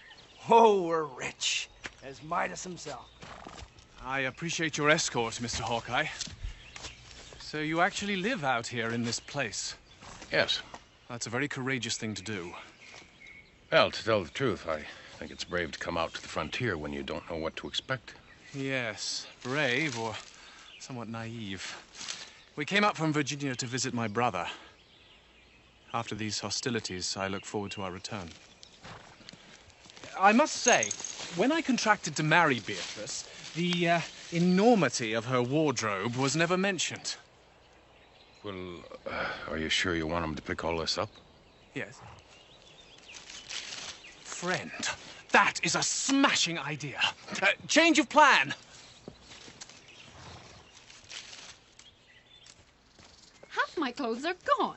My orchid satinine and velvet. Oh, those wretched heathens. It's almost as if they know what I love the most. This is beautiful. Oh, a fan is how a lady of breeding speaks to her admirers. Would you like me to show you? Oh, would you? Come over. You please me. Perhaps. Oh, sir, I am shocked. Shocked. You remind me of the Albemarle County cotillion. You know the Albemarle County cotillion? I'm from Virginia. My family's property is called Winchester Hill. You're a Longsworth? Yes. Living in this godforsaken place? Yes, shall I see to your niece? Oh, I don't wish to spoil her. However did you come to be here? Well, my husband followed his brother out here. Have I met him yet, your husband? William was taken prisoner by the Huron. He's been missing. Your husband missing and still you stay? Okay. I'm sorry, but I just can't bear to hear a little one cry. Yes, yes. I'll bet you miss your mama and papa, huh? Henry will hire a servant girl to take care of her. Besides, she's his niece. He declared we'd adopt her without even consulting me. If I wanted a baby, I would have had one of my own.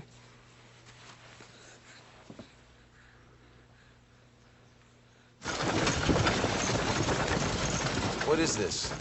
Oh, that there's a sun hat, Peavy. It keeps the sun off a lady's face. See? It's a bustle. It shapes the dress of women of fashion.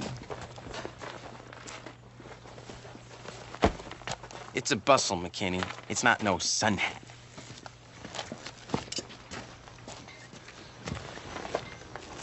What's a bustle? Hawkeye, where can I find a licorice bush? And what crisis would require a licorice bush? The Richards baby is cutting a tooth, and licorice root is the best thing for it to suck on. That would be Wolf Creek. Thank you. Tell me, Elizabeth, did you happen to collect stray dogs as a child? Of course I did. Hawkeye, can you explain something to me? Beatrice has been given this beautiful baby to cherish, and yet she doesn't seem to want her. Some women are not meant to be mothers. Well, I suppose so, but then some dearly wish to be mothers and cannot. You speak as if you are one of those. William and I prayed for a child. None came. How can God bestow such a precious gift on someone who does not value it?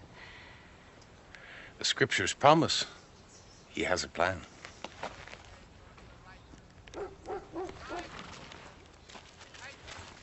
Wolf Creek? Wolf Creek.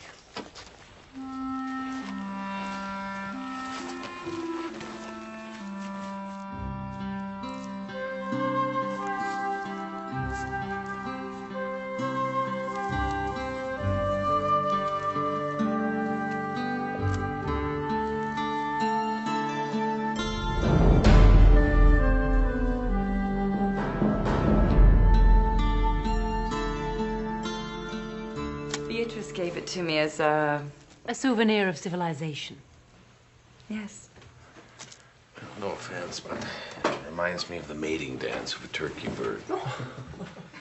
It is like a mating dance, for men and women of quality. But if a woman wishes the attentions of a man, she should say so. Just plain and simple. Is such directness the way of the wilderness, Mr. Hawkeye? Circumstances don't leave much time for niceties, Mrs. Richards. Well, you seem no worse the wear for it. He hides his blemishes well. Beatrice mentioned that you play the piano. Not well, I'm afraid. Well enough, I'm sure, to accompany Beatrice. My wife has a lovely voice. Oh. Would you be so kind, Mrs. Richards? Oh, it would be my pleasure. Yes, well, if you'll excuse me. You're not leaving? Yes, I am. But why? What could possibly call you away at this hour? Sleep, Mrs. Richards. And the knowledge that I've a full, wonderful day that begins at dawn. Thank you again.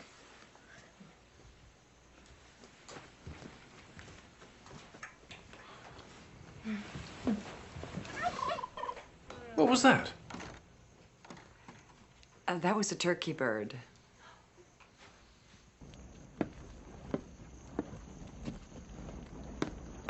The sheep are in the meadow, and the kye are in the corn. Thou's o'er long in thy bed, bonny at morn. The sheep are in the meadow, and the kye are in the corn. Thou's o'er long in thy bed, bonny at morn. We're all laid idle with the keeping of the babe. The lad winna work, and the lass winna lay. We're all laid idle with the keeping of the babe. The lad will now work, and the lass winna lay. Bonny at eve, bonny at morn. Thou's o'er long in thy bed, bonny at morn. Canny at e'en, bonny at morn. Those o'er long in thy bed, bonny at morn.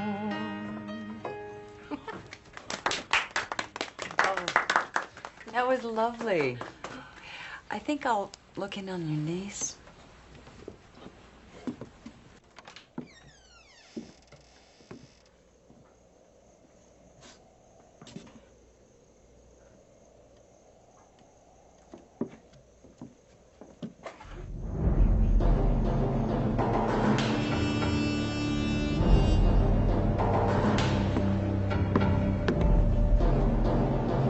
Nothing's happened to the baby!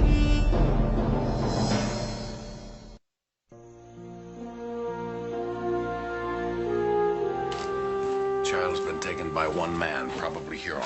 I'll get my musket and we'll find him. Not in the dead of night. It is too dangerous.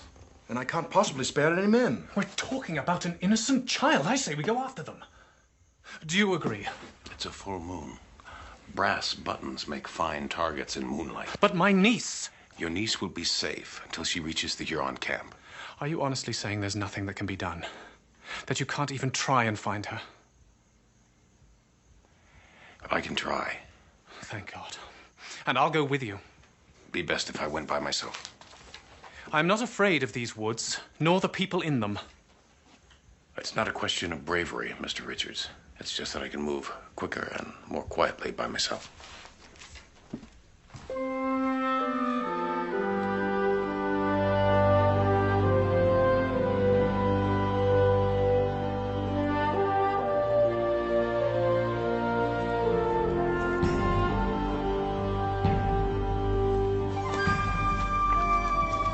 Hey.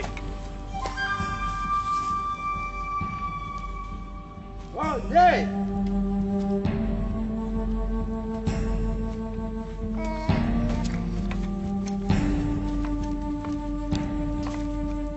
One day.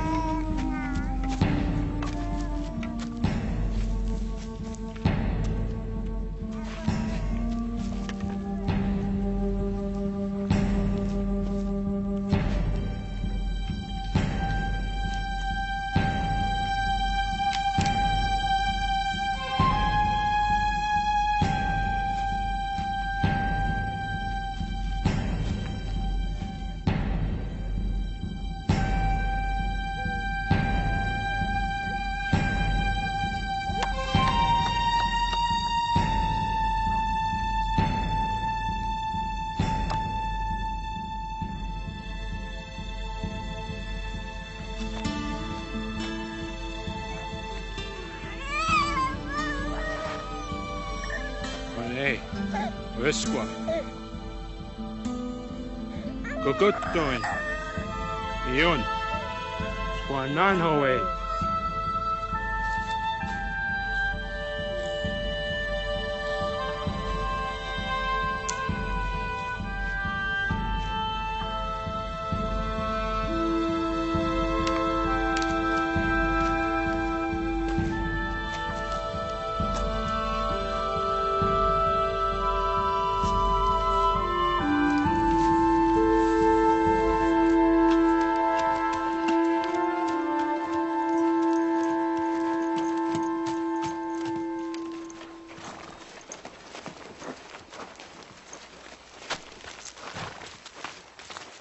You couldn't find her?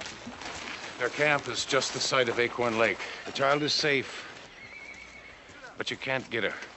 Why not? She's been taken as the daughter of a warrior. Oh, dear God. What does that mean? Means he is replacing his own child, killed by white men. It's an Indian custom. Well, that's ridiculous. We must go and steal her back. No. That would start a mourning war.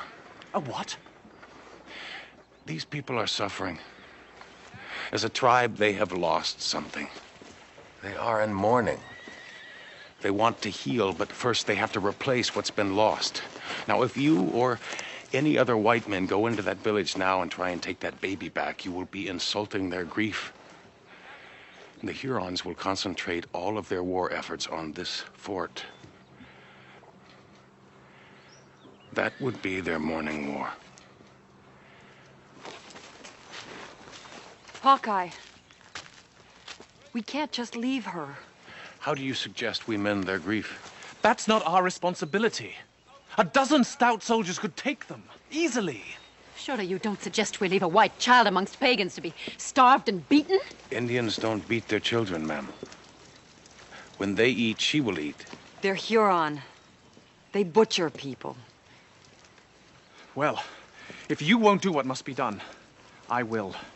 I demand you lead me to this Huron camp. Henry, no. Let her go, my friend. I will not give an innocent child the sentence of death. Please don't do this.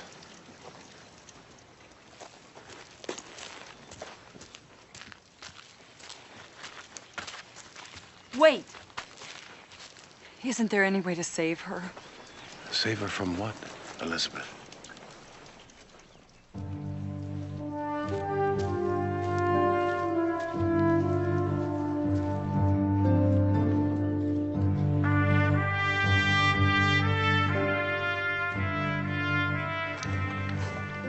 Pray for me.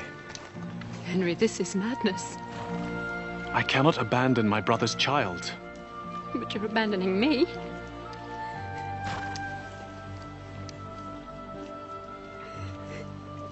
Stand straight now, that I may remember you tall and strong.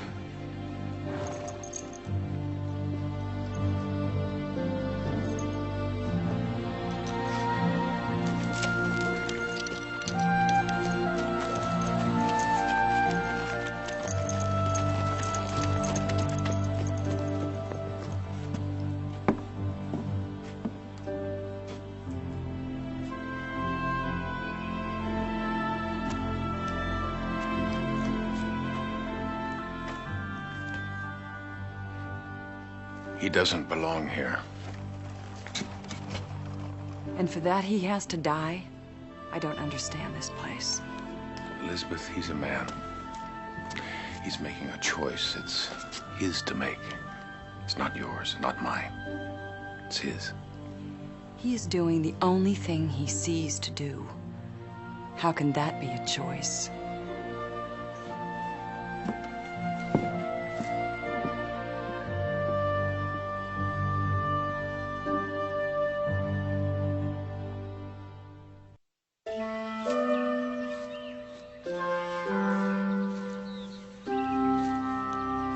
Kenny, why do I listen to you? Because you don't want to see me get rich without you. You stole those from the Richards woman. Borrowed, Peavy. Borrowed. It's not like we're gonna keep them. Here. Put this off that way. What are we doing with them? They're fixing to be found. By who? By us. Then we turn them in so we can get some more reward.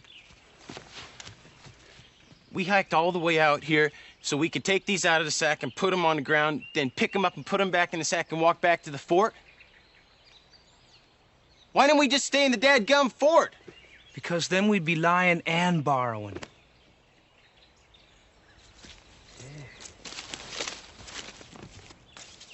Peavy!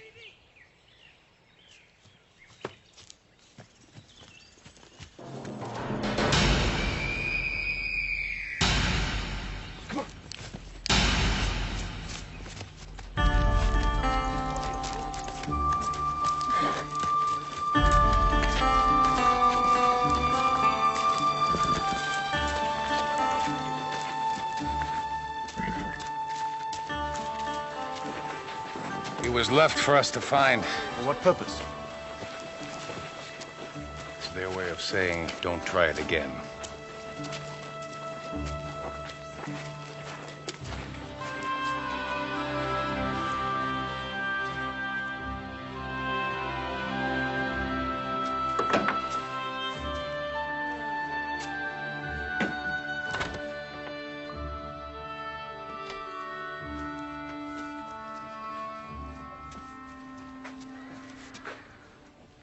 I feel like there's something I should say. But I don't know what that'd be. I don't know if you're thinking about Richards or the child or your husband. All three. This place isn't kind to people who don't belong. How do you stop caring? You pick who you do care for very carefully. I don't know how not to care about a child, Hawkeye. Would you want this little girl? I would. But it would be wrong of me to make that decision without William. And also, a child deserves to feel safe. I don't feel safe. She will be all right, Elizabeth. Would Henry Richards agree with that? Or William? Is it just her misfortune that nobody's known her long enough to care?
It's a good-sized tusk. Worth keeping. That boar fed a lot of people. It was a good hunt. A hunt worth remembering, like good friends. Like good friends. The deer and wild boar are safe today. Your mind is elsewhere. When a Delaware woman has interest in a man, it's obvious. I mean, she has ways of making him know it. And that's the way it should be. But white women are different. Oh, they're very different. Sometimes they show it. Sometimes they do the opposite. Sometimes they do strange things with fans and such. I don't understand. With women, sometimes it's better not to try and understand.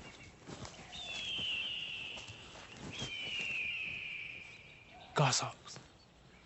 But have you spied any goshawks?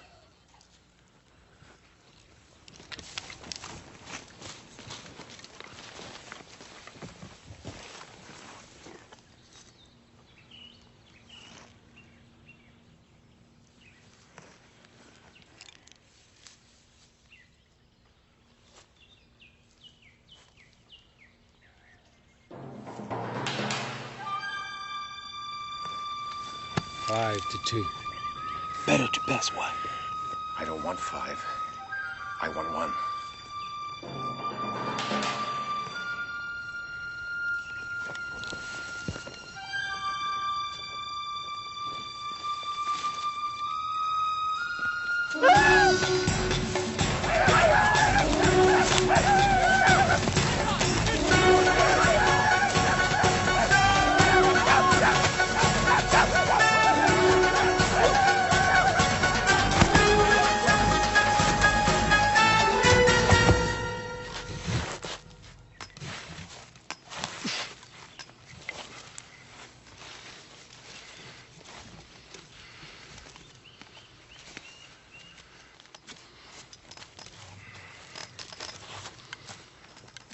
I expected it would take you longer. There were only 4 of them. Give me your scalping knife. Now, where did you get this? I'm a dead white woman.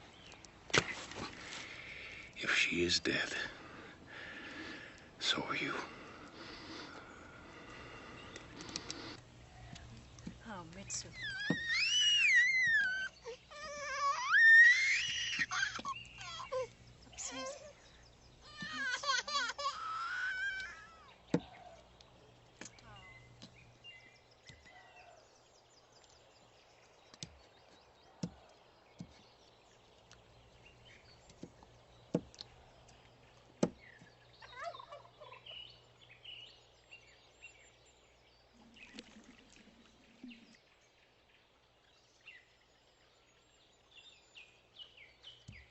Turtle eggs! We found turtle eggs!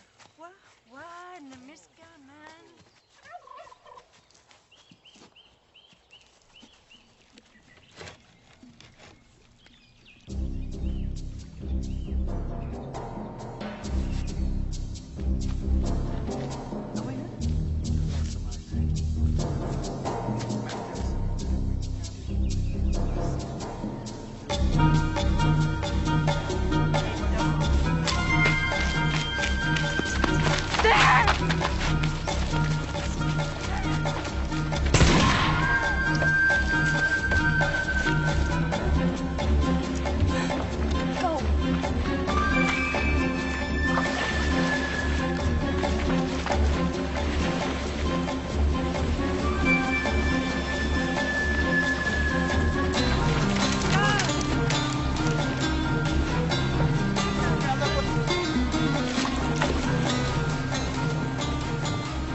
I borrowed their paddles. You mind using one?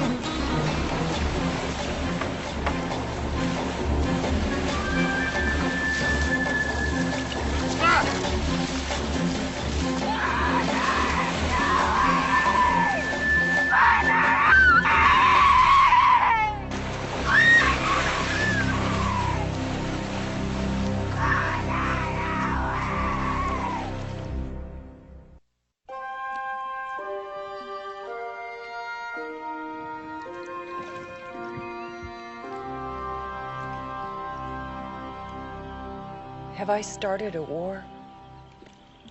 Probably. You hurt? No.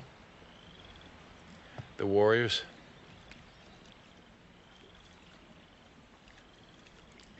No, nothing. Then the women took you first.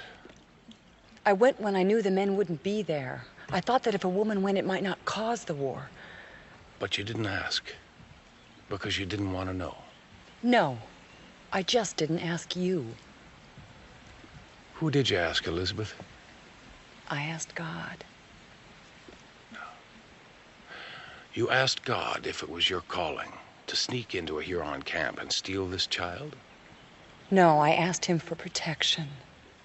Oh, I see. First you told him your plan. Then you asked him to protect you while you did your plan. The next time you pray, Elizabeth, ask for wisdom.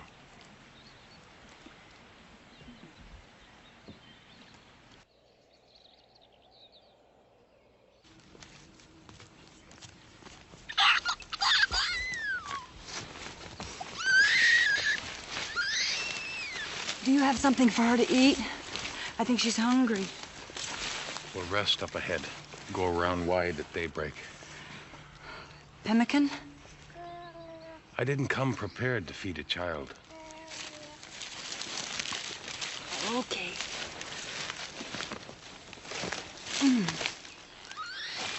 Just a minute, sweetie. I'm doing the best I can. Here we go. Come on. Yeah. That's it. That's it.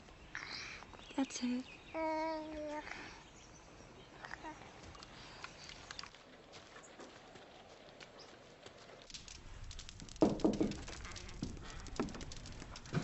Mrs. Richards, I wish you to know that any resources I command are at your disposal. Thank you, Captain. It's kind of you to make the effort to be thoughtful at a time like this. My pleasure. If I may say, even your brief presence here has brightened this otherwise dreary outpost. Whatever do you mean? Only that women of taste and refinement are rare here. Oh, you flatter me. But for the moment, I should like to be alone, with thoughts of my husband.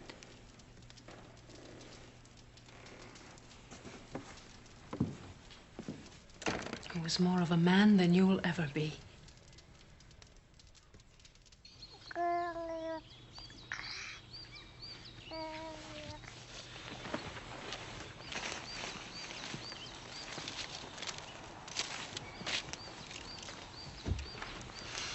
It's cold.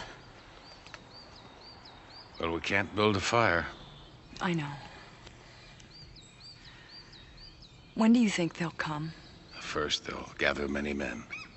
Then they'll come. I couldn't leave her. Will you be her mother? No. Beatrice will learn. That turkey bird. She'd rather have a new dress than a child to care for. Maybe someone else in her family will want her. Someone does want her, Elizabeth. The same someone that taught you how to chew her food. She's not a Huron. A Christian-born child should grow up learning Christian ways. Well, I reckon that's the difference between us. Because I figure a child should grow up loved and wanted. She should be raised to know the Word of God, so that when she dies, she'll go to heaven. Your God must be smaller than mine. Because my God could find a child in a Huron village.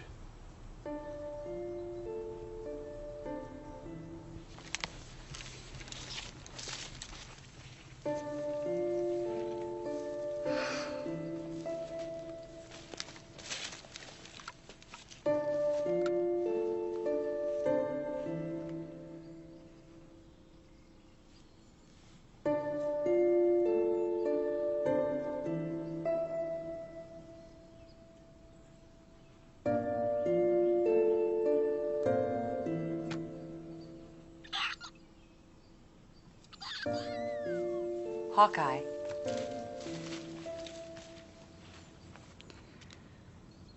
How is it that you don't read? And yet you understand the scriptures so well.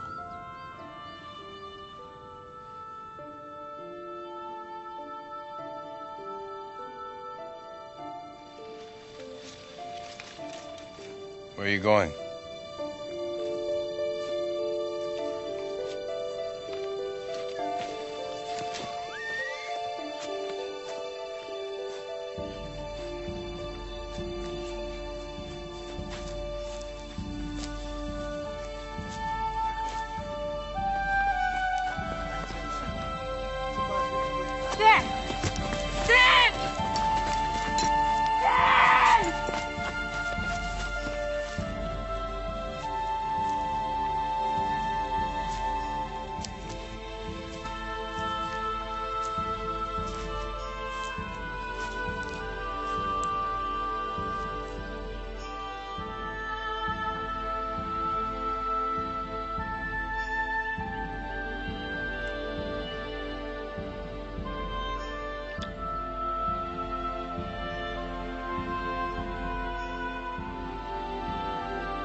Myself, worry.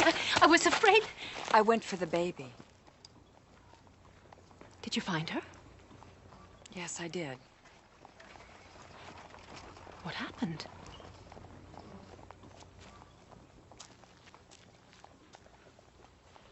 Beatrice, I didn't bring her back. Because you had no choice. That's true. I had no choice. You were courageous to try. We did all we could. We did all we could.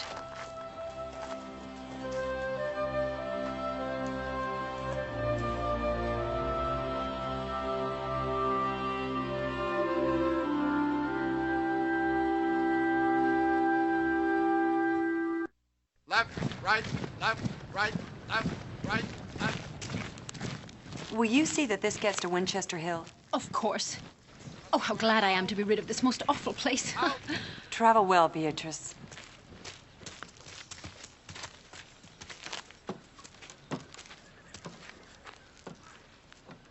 I still feel you don't belong here. You should come home before this place truly changes you. I fear it will influence you beyond redemption. Not until I find my husband. Leave it to Captain Shields to find him. As his brother, he is surely as determined as you are. Well, I prefer to stay. All right. I shall give your love to your family. Lieutenant, farewell, Elizabeth. Safe journey, Beatrice.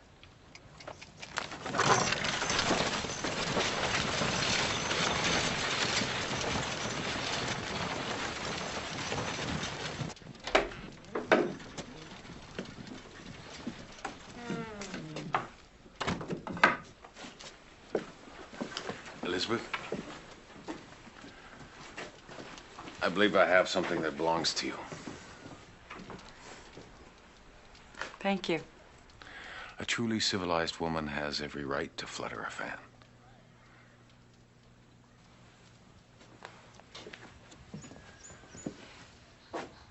What does the name Squananhawe mean? Beloved. Beloved. That's nice.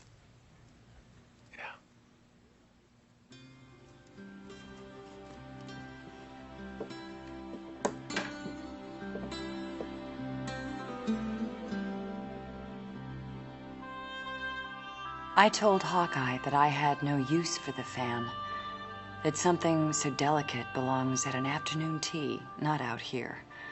Of course, Beatrice said the same of me.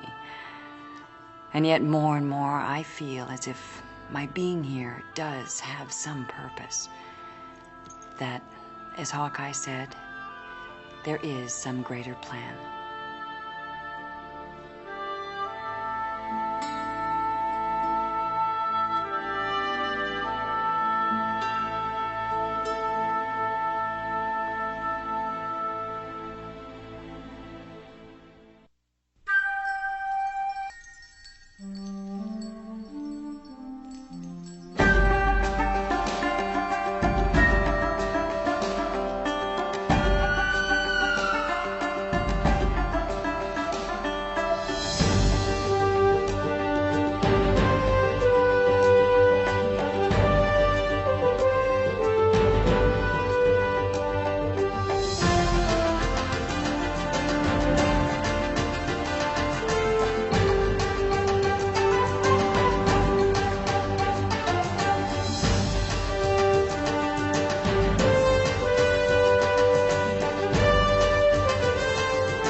hope you're friendly. I'm unarmed. I just made a trade. A bushel of dried apples and 5 pounds of coffee. It's a good trade. Help you roll it up? Yes.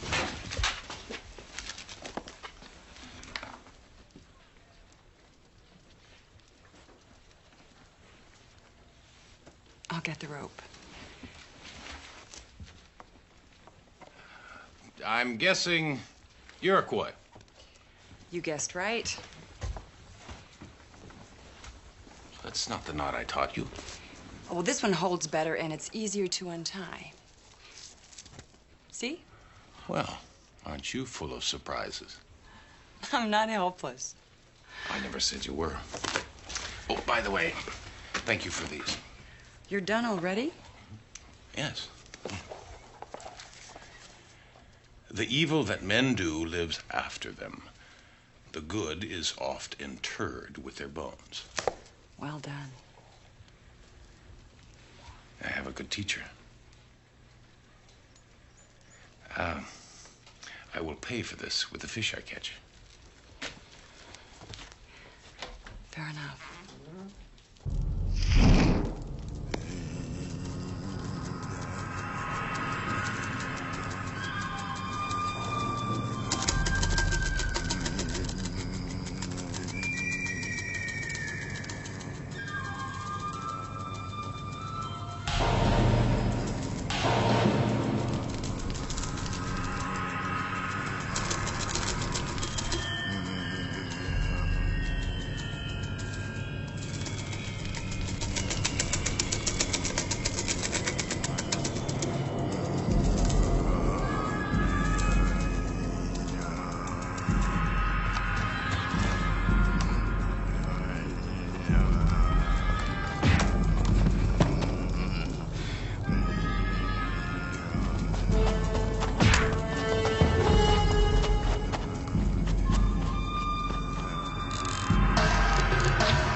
The spirits have shared a great secret with you.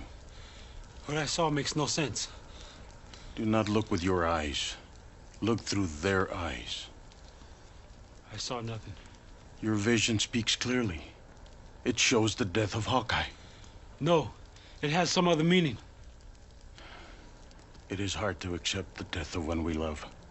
I would not let him die. You can do nothing to change his path. He is my longest friend, my brother. I would not let this happen. The spirits gave Hawkeye great skill and courage.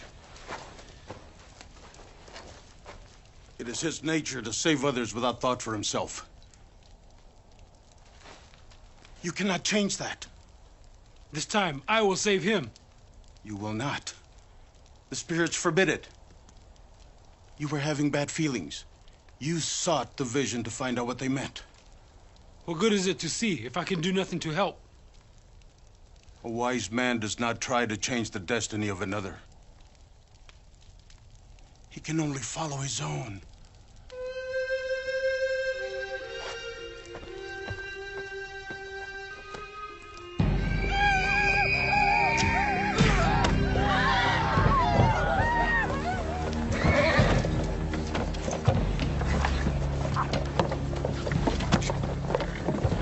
We should have found them on their way back from trading.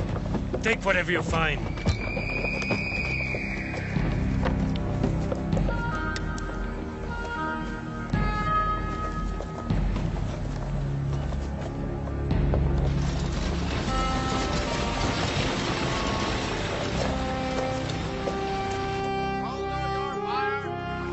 Heard tell about some Indians out near that big sheet they call Ontario. Captured a farmer. They wrapped him up in leaves and turned him over a slow fire. Roasted him for 3 days. What do you suppose they did then? You're not thinking. Indians don't eat, folks. They just like killing them real slow. Peavy. Peavy, look at this. What? Only the smartest idea to come down the pike since rising bread. Listen, Joshua Fry's all-purpose, all-healing, miraculous elixir. Men's deafness, blindness. Even cures a thickened moronic for which previously there was never a remedy known to man. What's moronic? I don't know, but it sounds awful. Satisfaction guaranteed. Peavy, what an opportunity! What? We get a batch of this miraculous elixir. We sell it right here at the trading post. Sooner than you can skin a rabbit or filthy rich. I reckon there's only one problem. There ain't gonna be much miraculous anything. That's just a start. We'll get the rest at the tavern tonight. Tavern? Of course. We wager on the right horse. We're on the path to wealth and luxury.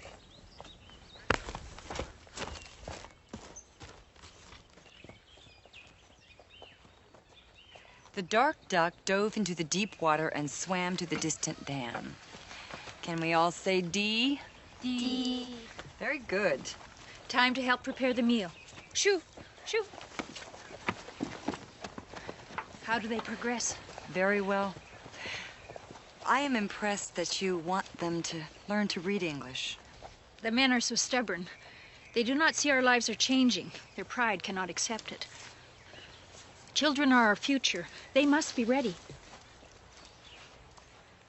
I prayed to the winds to carry my wish for a teacher. Thank you for hearing my prayer.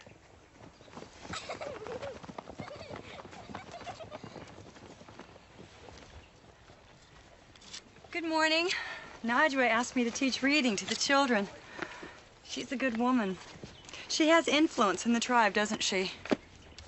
Yes. It's not like our culture, where the men make all the laws. I know she sits on the council. Does she have a vote?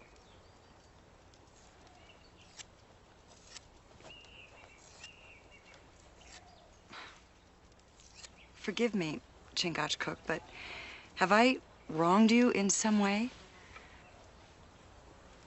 You have done nothing to me. Then why do you act as though I have?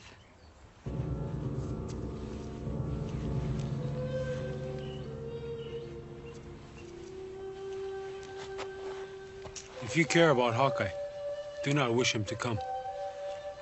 I don't understand. When it is time, do not wish him to come.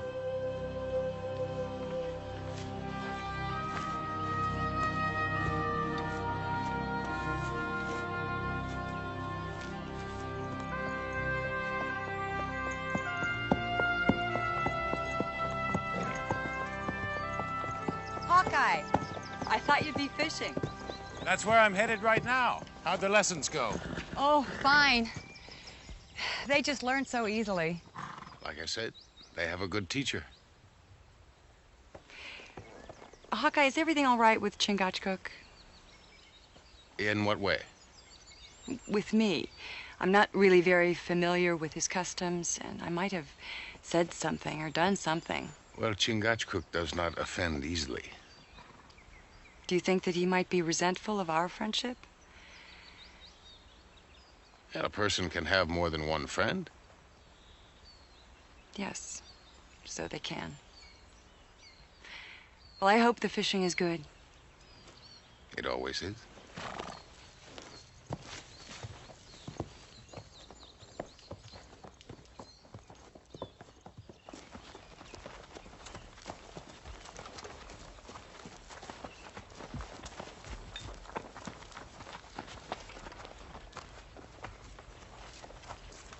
It has been a long time since we have seen each other, Chingachgook. Wind Shadow. Your hunting has been good. We have enough. We have not been so fortunate. Who would like to purchase food from you? You and your men are welcome to share a meal, but our food is not for sale. What kind of chief refuses to share his bounty with others of his tribe? You are no longer of this tribe, not since you broke the peace with the English. Perhaps we have changed our ways. Yeah, perhaps you think I am a fool. We do not trade with thieves. We do not trade with murderers. Then perhaps we'll take what we need.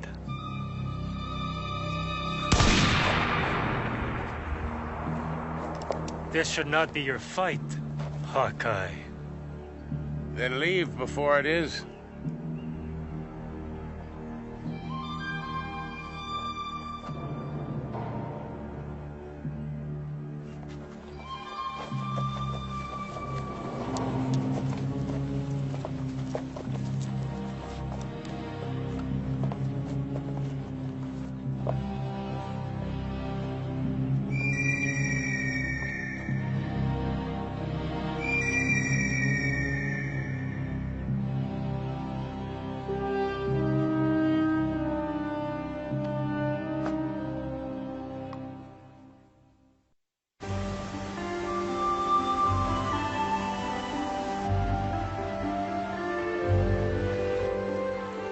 What do you think? Is our dinner out there? It is. That doesn't mean we'll catch it. Did you bring the salt? No. How are we going to cure all the fish I'm going to catch? I'll stop by the fort on our way back to our camp. The beach is a better line to use to catch fish. We'll see about that, my friend.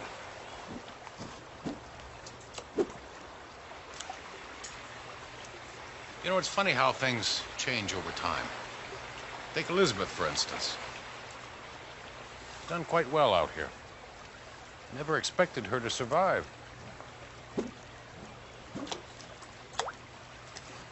Okay. If you save the life of someone close, cost the life of someone you know not as well, what would you do? And I'd save them both. First my friend, and the other second. And if your God forbids you to save either? Well, he wouldn't. In fact, he would expect me to try, and I would. And if you had to choose?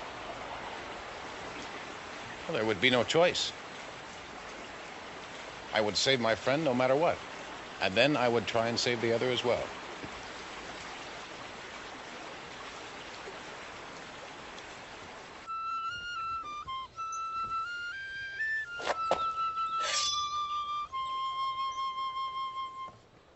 God save the king! God save him! Cheeses, raisins, spices, currants, rice, and corn, and 3 tubs of butter. Is that right, Peavy? I reckon so. 3 tubs. Counted them twice. Lemons, carrots, and turnips, all counted? Done. 10 dozen each. Apples, dried and green? Done. 4 bushels each. And the blankets? Done. Folded. 4 to a shelf. All right. You boys never have anything done in advance of me checking it. So either you're finally learning something, or you want something. Well, now that you mention it, Miss Shields, we're wondering about the possibility of a small advance against our wages. Considering we already pretty well earned them being so organized anyway.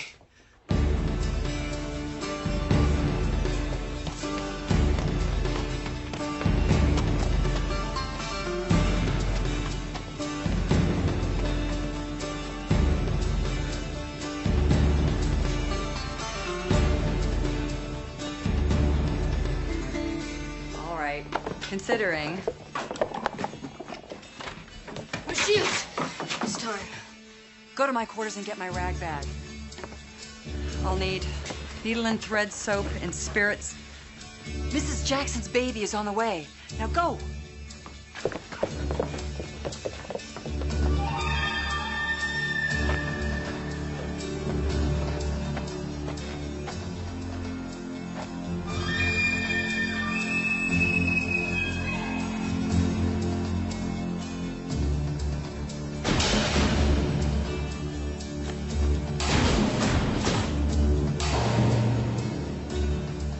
I'll be back tomorrow. Business as usual. No closing early to get to the tavern. We wouldn't do that, Miss Shields. Not again, anyway. But don't worry, everything will be fine. I'll count on that. Good luck!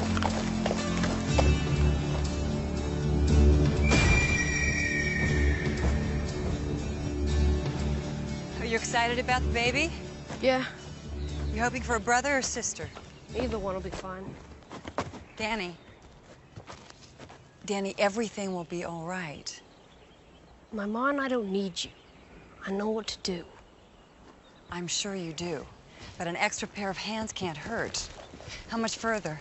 Just over this hill.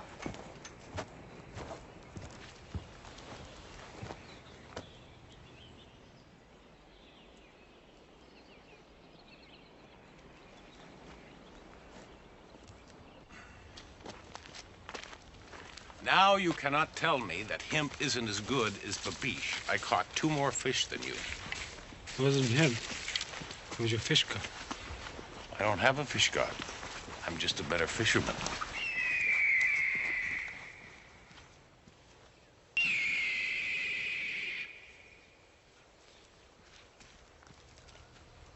Something wrong? My heart and mind are heavy. About what? About something I have seen. You had a vision? Yes. What was it? It is not for you to know.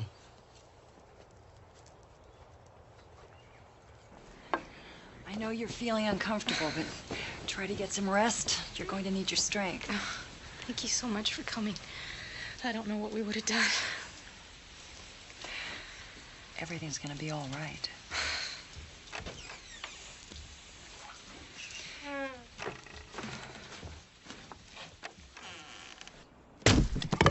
It must be hard with your father away.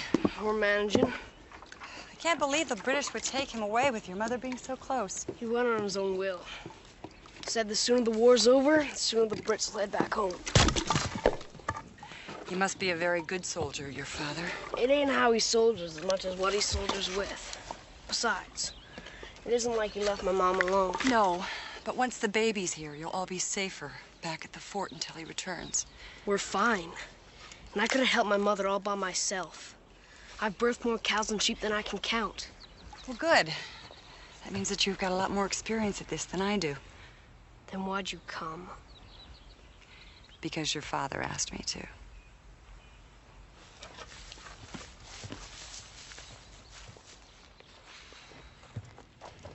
So, you want to talk about it? Talk about what? Why the vision's troubling you? You are the one person I cannot tell. Was it about me? Yes. Well, if you saw something that involves me, I should know.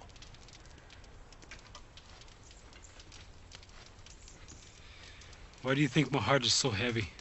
I wish to tell you. So tell me, Chingachgook. I cannot. So please, do not ask again.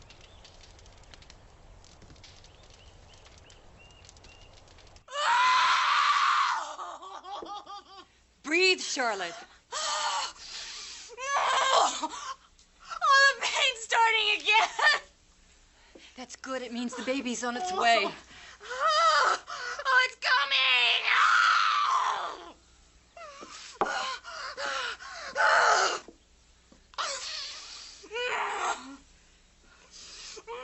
Now bear down as hard as you can.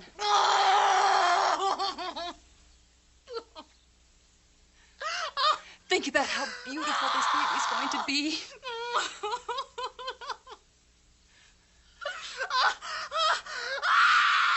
Danny, I need some more rags.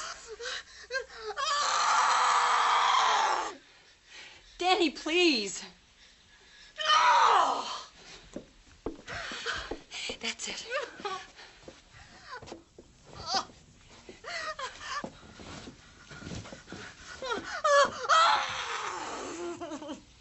There we go. One last time. Push harder. Okay. Now bear down as hard as you can. I can see it. I can see the head. Now push. One last time. Push harder. Here it is.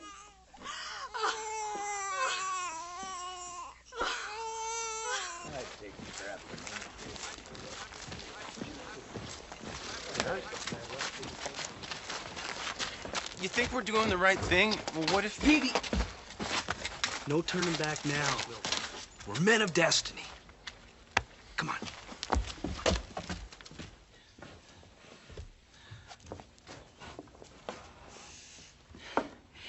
You have a new sister.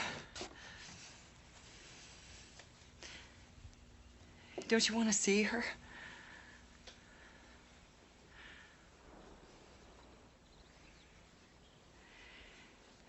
Danny, I think I know why your father wanted me here. He knows how much you love your mother, how upset you would be by her pain. Danny. Danny, look at me. Your mother would dearly love to see you now.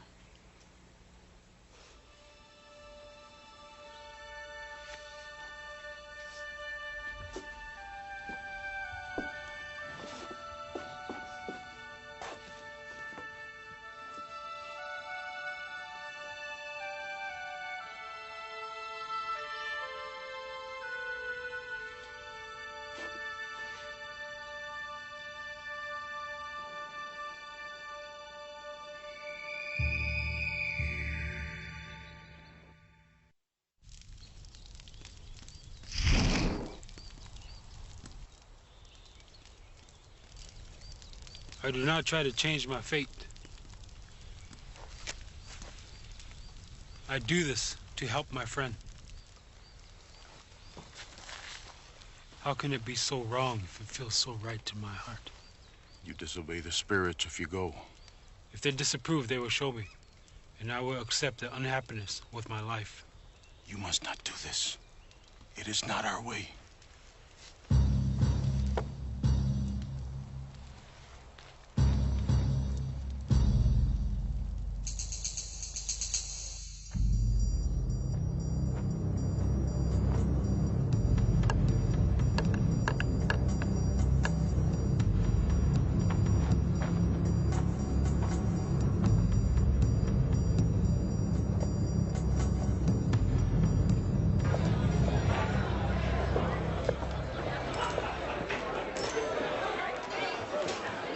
Time to get weak-kneed now, Peavy. Think about the future. All right, Sam. 3 glasses, 3 liquids. You gotta get them all to win. No contest, woman. Easy money. Here we go, Sam.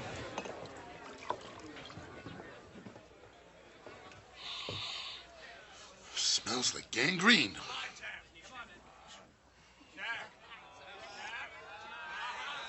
Ooh, it tastes like the wrath to come. Red corn whiskey, ain't no doubt. Come on, Sam. Another one for you, Sam. Ah, the bouquet of horse manure. Oh, it tastes the same. This is English rum. I tell you, horse manure actually tastes better. One more, Peavy. One more, and we're on the road to the elixir of miracles. Come on, Sam, it's miracle time. Come on, Sam. One more to go.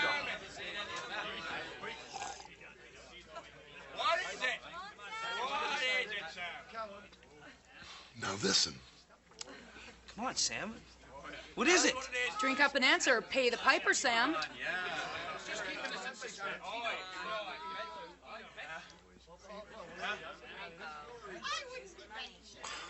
That's the darndest taste I ever guzzled. I'll be damned if I know what this is. Don't know about damn, but you're gonna be broke. Because that is the most expensive glass ever purchased of pure, unadulterated spring water. You can kill a man. Are you out of your mind? Water? We lost on account of water? Peavy, maybe we can make our own miraculous elixir. Think about it. If we just get the right combination of ingredients, we do a little mixing, do a little tasting till we get it. I mean, how hard can it be, right? Phoebe?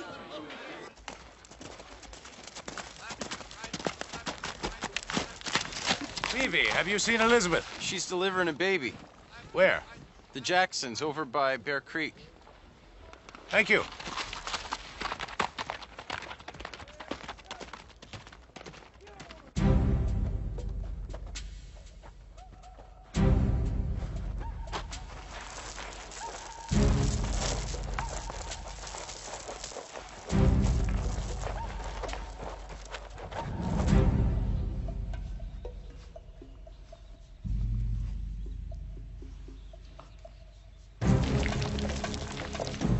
Danny! Hostiles!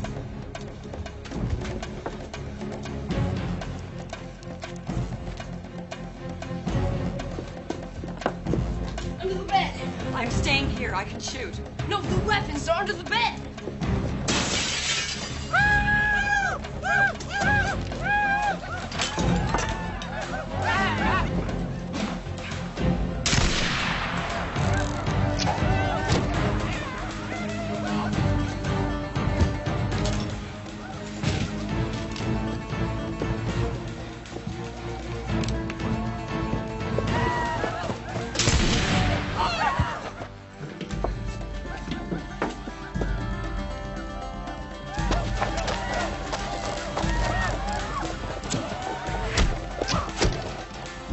Danny, behind you!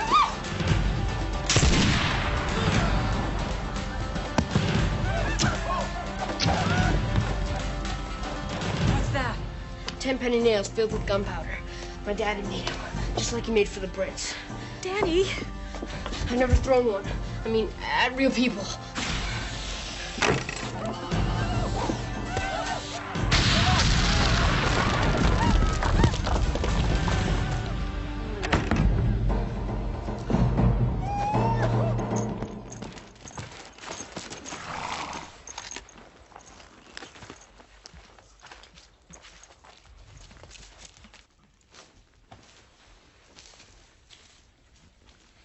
Chingachgook is not here. I know. I want you to tell me what the vision said. It does not serve you to know. You cannot change it. A man can change anything. Not a sunrise. Not a flood. Not a vision. That is your belief. It is not mine. Makes no difference. But it does. If I know the vision, I can pursue it according to my belief. And that is a course that I'm entitled to. Chingachgook saw you try to save Elizabeth from enemy warriors. I did not save her? No. An enemy arrow finds your back and brings you death. Where did he go? To take the arrow for you. Where? Find Elizabeth, and you will find Chingachgook.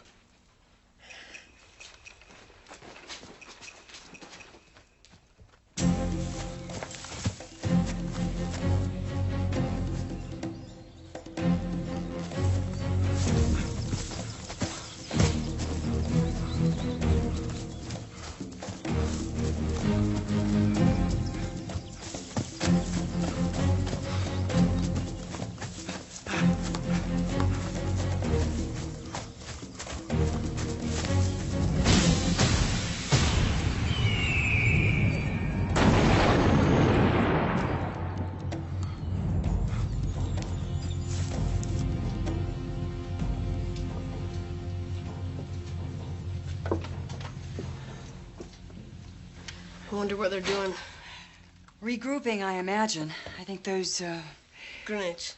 Grenades have them confused. Elizabeth.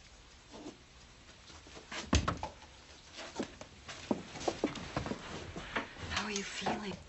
I'm afraid. I don't want them to get my babies. We're holding them off. For how much longer? If I use the rest of those grenades, you can take the children, go out the back, and head for the fort. We stand a much better chance if we stay together. Here they come again.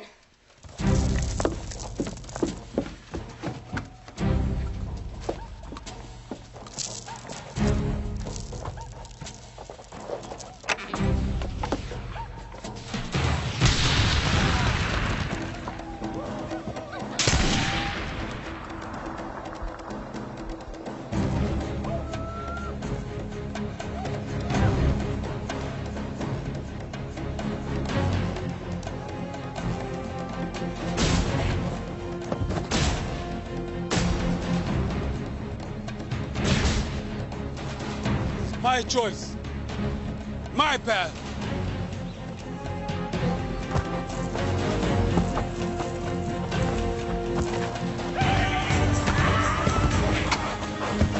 Chingachgook! What is that? A friend.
We've got to get him inside.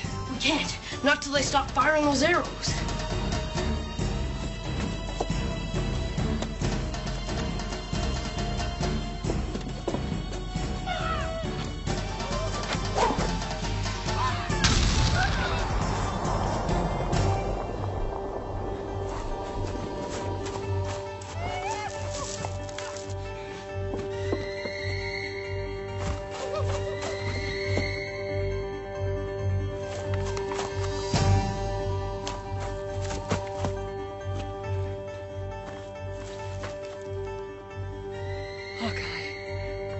Okay.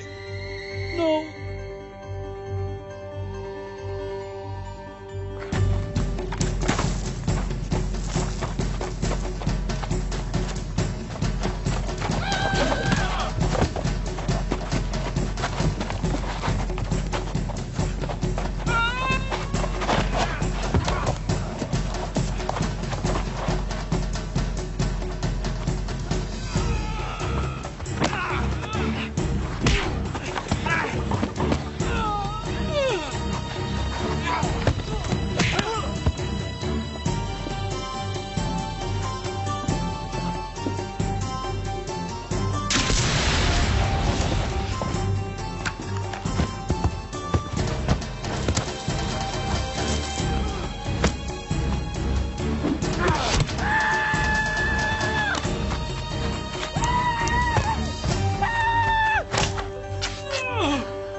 Sorry, but if we don't get it out, the infection will kill you.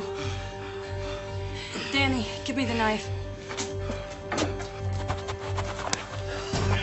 Forgive me, but there's no way to do this without hurting you. I show my weakness.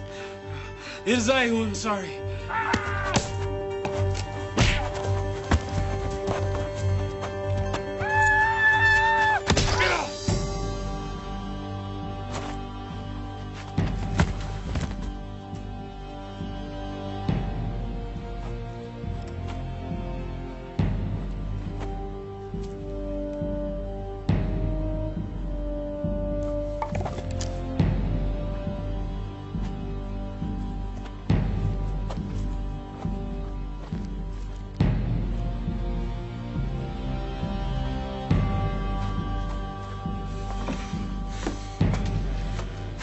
The arrow's not coming out, Then we'll have to push it through.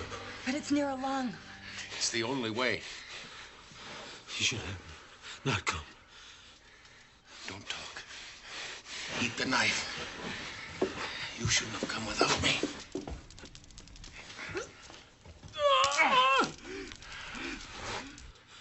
I did what you told me. Save my friend, no matter what. Next time, don't listen. You're always saving people. This was your time to be saved. You know what I have to do. There's no shame. To show your pain, friend. A white man would say that.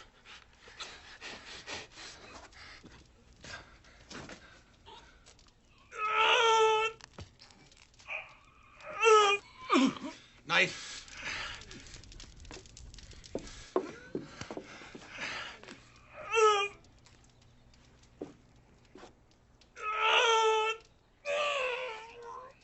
I will do it all again for you, my brother.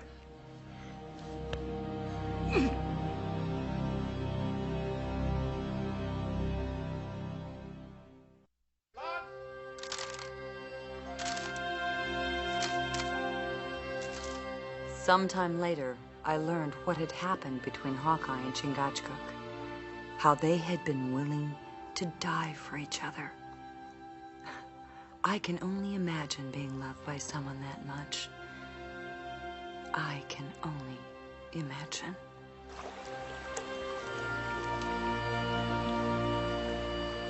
So you think our dinner is out there? It is. But that doesn't mean we'll catch it. The gods like you. They will lead a fish to your line. You have an interesting way of looking at life, my friend. But my views are different. I believe that man creates his own destiny by the choices he makes. So you are what you are by what you have chosen before? Something like that. And you are who you are because the gods made it so. Something like that. So the little fish that chooses to be your dinner, that is his destiny? Either that or the fish gods will guide him to my line.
You want to try? Now, mind your fingers. Keep the blade pressed tight to the stone.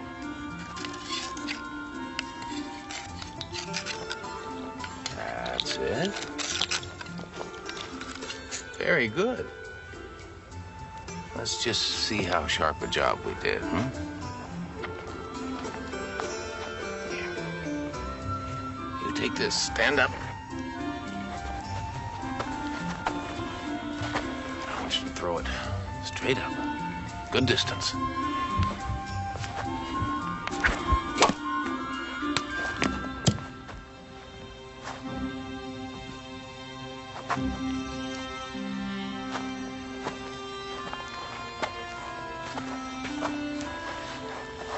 Where did you learn that? Same fellow who taught me how to sharpen a knife. Just takes practice. Splitting it's the easy part. The hard part is skinning it at the same time.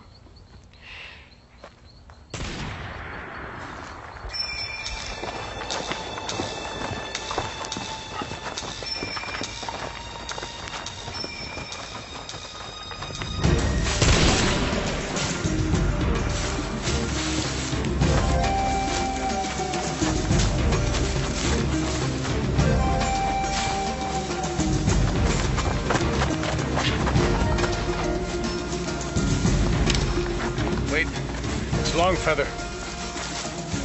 Longfeather, over here.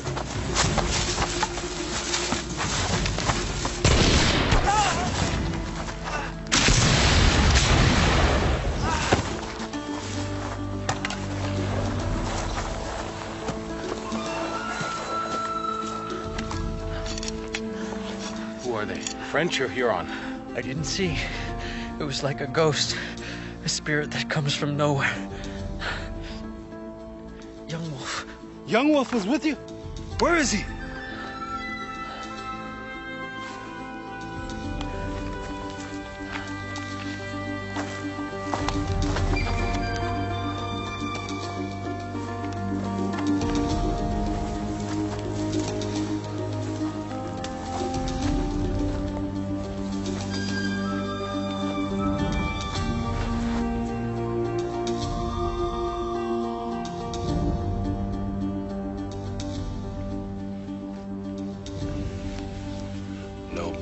Fires a rifle or takes a scalp.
Here's a stink bait, Harry. And foxes love it. Most important part of any trap's a bait, Red.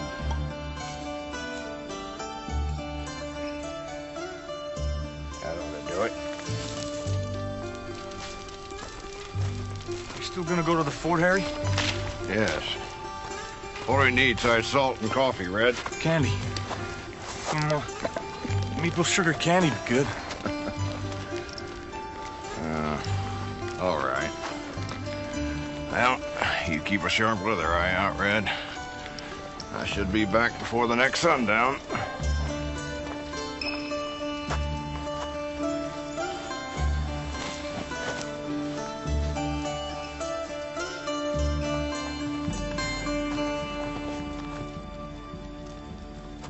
Will he live? Longfeather's spirit is strong. Perhaps.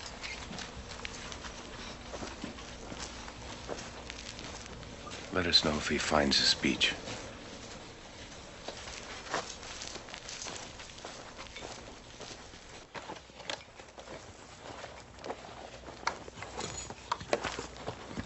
I know you believe in spirits.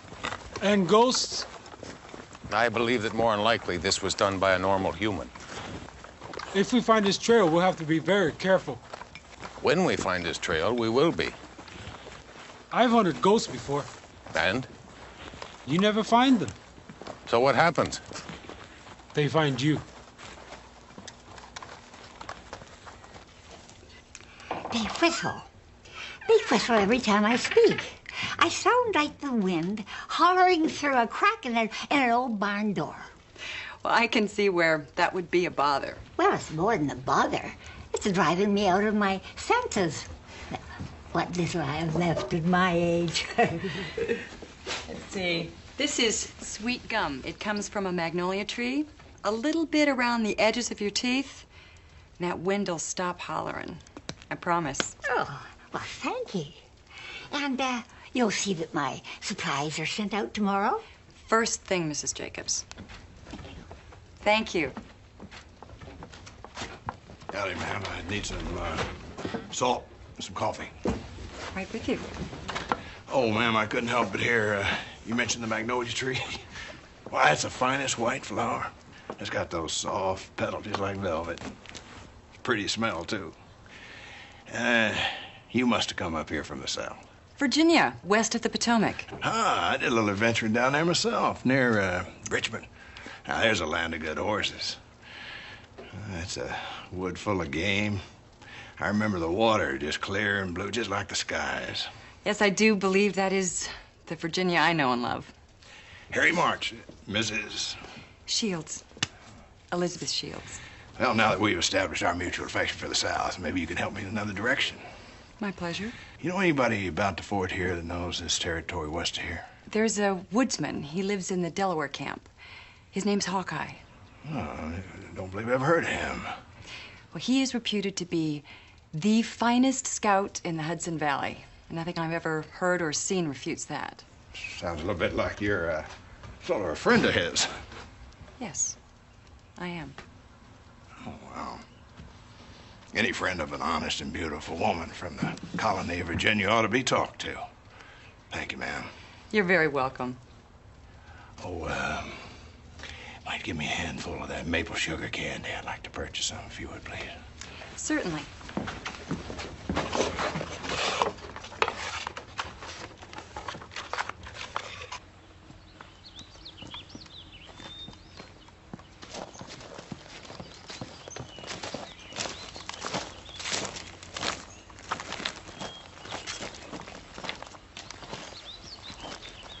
Well, maybe you were right. But even a ghost has to leave some kind of a trail.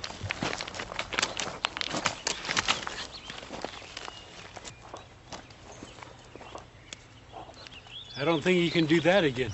Do what? Oh, yes, I can. You were lucky. Luck is like the wind. It's here, then it's gone. Luck has nothing to do with it. It's more like skill and a practiced eye. More like luck. All right. Since you're one that has to have proof, I'll prove it. Now, throw it straight up in the air, good distance.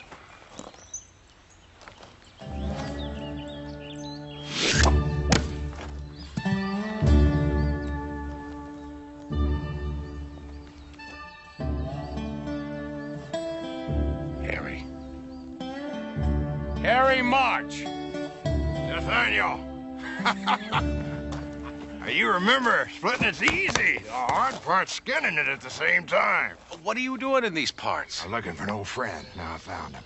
Now, I had it on good account that a Huron war party took off the top part of your head. Old age gonna get the rest of my hair before any Indians do. Listen, Harry, I want you to meet my best friend, Chingachgook, a Delaware chief. Chingachgook, this is Harry. He taught me most of everything I know. We didn't hear you coming. You weren't supposed to.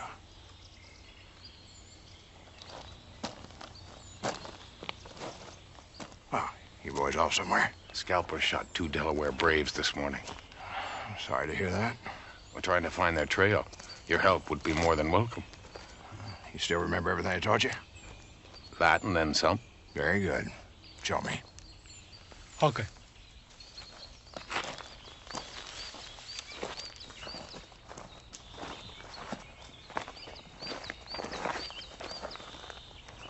Fox snare. They use stink bait.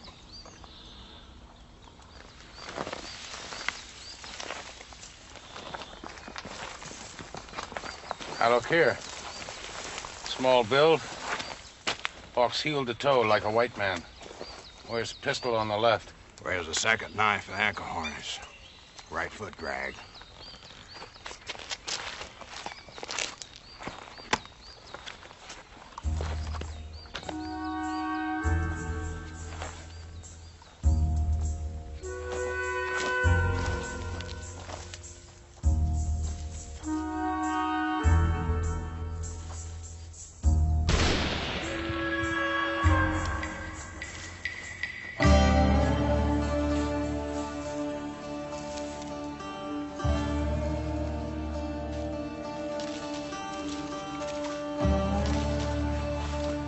There's your scalp hunter. Don't look like much. Who's to say what a killer looks like? Yeah.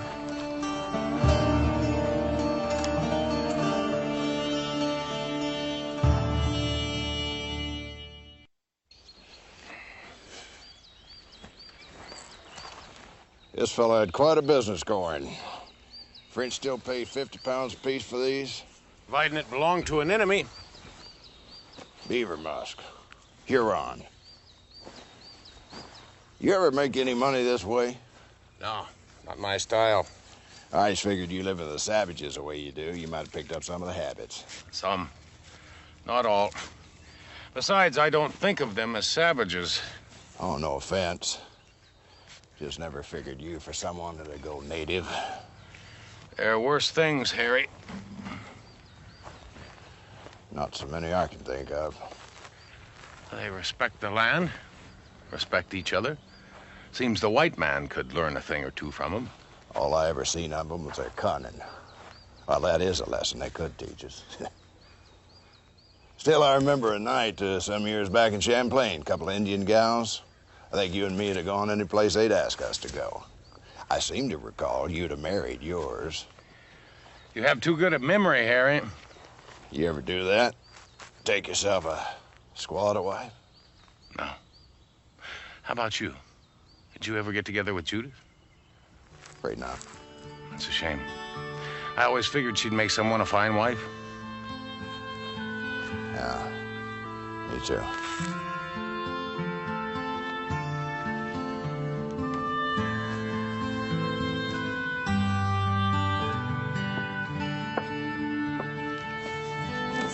Two Campbells.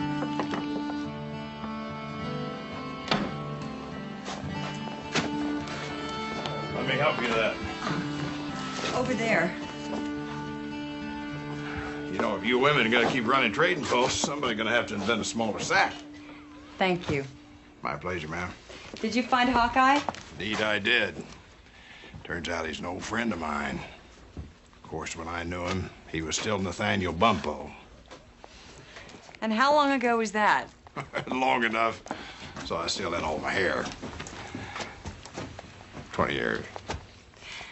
What was he like back then? Blank sheet of parchment, hardly been written on. He turned out very well. I'm proud to hear that. Hope you forgive me for being a little forward, but I'd like to invite you to accompany me to that tavern. I'm meeting Nathaniel there. It'd be my pleasure to buy the two of you a drink. Come on, man, put some effort into it. He won't be beating you this time. Come on, you got more than that.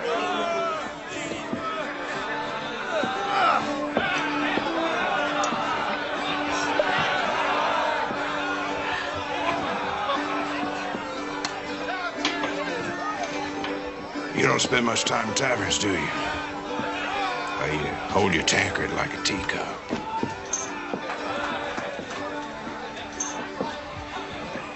One more cider? Oh, not for me. I'm fine, thank you.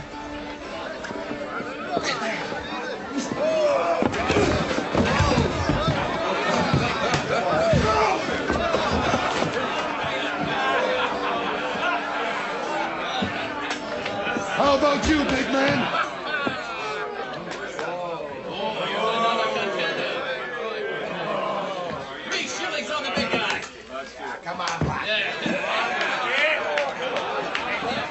do you play this game? I'll show you.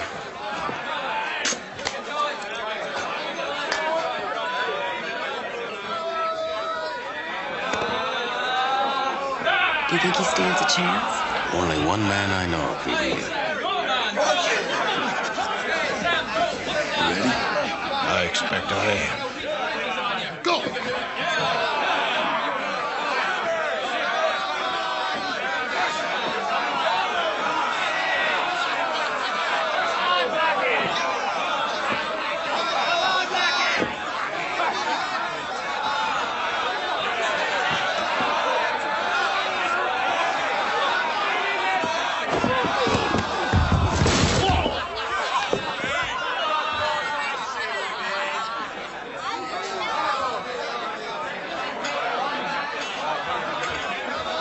You can take it.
You're a better man than I am, big man.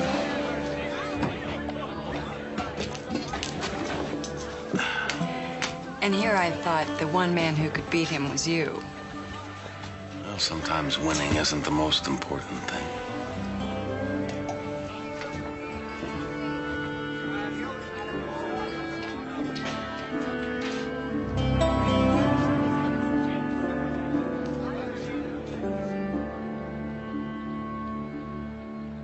General salute, present your fire. Lock.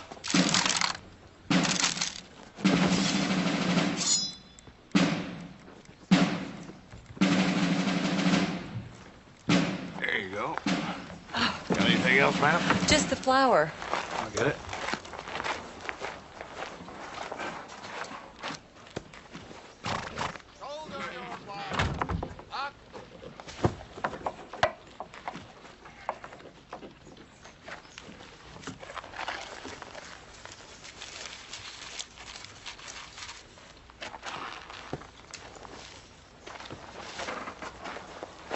That ought to do it.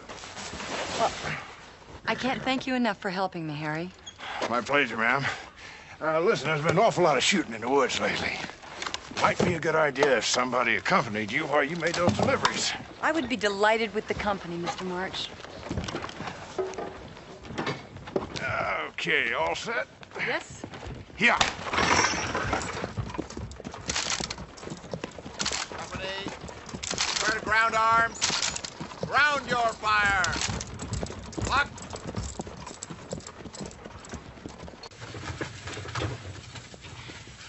How is it that you have never been caught by a woman? How do you know I have been? Woman knows these things. There was a woman once. What was her name? Judith. Judith. Did she marry someone else? No, she died. I'm sorry.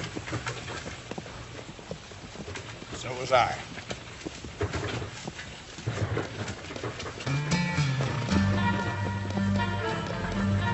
We take the right fork. No, we ain't. Harry, Yes? we're going the wrong way. No, we're not. What are you doing? I think it's called kidnapping. Yeah.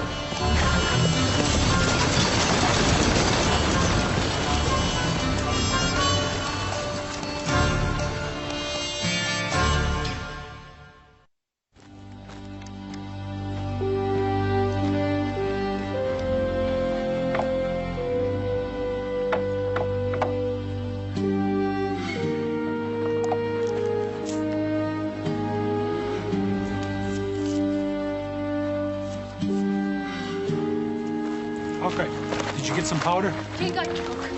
Longfeather has regained his speech.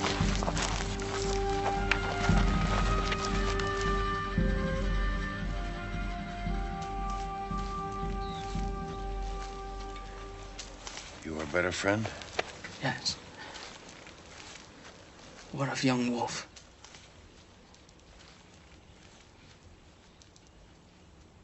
You saw no one? No, I told you it was like a ghost. What about the rifle shots? I saw one flash. Did it come from close to the ground? As if it were fired by a small man? No, it came from very high. As if the ghost stood upon a low branch. Or was very tall.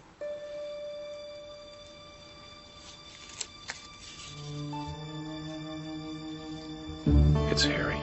They're at the Jacobs place. We'll take the Ticonderoga Trail.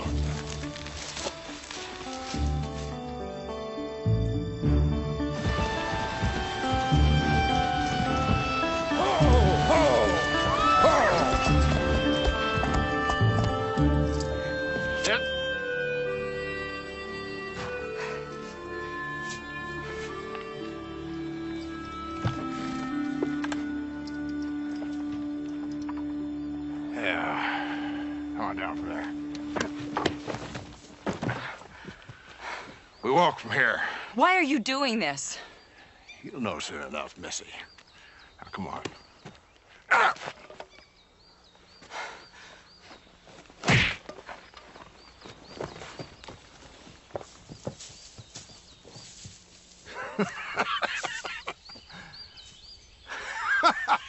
All right.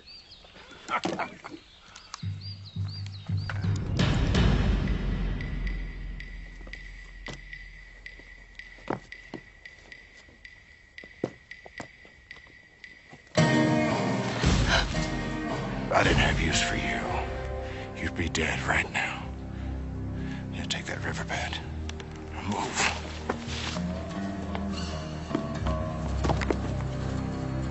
Okay. Get up. Come on.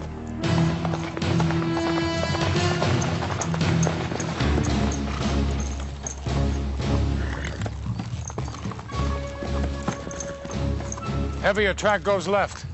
They started moving faster.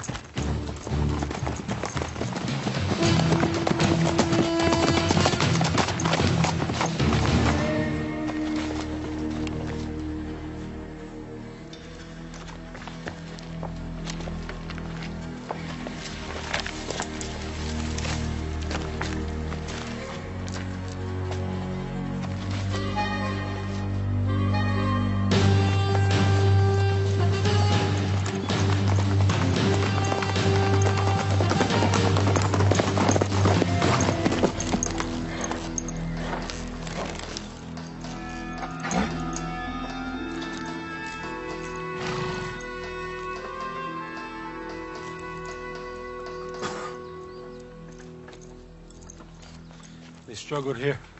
Elizabeth left by foot. With Harry? Harry leaves no prints. Then we follow her. No. This is for me to do. Big Pine takes the Shields woman for bait. He wants you to follow. Why do you do what he wishes? Something's happened. He's not the same man who taught me the forest, the rivers. None of that matters. He has a plan. You have none. I want to make things even. I want to go alone. He moves as well as you, perhaps even better. Perhaps. You were without knowledge when he found you. Now he has you acting the same foolish way. Look, I do not expect you to understand. Understand what? That you risk your life needlessly? You are right. This is something I do not understand. If I do not go alone, it has no meaning. And if you die, it has no meaning. Then let it have no meaning. But I will go alone.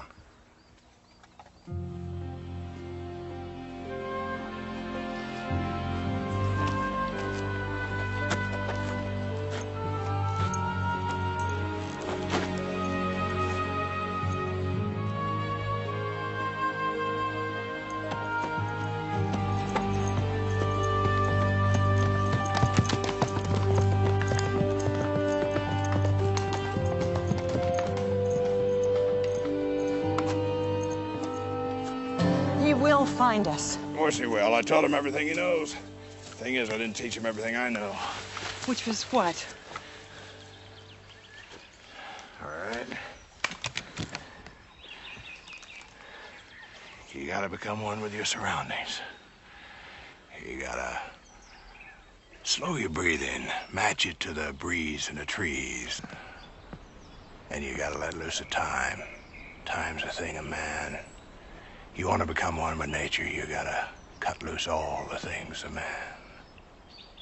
Listen, smell, see, not with the tools of man. There's a snake over yonder. You can't hear a snake. No.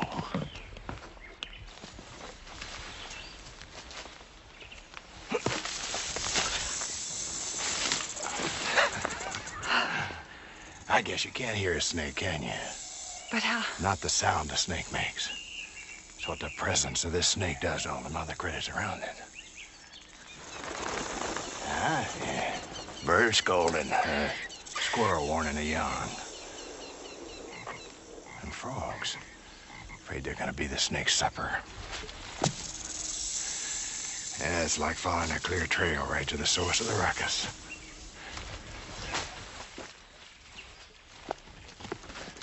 Now, come on, woman. We got company coming.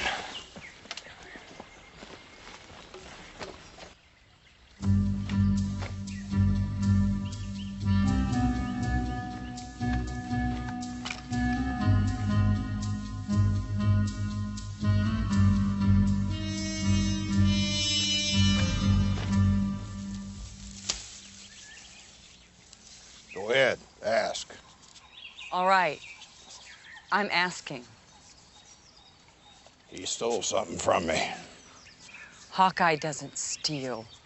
You don't know him at all. I know him longer than anyone. All those years ago, I saw smoke coming up from the trees. I went to investigate. There he was, scrawny 13-year-old, digging graves for his parents. First thing I taught him is you dig one, not two. Lovers might wish to spend eternity as close as possible. I would expect a man like you would not know anything about lovers. A lot more than you could even imagine, Missy. The woman, Judith, what was she to Hawkeye? She loved him. And you were jealous? No. Would have made her happy, would have made me happy. He spurned her. He did not return her love.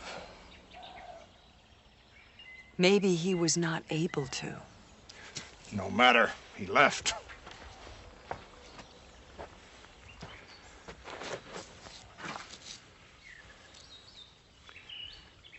I asked her to marry me. I begged her.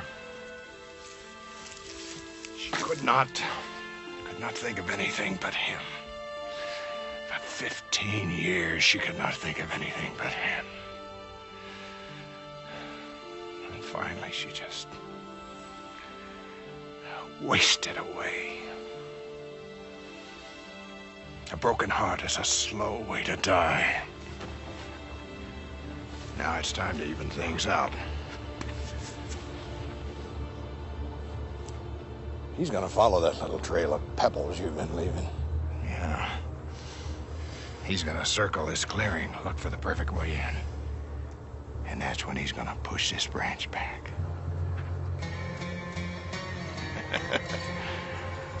It's real important when you gotta trap something to control the situation, know what your prey's gonna do. Every move it's gonna make. And to have the right bait.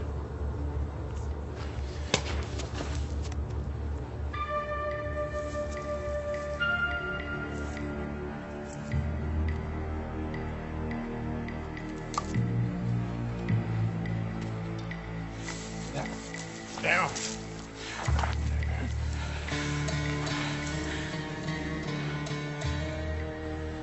You just watch, Missy.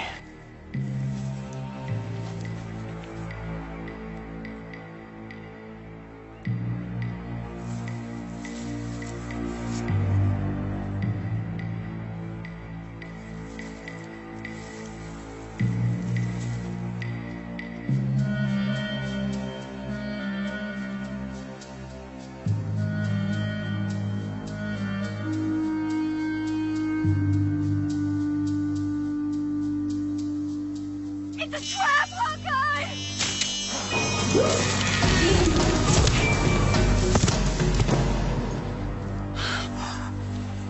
Thanks for your help. I was counting on it.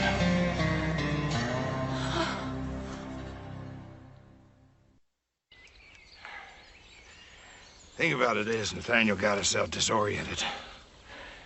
Worst thing can happen in the wilderness. One minute you're in control, next minute you're dead.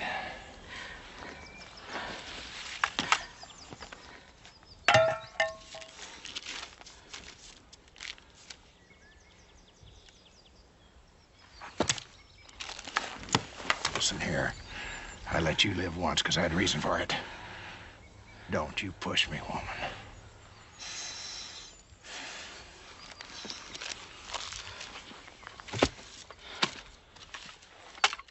Now, come on. Where are we going, Harry? Where are you taking me? Nothing, Mrs. Shields. Anyway, that's the way I want to remember it. You left Hawkeye back there to die. What more do you want? Nathaniel's not gonna die. I told him to slip every knot known to any man alive. He'll be along right soon.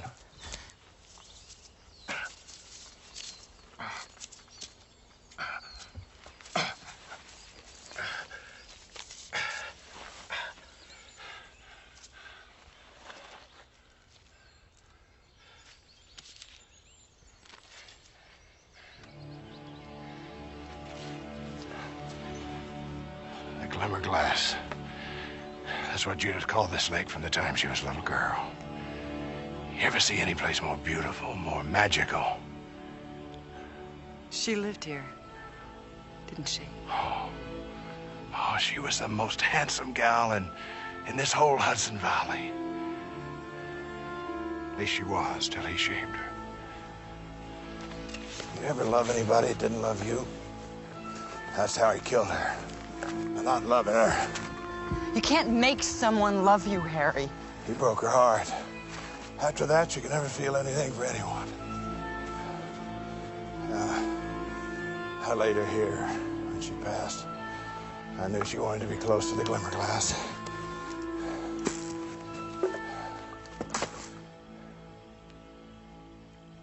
I just want you looking when Nathaniel dies. I want you to know how it feels. You can call out if you want. Maybe that's just what I want you to do. Nathaniel's gonna die slow, Mrs. Shields. Just like Judith did. Don't you worry none. When it's all over, I'm gonna kill you real fast.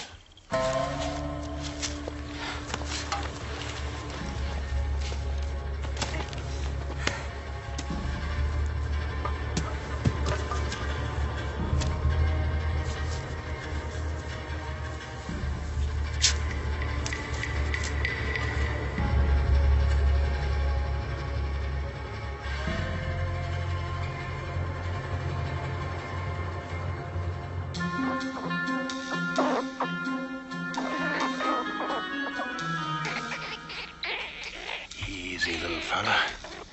You're not the one I'm after.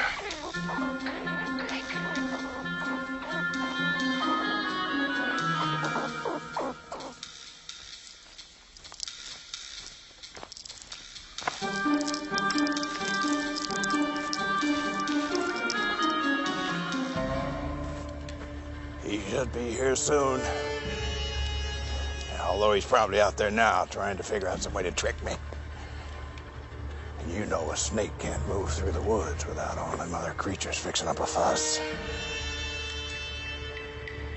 That's how I'll know where he is.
died wanting you, Nathaniel. I never sought her affections, Harry. Never. She chose you. Not because of anything I did. I'd remember that. I held her while she died. Her last words were of you. That's all I remember.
Don't do it, Harry.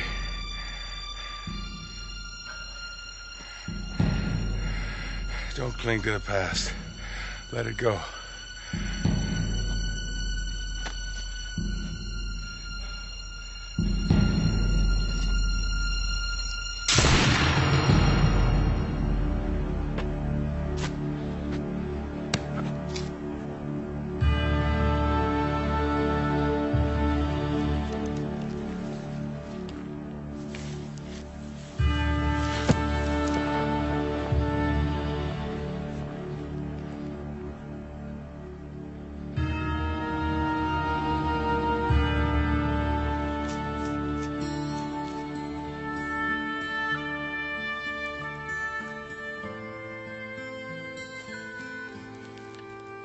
It was Hawkeye's wish to bury his friend alongside Judith, so that Harry would be with her for all eternity.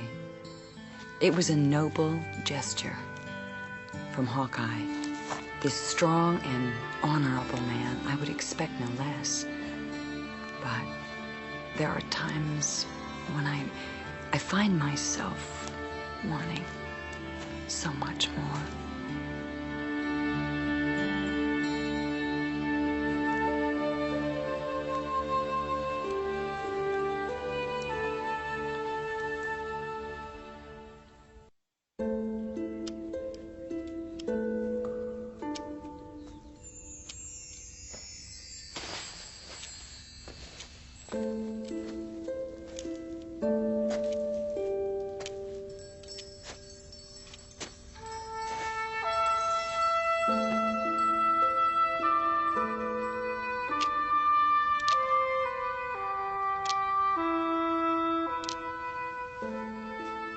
You still angry?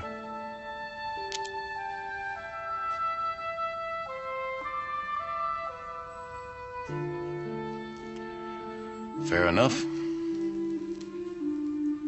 But you were right. He wasn't the man I remembered. The man I remembered was a good man. That's the way I choose to remember Harry.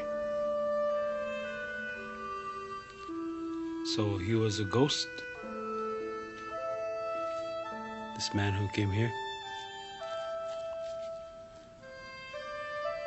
A ghost from the past.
It is late spring, and my nephew is making his way from Richmond to visit me.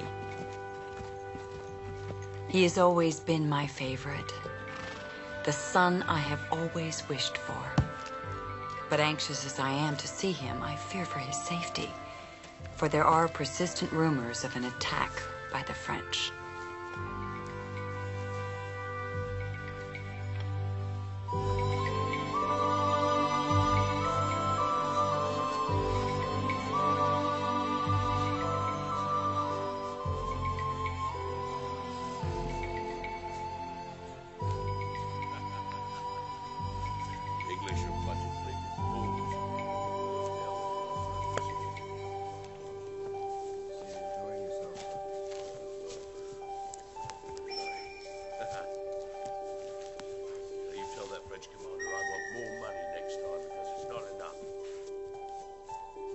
You understand what I'm saying? Yes. What was that? Kill him! Wait, come back!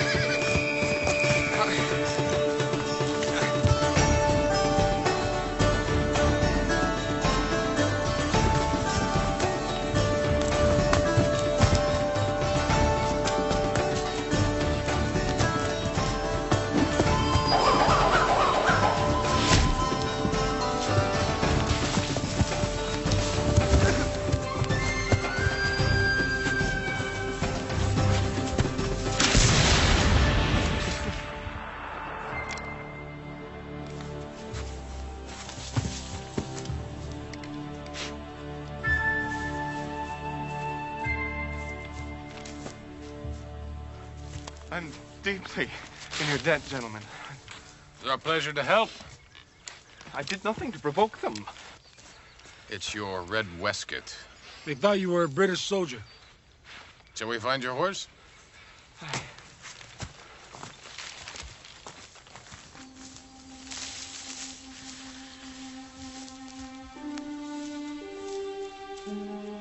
Right, here's the troop movements. And here's your money, Sergeant.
Thank these men as well.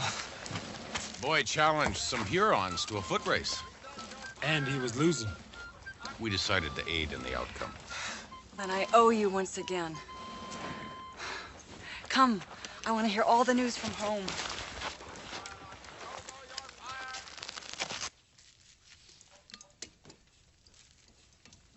And in the fall, Sally Whitfield is to marry Prescott Turner. How can that be? She's just a slip of a thing, and Prescott must weigh, what, 300 pounds? Well, I'm afraid they've become much more a matched set since you last saw them. No. Mother will tell you all about it when she comes in the fall. Yes, when you go off to Harvard. Yes. I bought you a present. Oh, there was no need. Well, why don't you open it?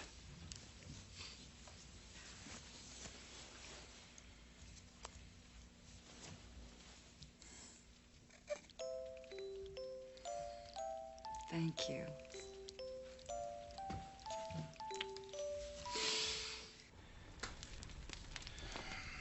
So, you doubt the two Hurons were an advance party? We do, Colonel. You seem awfully sure of that, Scout. We are. Care to explain why? No. Anything else, Colonel? No, I think that's quite sufficient. Thank you, Scout. Sergeant Porter? Yes, sir. The southeast best needs reinforcement. A few new logs should help shore it up. That will be your responsibility, Sergeant. Yes, sir. Tell me something, Chingachgook. Why would two Hurons chase a young colt like Andrew through the woods? Your word, the Red Waistcoat. But there could have been a whole brigade of British right behind him. Would you do something that foolish? Hurons are not as smart as Delawares. True, but they're not stupid either. Hawkeye, is there going to be a battle? So the gossip says. That's very exciting. We don't have battles in Virginia. Listen, when you came upon the Hurons, what were they doing? Talking to someone. Another Huron? No, a white man. A blue coat? A French soldier? No coat at all that I could see. Could you describe him? No, but I could draw him for you.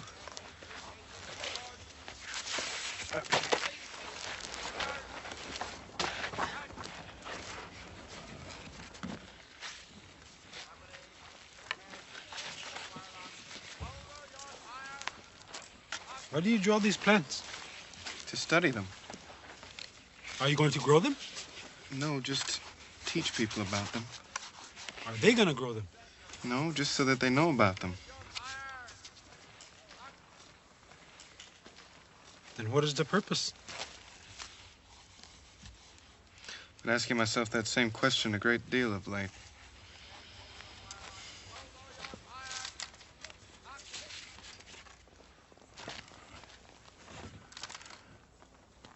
You never saw both eyes? No. Well, at least it's a start. Thank you, Andrew. It's very nice work. Thank you.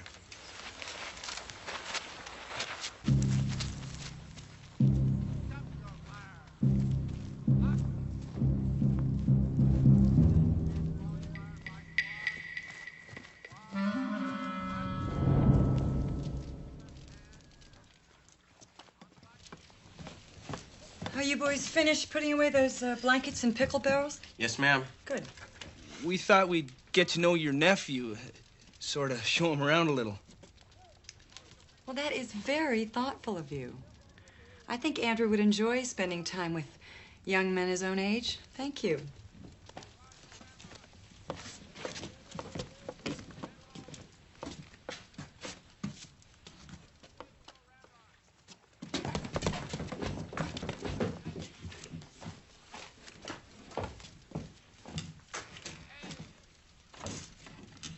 Hello? I'm McKinney. This here's Peavy. We work for your aunt. Delighted to meet you. What are you doing? The game's called poker. You know it? No. Be our pleasure to show you how it's played. We throw in a few coins just to keep it interesting. Yeah.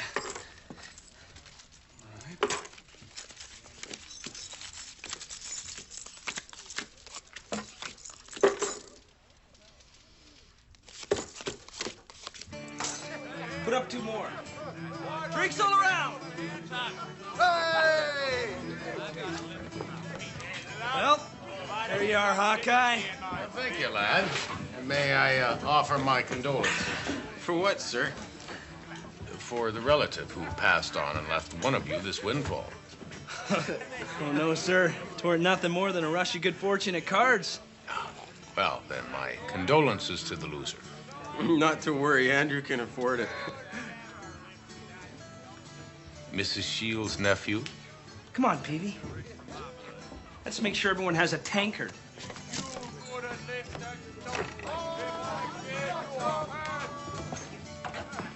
Schooner of ale, miss. And don't stop serving till I tell you. Hawkeye, you rapscallion. Bradstreet. What are you doing here? A little scouting, a little trapping. How about yourself? Damn English pressed us into service on account of an attack unit here. And me with a crop to be harvested in 2 weeks. Well, if it's any help, you and your men will more than likely see some fighting soon. It doesn't help at all. Attention all military personnel! Guzzle it down and get back to barracks. We got a long day of training tomorrow. And that includes militia. We just got here, Sergeant. Surely it's time for a tankard of ale. I said move it, soldier. The hell with you. You got no authority with me. I'll show you who's in charge.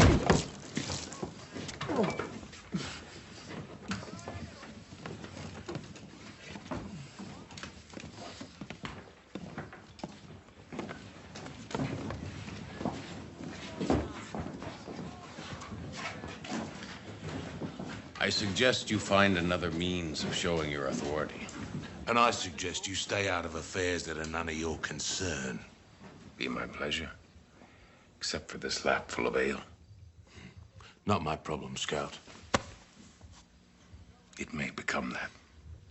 I'll worry about that when the time comes, and not a moment before.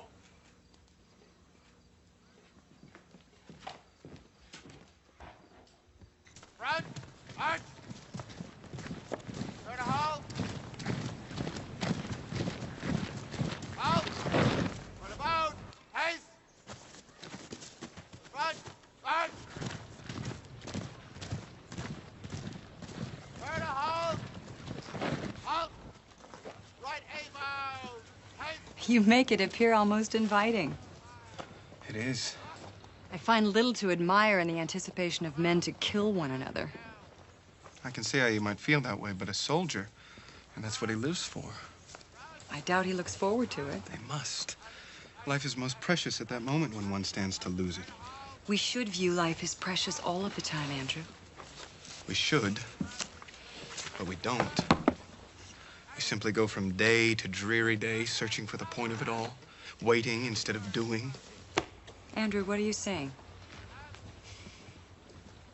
Dear Elizabeth, one of the reasons that I came out here is that I'm thinking of giving up my studies. Now, my parents wouldn't understand if I told them, so I was hoping that maybe you could explain it to them. I thought you wanted to be a naturalist. No, that's what they've always wanted. Do you not believe that one should follow one's heart, that one should pursue one's passion no matter where it takes you? Yes, but that's not always possible. Well, what if it is? And Elizabeth, the one career that fills me with fervor, the one that I want to pursue with all of my strength, I want to join the militia and become a soldier.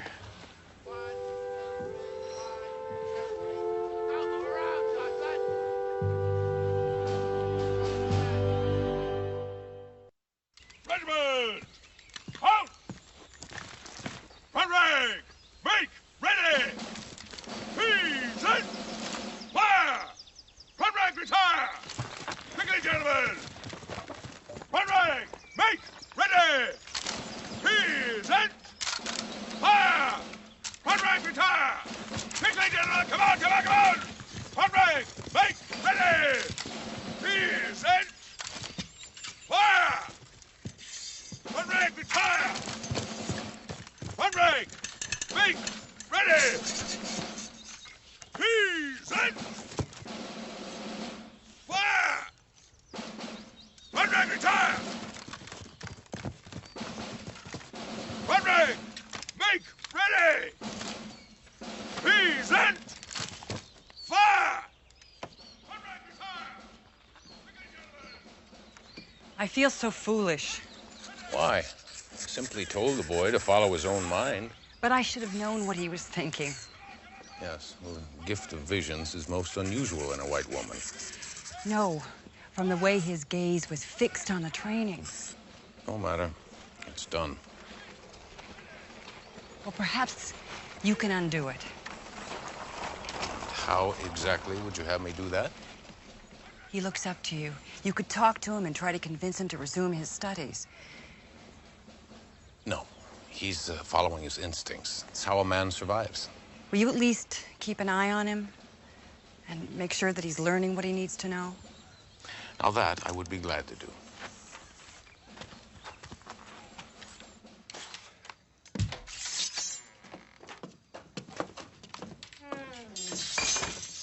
Well, it looks as if you've had one devil of a day. Cannot begin to know. Drilling, loading, firing, more drilling, passing inspection, soldiering. It's hard work. And the thing for you is a bit of relaxation. It'd do you more good to get your mind off such things. Return to it tomorrow, refreshed. And as long as we have the cards, you might as well take back some of that money we were so fortunate enough to win last night. Perhaps you're right. Of course we are. Oh, 1 pence ante, gentlemen. The most important thing, gentlemen, is to squeeze off the shaft. One thing you don't want to do is jerk the trigger. Because if you jerk it, I guarantee you will miss whatever you are aiming at. Now, you militia are well advised to keep that in mind. I've never had any problem hitting what I aim at. Really, Settler? And what would that be? Some cow that's wandered too far from the barn? Or maybe it's the barn itself you're aiming at.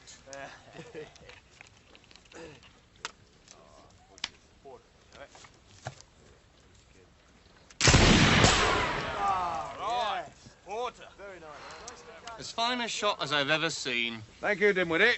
Put a ball up and that's behind, he could. Then you've never seen Hawkeye shoot. Is that accurate, Scout? Are you as an expert with a musket as you are with a paddle? I've had some success with both. Well, then perhaps you choose to display your talents. Shooting matches are a waste of both time and munitions. I don't seem to have an unlimited supply of either. You wouldn't be a bit fearful, would you? Only if embarrassing you in front of your men. Or more likely of embarrassing yourself.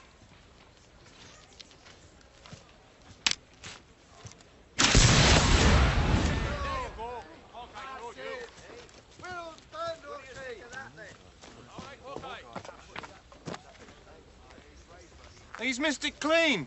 Not a chance. Take a closer look.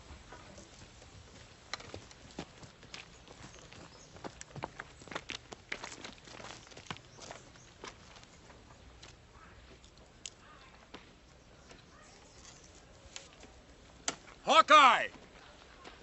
You've driven the sergeants down. Same hole. Silence in the ranks. Shall we move on or call it a draw? I will not deem one fortunate shot a draw. Let's find some nails and see who can drive them closer. Unless you think that will take your luck beyond its limits. Well, I can't deny my share of luck. But none of it involves my musket. Nails it is.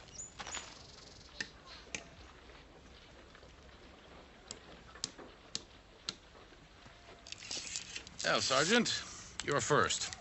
Show me the level I must aim for. Higher than you ever planned, Scout.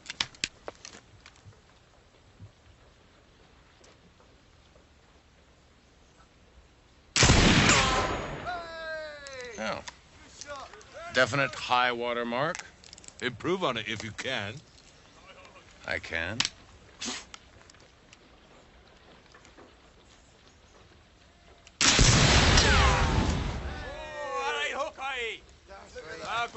Well, that should settle it. What's settled is that your crafted weapon is better than my government issue. As to your skill against mine, I find that matter unresolved. Well, there's a simple solution. We'll trade weapons and shoot at potatoes. That should settle it.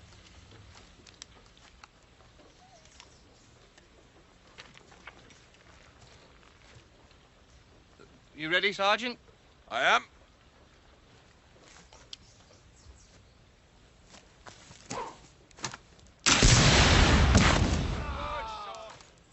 Well, Hawkeye, seems the best you can do is another tie. You know, we could be out here all afternoon wasting food and musket ball. I suggest we put an end to this. Grab a second potato.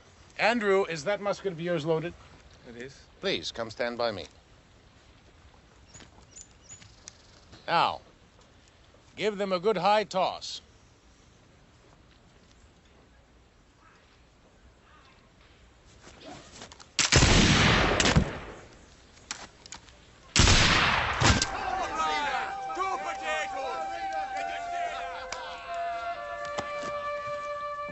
Nothing wrong with your weapons, Sergeant. Nothing at all.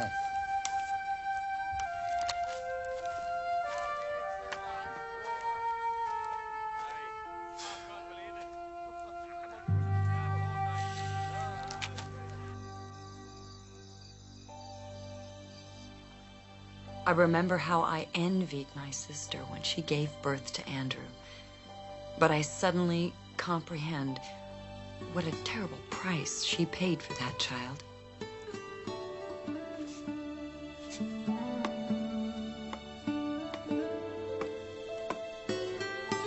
For when I think of Andrew in danger, the chill through my heart can only be a fraction of the dread my beloved sister has yet to live with all these years.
Il faut tuer le jeune Anglais. D'accord? Bien. Rear rank to the front! Make ready! Peas in! Fire! Rear rank to the front! Make ready! Peas in! Fire! Rear rank to the front!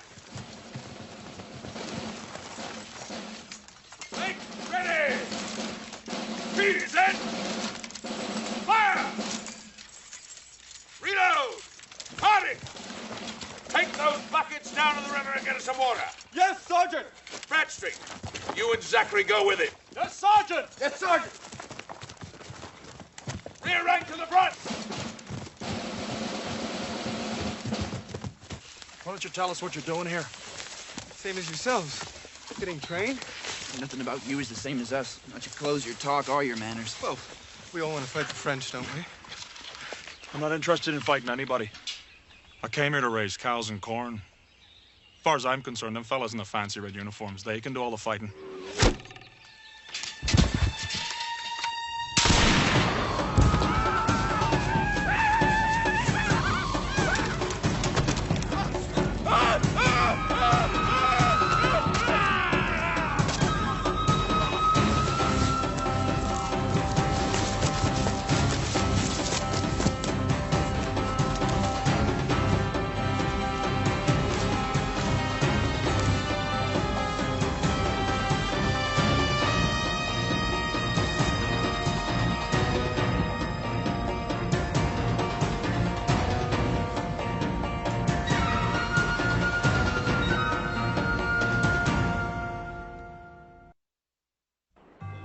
shepherd, I shall not want. He maketh me to lie down in green pastures. He leadeth me beside the still waters. He restoreth my soul. He leadeth me in the paths of righteousness for his name's sake. Yea, though I walk through the valley of the shadow of death, I shall fear no evil. Thy rod and thy staff, they comfort me. Thou preparest a table before me in the presence of mine enemies. My cup runneth over. Surely, goodness and mercy shall follow me all the days of my life, and I shall dwell in the house of the Lord forever. You were outnumbered. It was your only choice. No. There were only 4 of them. If I had stayed, it would have been almost even, but I ran. It was a reasonable thing to do. Nope, just a cowardly one. All I want is to be gone from this place before anybody knows what I've done. Running away is never an answer to anything. It is impossible for me to face the people here. Well, you'd better learn, or you won't be able to face them anywhere. Then that will be my fate. I will not allow this. You cannot prevent it. I will go to Colonel Monroe and demand that you be restricted to this fort for your own safety. And then what? You keep me here for the rest of my life?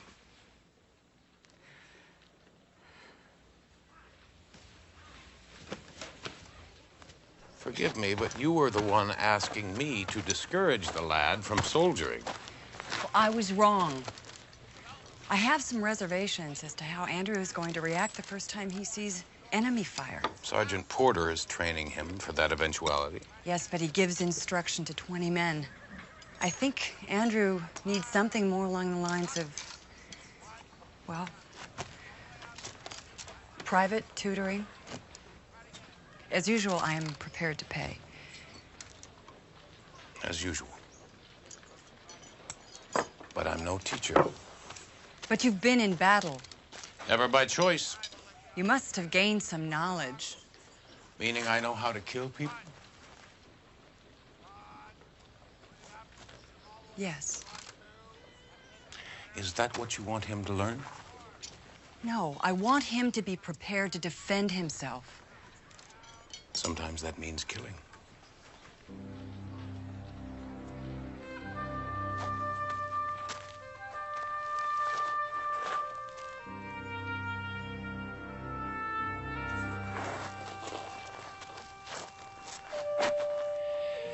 If I teach him, you may not like the way I send him back.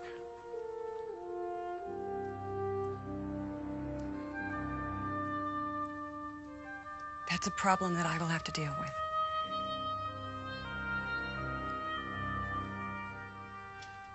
Thank you.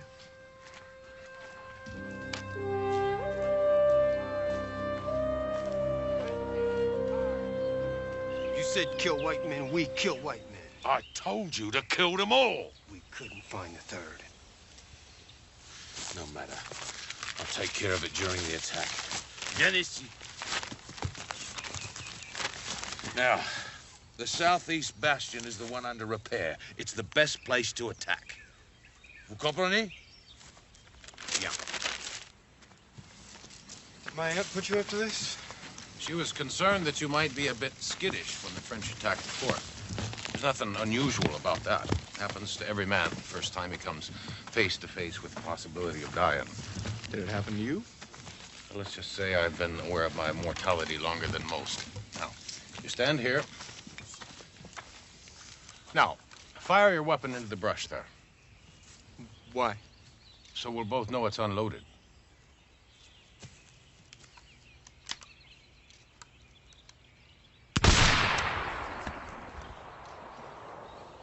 Should I reload it?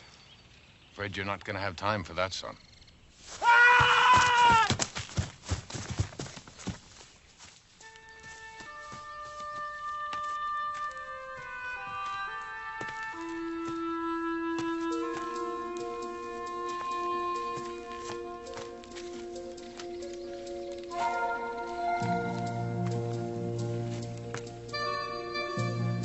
Use it like a club.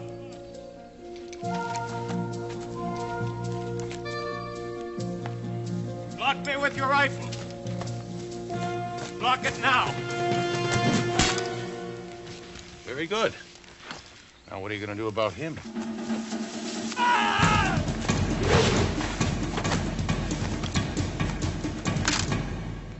I think he's getting the idea.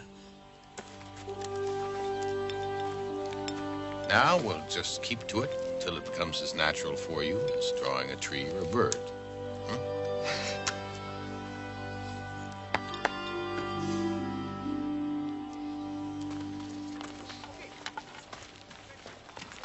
Tell me, what do you know of poker?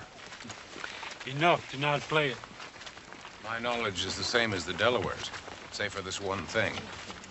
There's always one fool at a gaming table. If you can't reckon who it is, it's usually you. Then there's no hope. I'll never win my money back from Peavy and McKinney.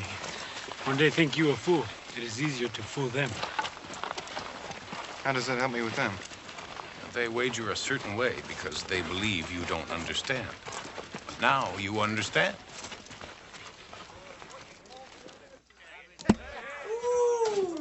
Step aside, Peavy. It'd be my pleasure to buy you gentlemen a drink. Your pleasure to drink it. A few pints, please.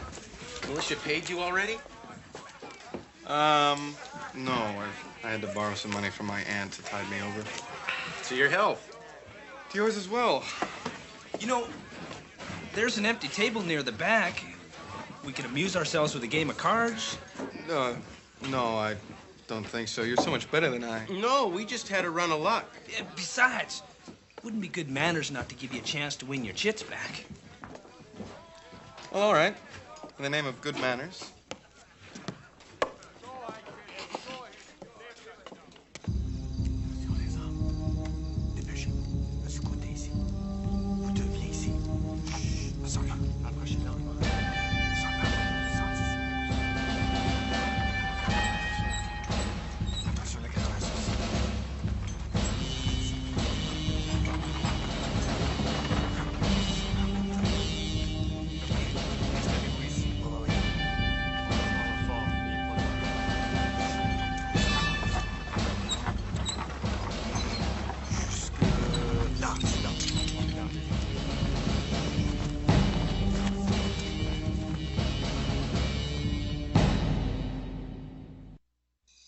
So tell me, what kind of a teacher did you prove to be?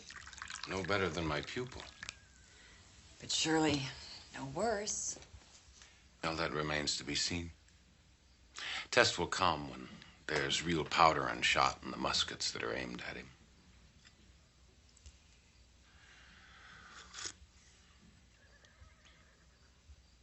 Elizabeth, he'll be fine.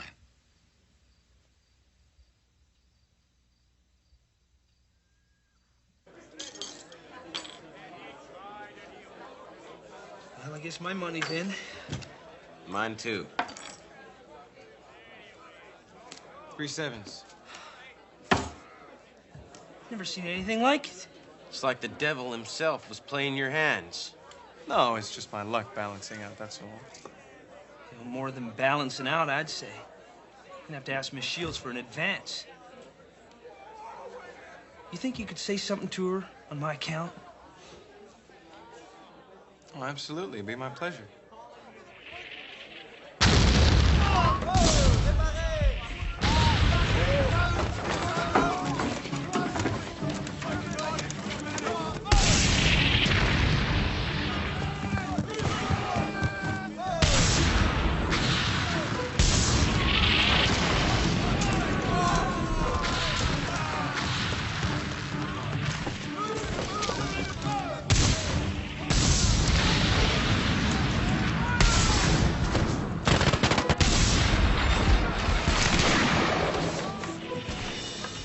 Safer inside.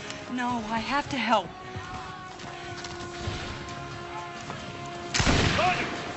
Where are you going? I'm going out to muster the rest of the men, sir. They'll find their own way back. You tend to the ones inside the walls. Ha!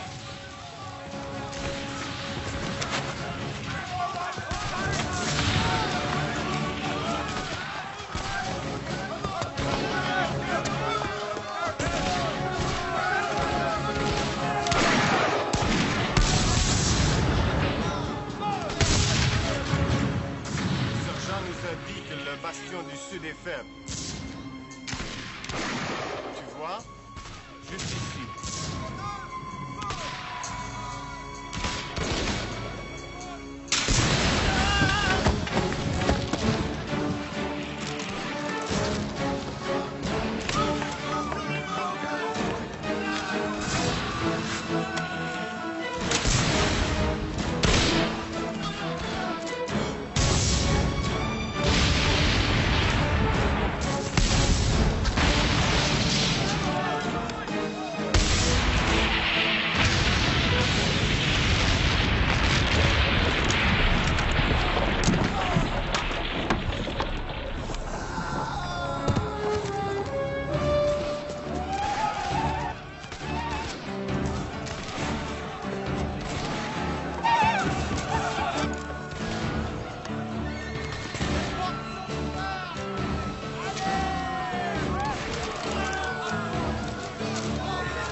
How'd they know to attack the southeast bastion, Sergeant?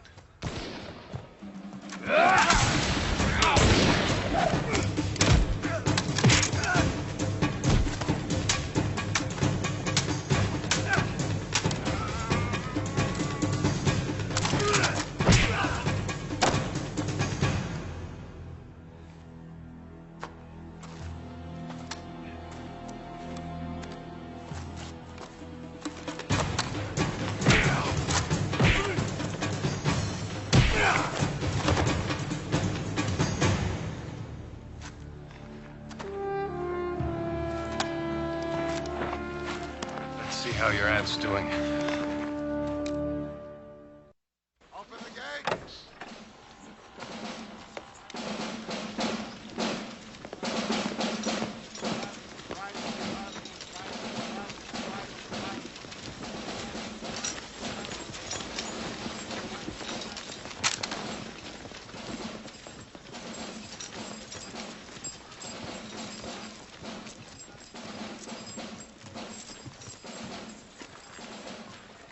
I could find no purpose in the events of last night. You can take pride in the way you performed under fire. How can I do that? I was terrified. You saved my life. Only because I feared your death more than I feared my own.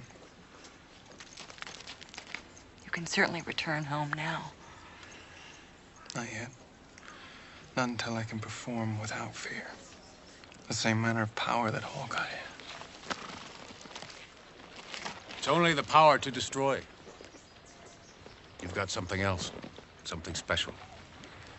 The power to teach, to leave footprints for others to follow. When I'm gone, I'll leave no footprints. You did very well, Andrew. Very well. Andrew went home 2 days later to enroll at Harvard as planned. He writes me that he has found his calling, that he wants to be a teacher. As he puts it, to leave his footprints upon the minds and lives of others, so that they may follow them.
This horse has been mistreated. It's an animal. How much you give me?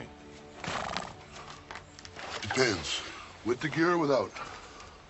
With. 1 pound. Deal. I'll be back to pick it up later.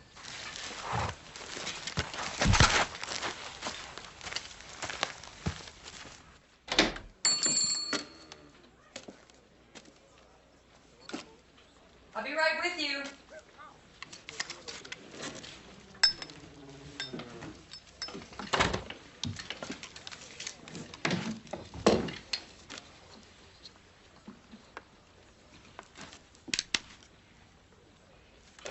That's not a wise thing to do, sir. I mean you no harm. Only want to speak with you in private, if you be Elizabeth Shields. I am. Unbar the door. Thing of it is, I've come about your husband, William. What about my husband? Well, you're probably thinking he's dead. The fact of the matter is he's very much alive. And lucky to be so. I can take you to him. You interested? Yes.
Hawkeye. Elizabeth? Something wrong? No. Yes, I'm not sure. It's about William. He's been found. Where? I don't know. A man just came into the trading post and said that he knew the whereabouts of William. Did he offer any proof of what he claims? Just that he knew me and where to find me. Elizabeth, that information's not hard to come by. Hawkeye, please. Do not dash my hopes.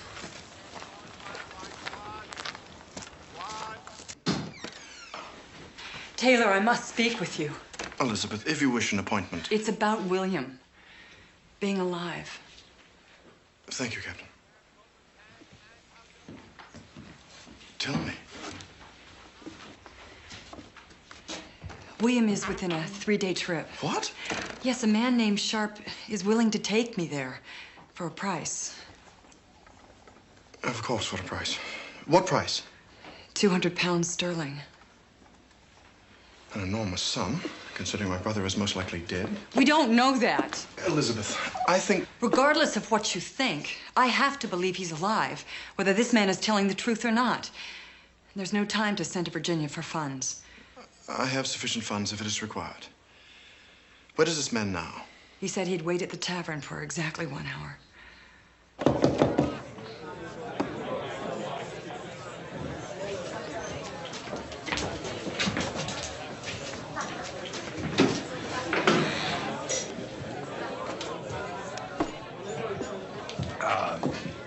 Nice of you to come, Mrs. Shields.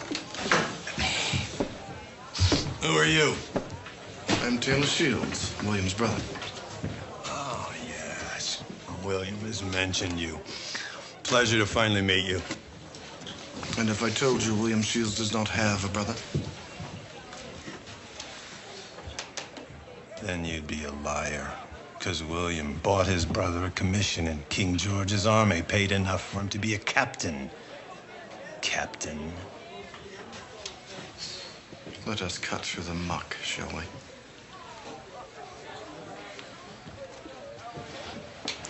Who are you and what do you want?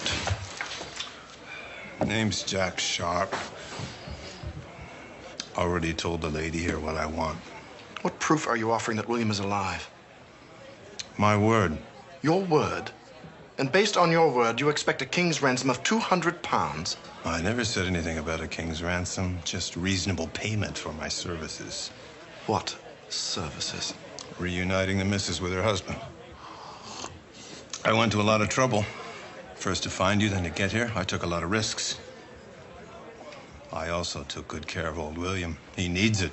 You said he was fine. I said he's lucky to be alive. Where did you find my brother? We was prisoners, shackled up together by the French at Fort Frontenac. They traded us to the Abenakis. They wanted to sell us, so when the opportunity presented itself, I chased a setting sun. And out of the goodness of my heart, I took old William along with me. Is my husband ill? He's been tortured, ma'am. By the Huron. He's not the same. He's different from the last time you saw him. Describe him. 6 feet tall.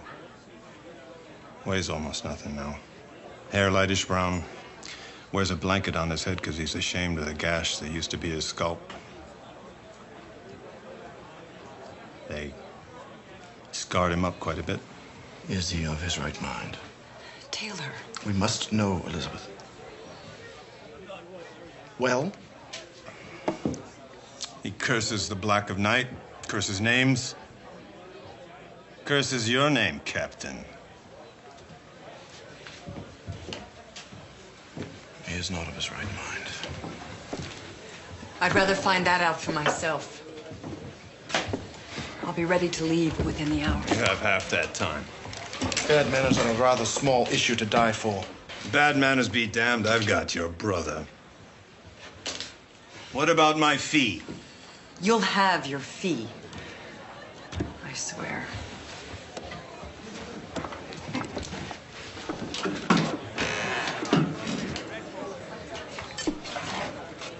Now then, need I be concerned about my brother?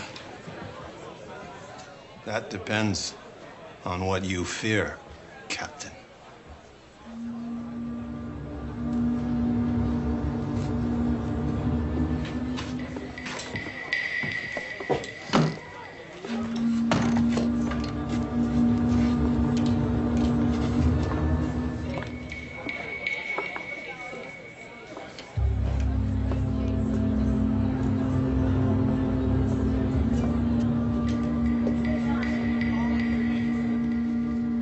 Please don't try to talk me out of going. Chances are the man is a liar, Elizabeth. But what if he isn't? Let me go for you. I can't. If there's even the most remote hope, I have to follow it. I'm William's wife. It's my duty. The man could be leading you into danger. Then so be it. If William is out there, I'll find him and I'll bring him back. What if something happens to him on the way back? I'd never forgive myself. Then at least let me go with you. You don't have to. You owe nothing to William. No. I reckon I owe it to you. Thank you. Sharp sold his horse to Danko, so we'll be traveling by foot. Anything you wear is all you can take. I'd suggest breeches. Bridges? No. I'll meet my husband properly dressed.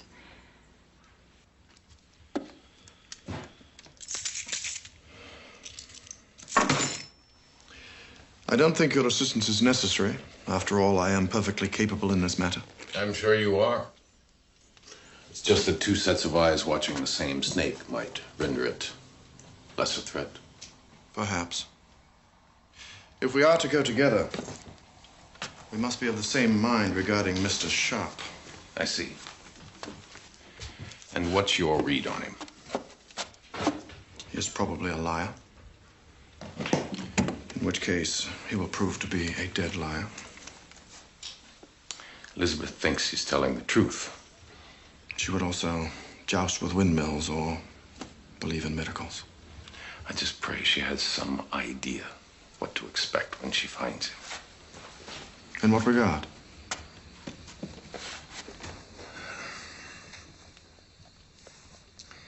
He may have lost his mind. I've seen it before. In men who've been tortured. In which case, Elizabeth would be more keeper than wife. Worse yet, he could be dangerous. To himself? As well as to others. And then, what would we do with him? Among the Delaware, if he were truly harmful, we'd put him down.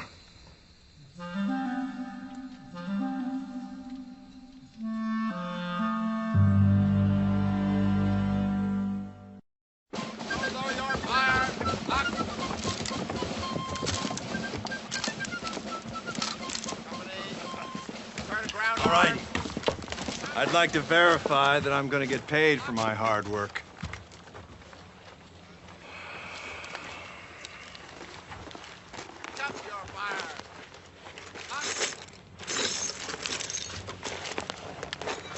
Don't you want to count it? Later.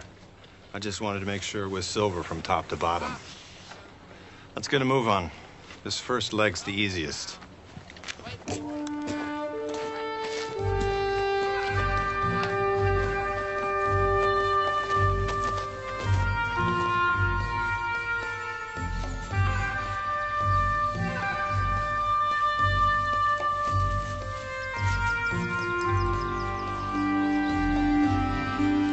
Mr. Sharp certainly does set a brisk pace. Indeed he does. Oh. Here, let me help you. There. You all right? The Lord is going to take me at any moment now. Are we still on the easy part? No, we left that hours ago.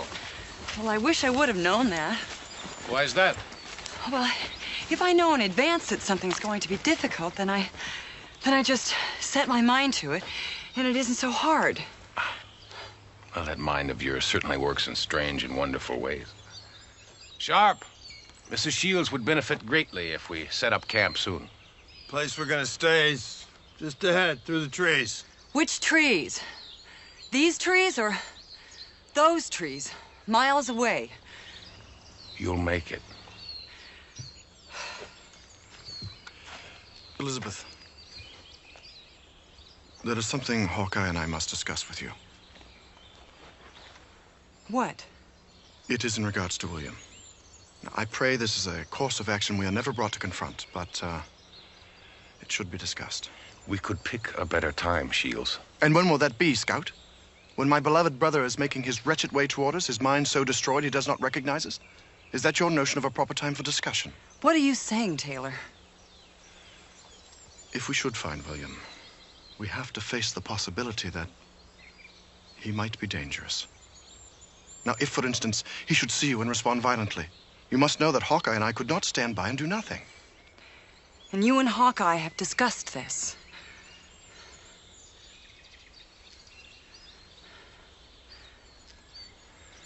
Believe me, Elizabeth, this is not an easy discussion. And if he has gone mad, he could be a menace to others. Are you saying that you would kill him?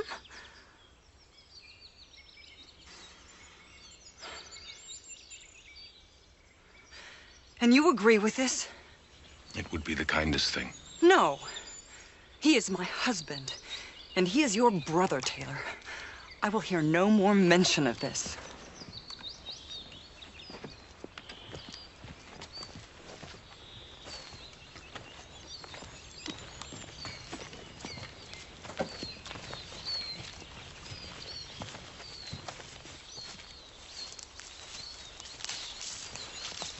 How much further?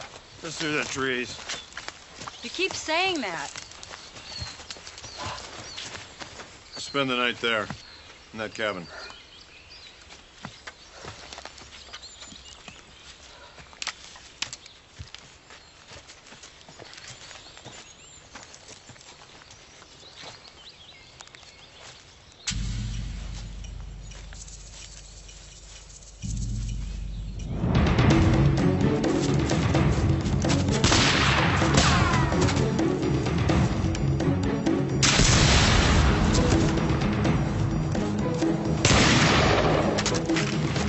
Us. They're not mine. Stay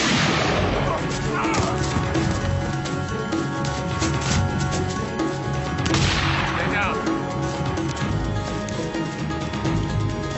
I'm with you.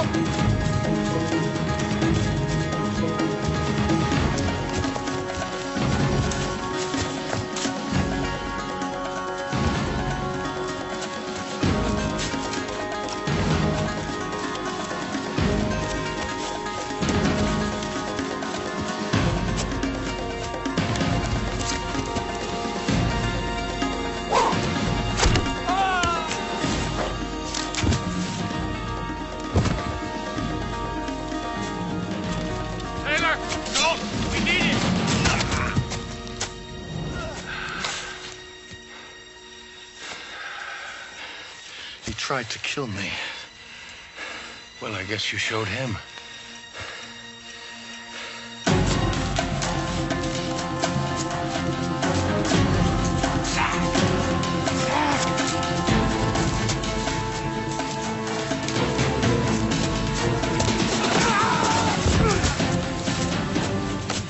You shot Davis. I had to.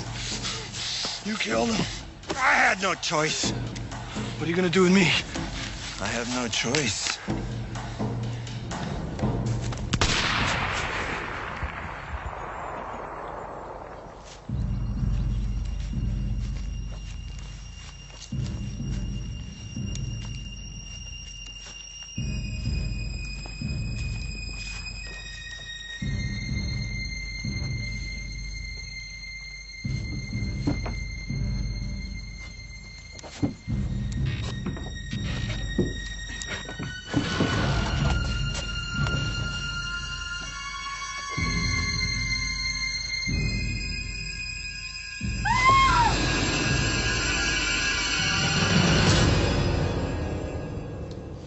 What happened to him?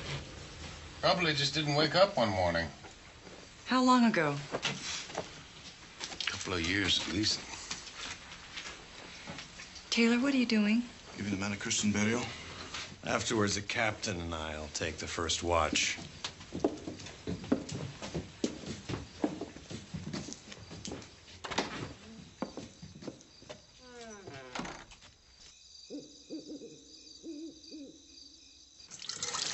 What are you doing?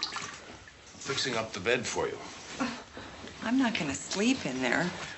A man died in it. Well, it's fine. Well, then you sleep in it. I'm gonna sleep in front of the fire.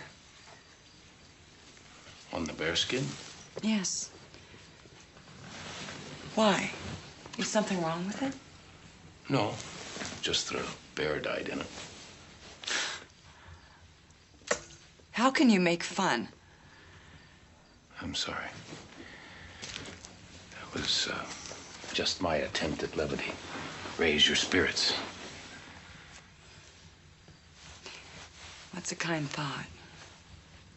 But it's really no help. He's my husband. And I cannot abide by what you and Taylor were saying.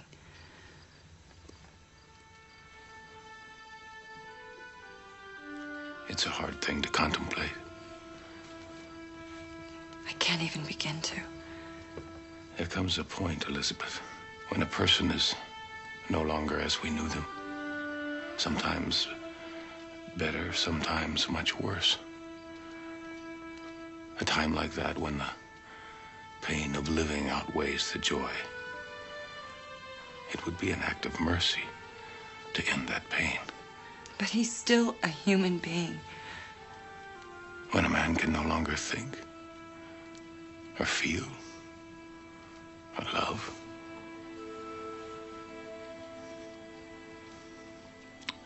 I'm not sure how much of a human being he is anymore. That is not for you or Taylor to judge. Maybe not. But I would want that judgment made if it were me. I would be grateful to that person for all eternity.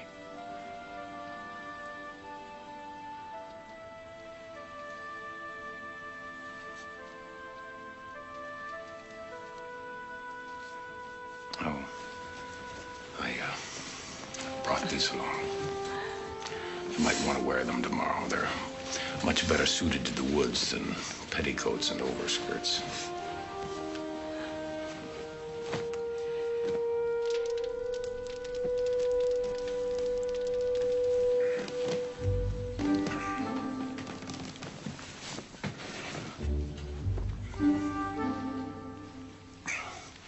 The bed's too soft.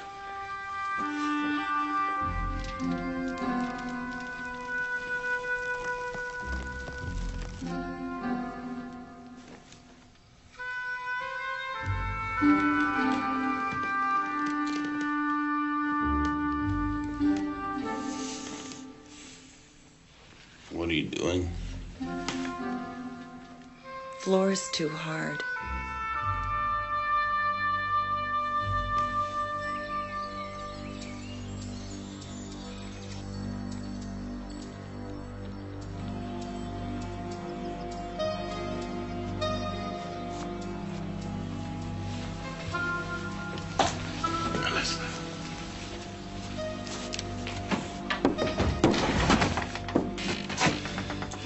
He's gone.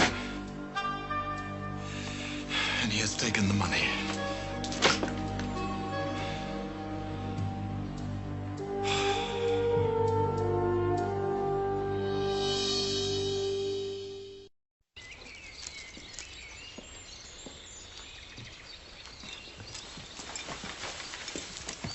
I thank you. I obviously underestimated Mr. Sharp. A good woodsman can sneak up on you with cat's paws. Well, unfortunately for him, he didn't kill me. Probably more interested in the money. Yes. Venality is a fatal flaw, albeit a seductive affliction. He's got a half-hour head start on us. And where do you suppose he has gone? Well, he's taken us north and west from the fort, which will get us to the river the Indians call Deepwater. The one that flows through the gorge? Yes, there's a 2-mile stretch before it empties into Lake George. Is it passable by canoe? No, but it's my guess that's where he's headed. Well, this is your dominion. How do we catch him? I'll head for the top of the gorge. I can move faster by myself. You take Elizabeth with you. You keep the wind on your right cheek till you come to the river. Follow it north and we will meet. That's right. And Taylor, if you find him, don't kill him. We need him. By all means.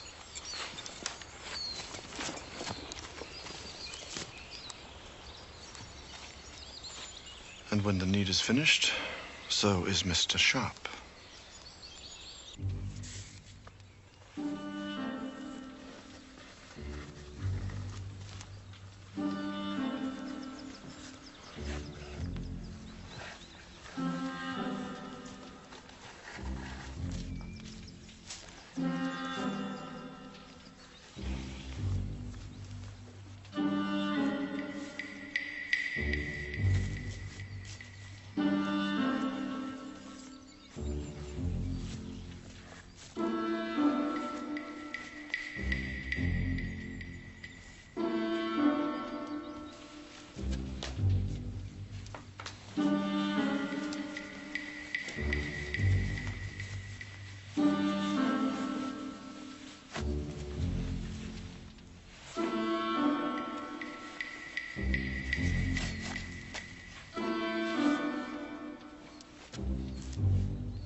Elizabeth.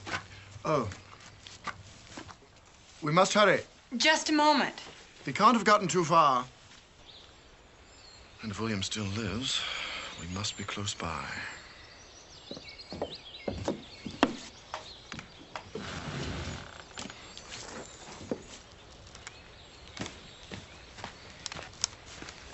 Where's Hawkeye? He has gone ahead. And with luck, we will find Mr. Sharp somewhere between us. You are an original, Elizabeth. Well, what's that supposed to mean? Only that it takes a certain savoir-faire to anticipate a change of wardrobe. Well, these are much more suited to the woods than petticoats and overskirts. And you have become better suited for the woods than when you first arrived. People can adapt. Can they? Yes, if they make the effort. Then tell me, was it an enormous effort to adapt to my brother when you married him all those years ago? I did not have to adapt to William, and I don't know what you're talking about. Well, whatever you saw in him, whatever you were able to discover, I shall never know. I saw goodness in him. I saw kindness and I saw virtue. Ah, and all this time I thought what you saw was his money. No. Money is what you see, Taylor. Yes, in William's case. Because that is what he took from me. And I have always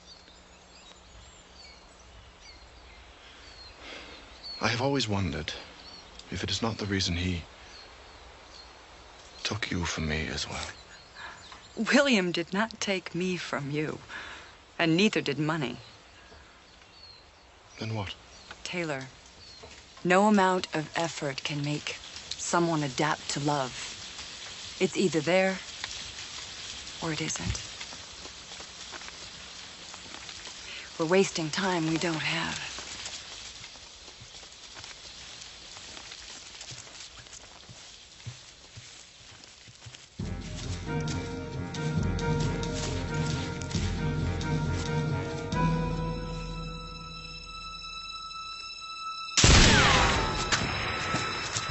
Hawkeye's found him.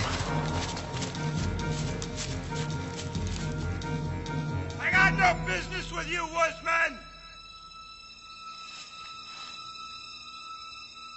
You're smart, you'll leave it that way!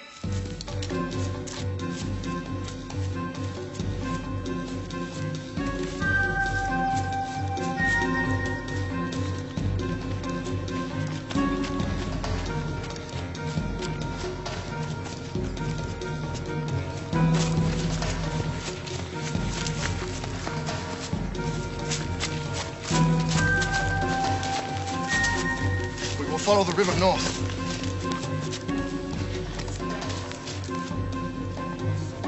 Taylor! Bonjour, madame. Hey, attends. Can you shoot the one in the front? I don't know. But why? They don't know who we are. They don't know you're a British officer. And how long do you think it will take them to find out? Damn. Run, Elizabeth. Toward the river. Run. Attention! Avancez! Laissez les petits là-bas. Ne laissez pas et faites pour ça. Gentil, avancez.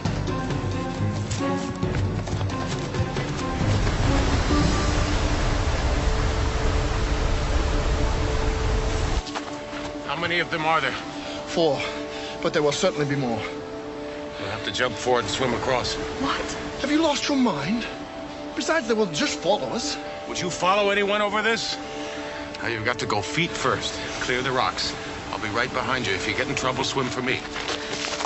Now go.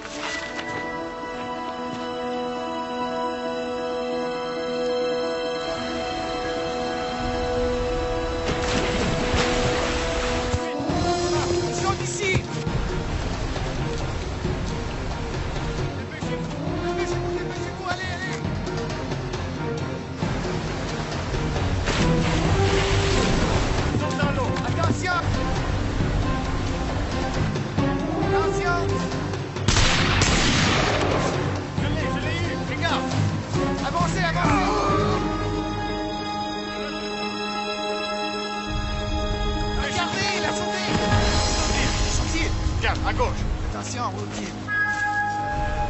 Je peux pas voir. Ça vaut pas la peine de tirer, on peut pas les voir. Où sont-ils? Je peux pas le voir.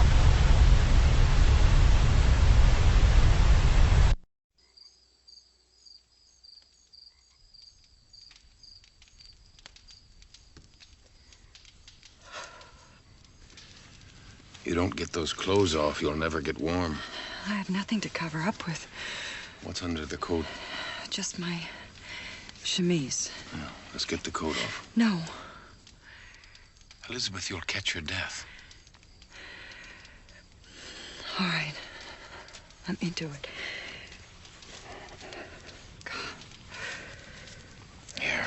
Here. Relax.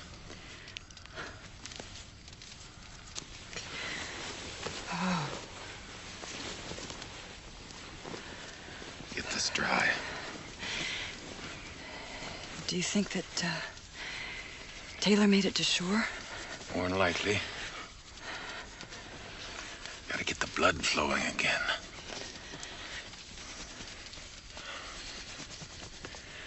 As soon as you're warm, I'll head out after Sharp. And do you think you'll catch him? I'll catch him. It's almost better if you didn't. You have to stop thinking about how you'll find William if he's mad. What I'm worried about is what I'll do if I find that his mind is whole. Ever since he's been gone, everything has changed. It's natural. I meant that I've changed. It's that I've spent so many years just accepting things without thinking about them. And now you're thinking about them. Yes. Like what I'll do if William wants to go back to Virginia. And I expect you'll go back with him. Why would you say that? That's the proper thing for a wife to do. To follow her husband. If that's what he wants. What about what the wife wants? Does that matter? Well, the little I know about your husband, he seems like a reasonable man. I think he would listen to whatever you had to say. Sometimes a wife cannot voice her true feelings to a husband. I think a wife should say whatever she wishes to her husband.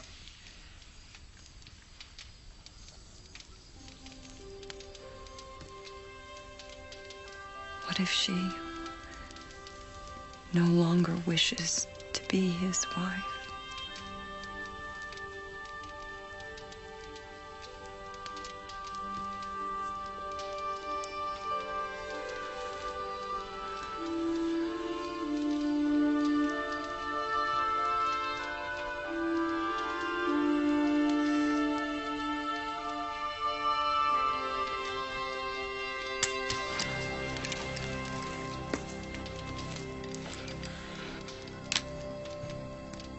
I warn you, I'm armed. Taylor.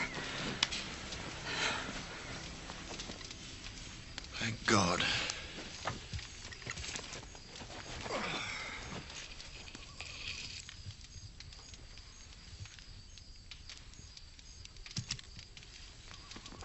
The smell of your fire led me here. Next thing you know, you'll be as comfortable in the woods as Chingachgook. Hardly a prospect to look forward to. What happened in the river? Let us just say I swallowed enough river to significantly lower its level. What about Mr. Sharp? I'll find him at first light.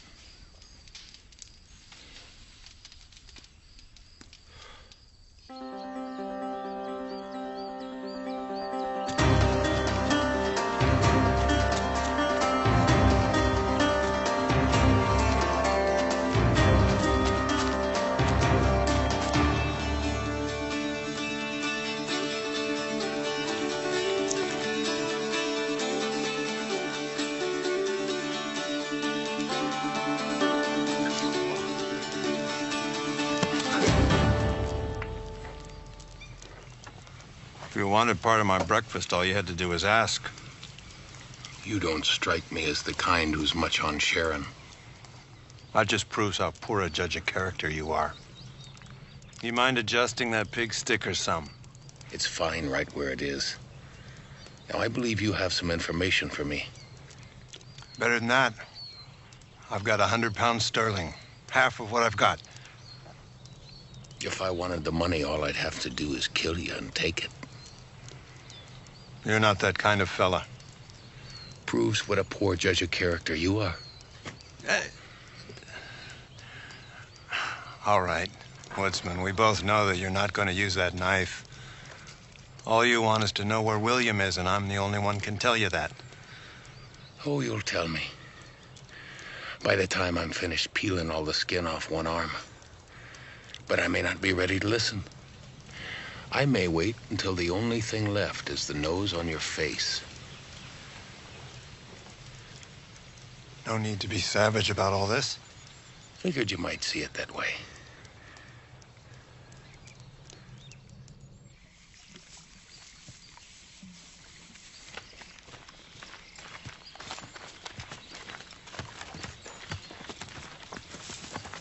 He's there. Tethered him to a tree so he wouldn't get away before you got here. Without food? He's the feeble-minded one, not me. Of course I left him food. Come on, Miss Shields. Let's get the money, and we'll go get old William. It is my money and my brother. I will be the one to accompany you. Taylor, I'm the one to go. Elizabeth. That's enough. I'll go. Give me the money. Give me the money.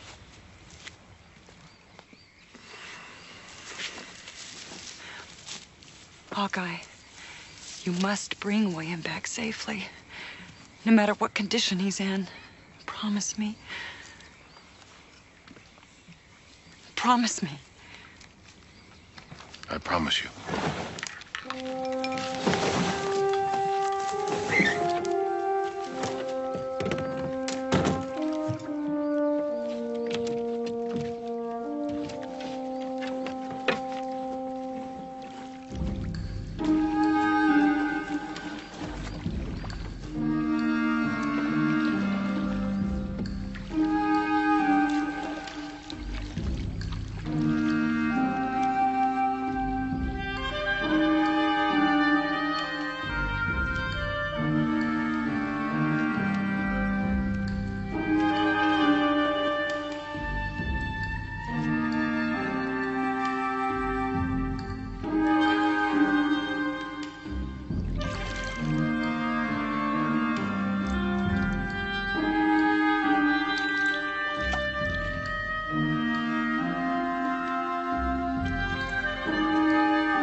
You gave me your word.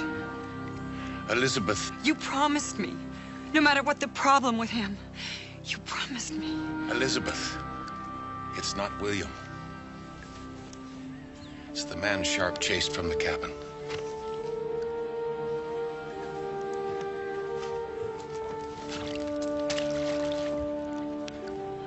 Thank God.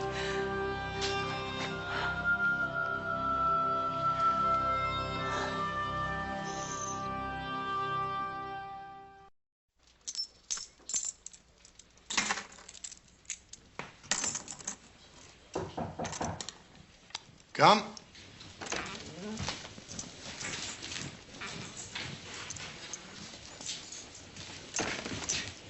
You, concerned I gave myself a bonus?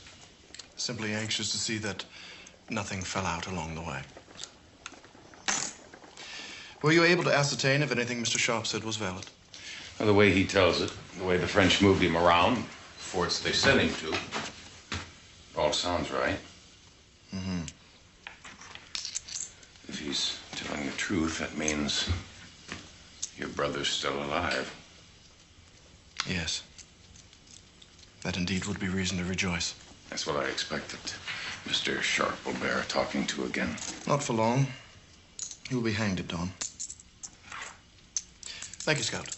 That will be all.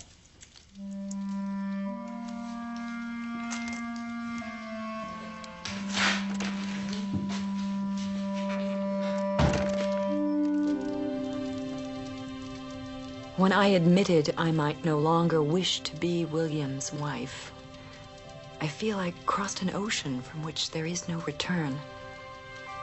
I searched the woodsman's eyes to see if he knew what I was feeling. I think he did. But when I believed William to be dead, I also felt a pain more profound than I would have dreamed possible. It makes me pray for his safe return, so that I may begin to resolve these conflicts within my heart. The affection I have for William, and the even stronger, more powerful emotions I feel toward this remarkable man, Hawkeye.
Not often we get the pleasure of your company for the evening, Hawkeye.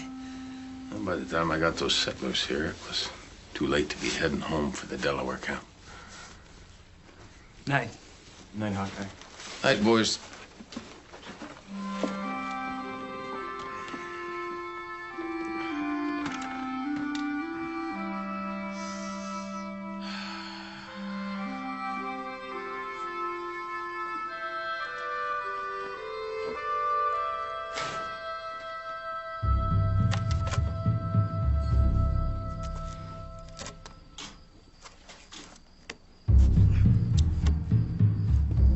Is it all clear?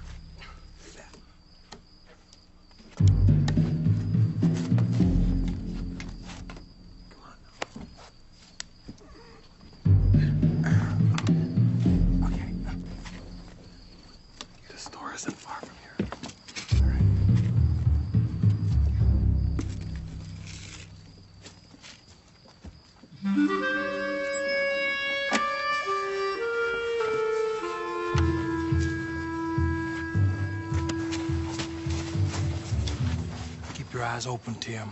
I don't want to end up being an only child.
Get out of here right now.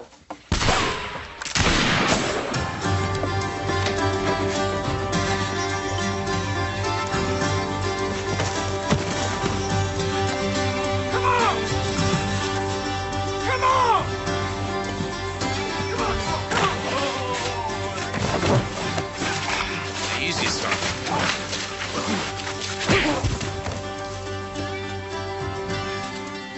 You lads stay here with this fella. I'll look for the other one around between the third and fourth. You all right? Yes. They were stealing and I shot at them and I was just so frightened. Probably not as much as you frightened them.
Wonder what he's thinking about right now, eh? You men up there, you be sure you tie it tightly. Yes, sir. You ever seen anybody hung before?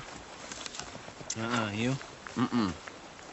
I'm not sure I want to. I hear that their faces turn blue while they strangles to their deaths. It's not the way it happens, Phoebe. When they yank the rope up, their necks break. So it happens instant-like? So they say. Well then, it's not so bad. As long as it ain't happening to you. What supplies did you get? Oh. I got some worm syrup, some rat's vein plants, and some cow's horn scrapings. I got some rhubarb to sweeten it up. That and some corn whiskey ought to help cover up the taste just fine. What are we gonna mix it in?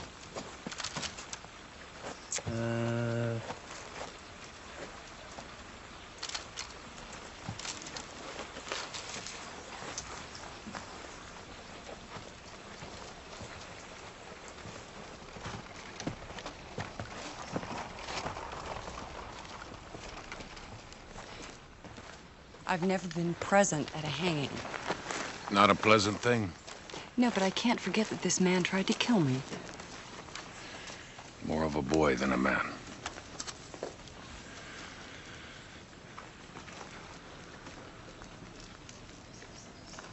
What about this bothers you, Elizabeth? I'm not sure. British law says that stealing is a hanging offense during a war. The punishment ought to be closer to the crime.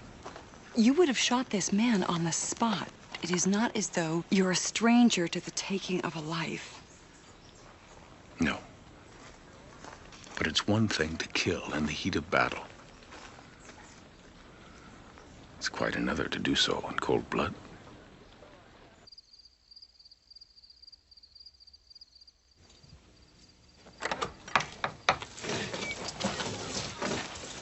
Brought you some food. It's venison, potatoes, and greens, huh?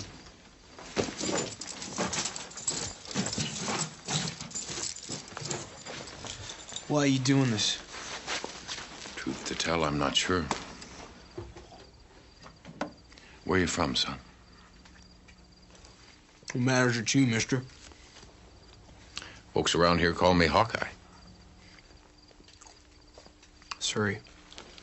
Tim Surrey. Is that the Carolinas I hear in your speech? That you do, sir. And I rue the day me and my brother left. We sold the family spread a couple months after my folks passed on. They raise a lot of tobacco down there. Yeah, that's what we had. Leaves so big you could wrap yourself up in them. Sounds like a good living.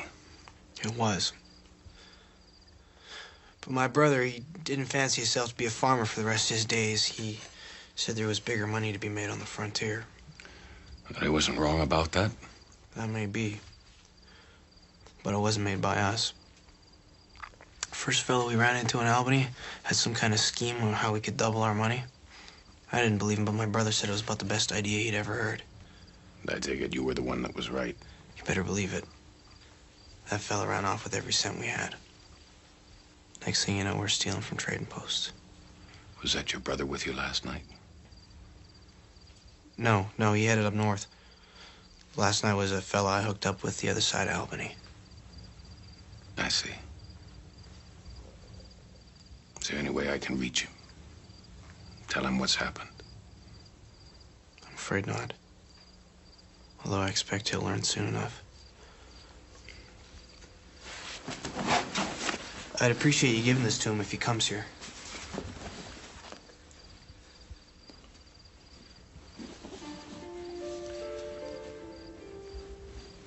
I'll hold it for him.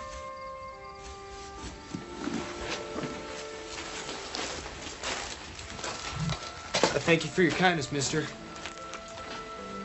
I sure don't understand why. There's nothing much. Just figure a fella shouldn't die hungry without anybody knowing anything about him. Good luck to you, mister. Yeah. God be with you, son.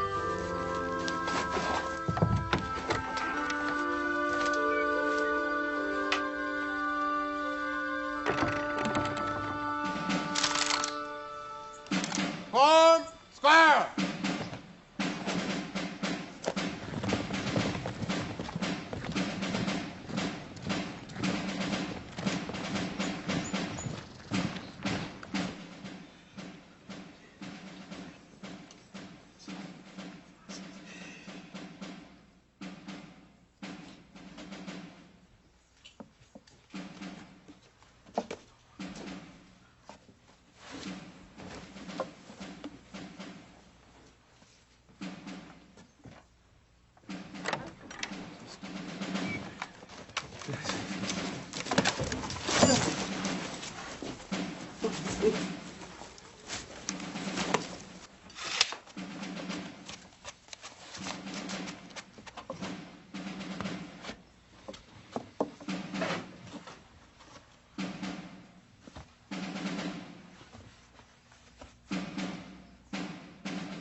Take care.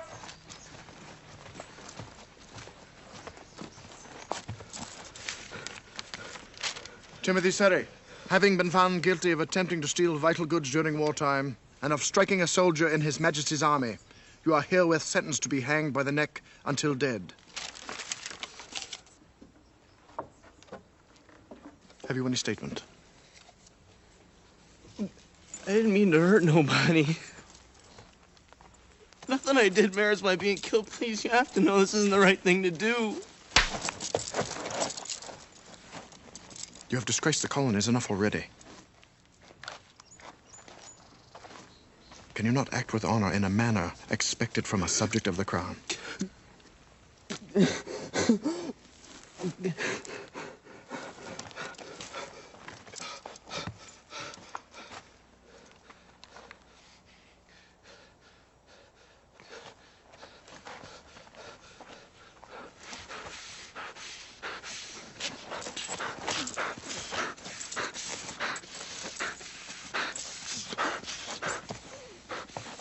All the way!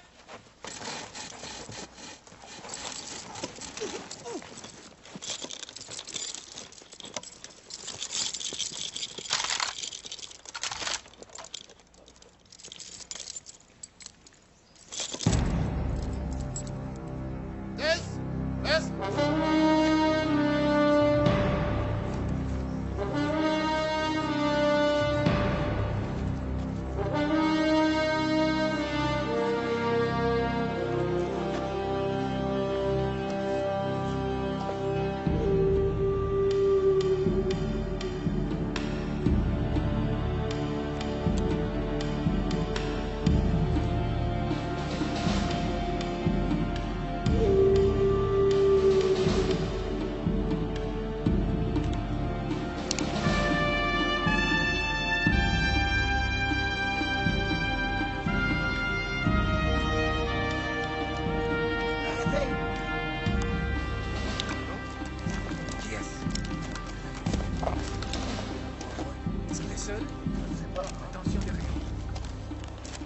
Do any of you speak English? I have some English, monsieur.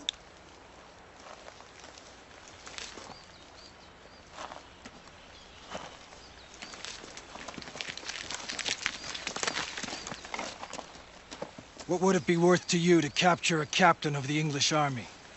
A great deal. For a rich source of information, I would think you could name your own price. I'm not interested in your money. Then why? When you're done questioning him, I want the pleasure of torturing and killing him myself. As you wish, monsieur. But tell me, how will we know when to trap him? That's easy. I plan on not letting him out of my sight.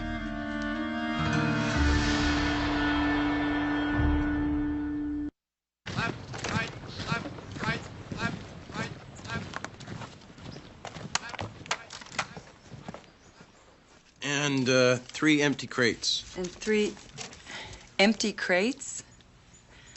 Boys, what are you doing? An experiment, Miss Shields. An enterprising experiment, so to speak. An enterprising experiment. Perhaps they are not as dull as they appear. Yes, they certainly can dream up a lot of ideas. Which is precisely what I have come to speak with you about. An idea. Oh. One which is superbly enterprising. Look, this area is known as the Mohican Channel. And once the French capitulate, it will become a veritable thoroughfare of trade between New York and Montreal. One of the main reasons for this war is to control these trade routes. Precisely.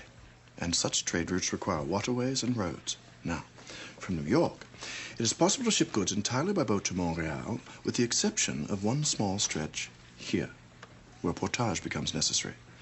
'Tis arduous, tedious, and of course expensive. What are you proposing? I propose that we build a road. What they call in the Americas a toll road. And you think that merchants would pay to use it? Nothing in life is free, except opinions. Mine are. Yes, they will pay and pay and pay. But you would have to own this land. Of course. And the people who do have offered it at very reasonable terms. But I thought that British officers were not permitted to own land. Colonists are. We could own it together. Elizabeth, if there is one thing this wretched wilderness offers, it is opportunity. Opportunity so teeming, so ready to be seized, it is hot to the touch. I gave my word to my dear brother that I would provide such opportunities. I extend that promise to you. It's a gracious notion. It might be sensible to make a survey. I have arranged some time and horses for this afternoon. I would love you to accompany me. This afternoon, then. Right, A-bow. Right. Company. Left.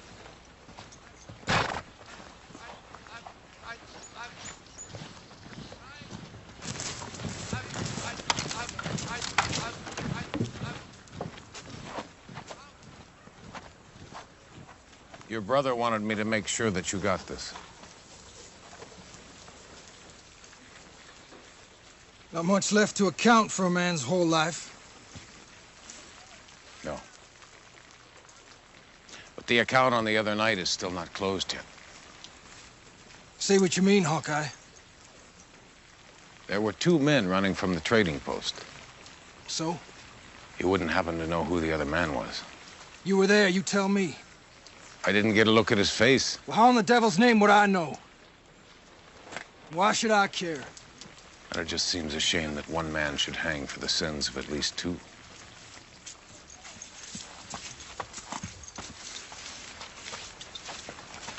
More than a shame. My brother had to hang it all. By my account, that ain't right. Captain Shields' murder, Timmy, is like he tied the noose himself. It ain't shame I'm feeling.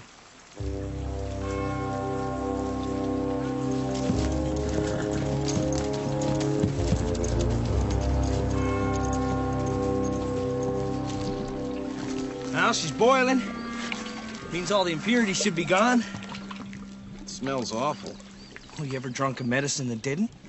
You reckon this is really gonna cure something? It's gonna cure our current state of poverty, Peavy. That's what it's gonna cure.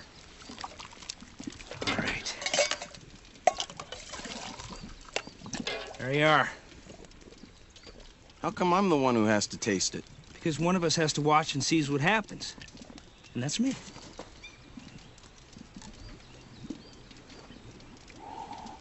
Looks like swamp water.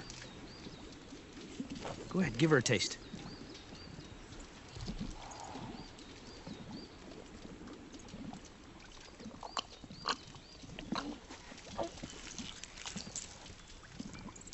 I ain't drinking this part, McKinney. How does it taste? Well, it's like there's a big fish. 2 big fishes flopping around in my stomach, and it's like they're wanting to get... What? Oh. Peavy, what in the world are you doing?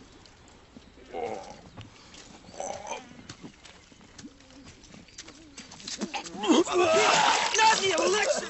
What, are you losing your mind? That's not all I'm losing.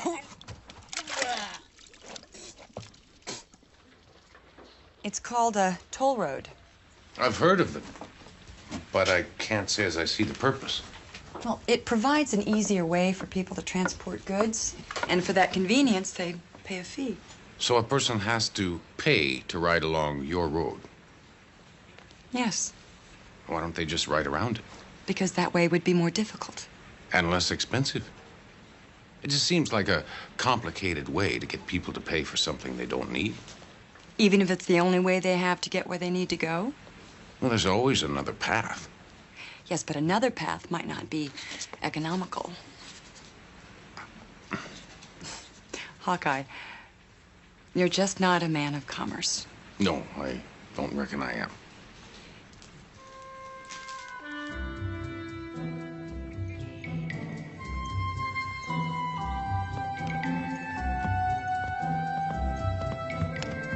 My army surveyors tell me the best surface for a road in this topography is soil supplemented with crushed oyster shells. I see you've done some research. Oh, yes. The shells hold the soil, give it a measure of traction, and even accommodate the drainage. Still, it'll be difficult to build a road in this wilderness. Yes, but worth it. And think how William would feel should he return. To discover that his wife has spun mere pittance into an impressive fortune.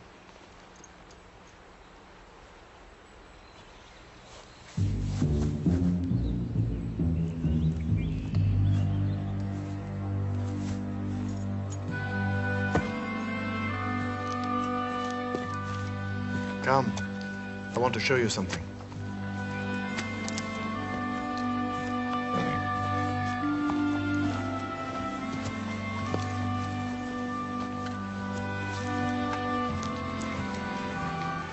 Wild huckleberries. The Indians believe them to bring good luck. And as I recall, from a time before all this, they are one of your favorites.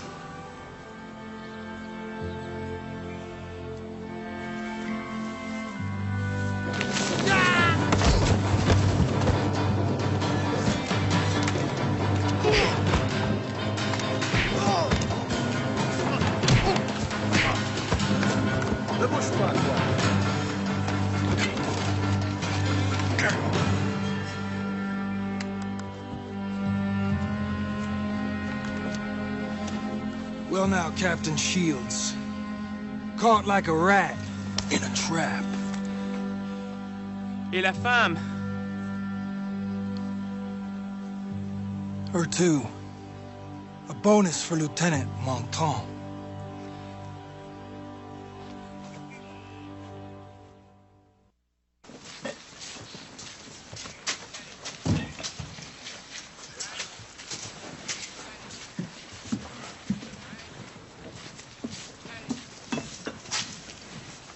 What you got here, boys? A miraculous elixir. Me and Peavy's own special blend. It'll cure you. You got something to be cured. What's in it? Well, lots of interesting stuff. But we're keeping the recipe a secret.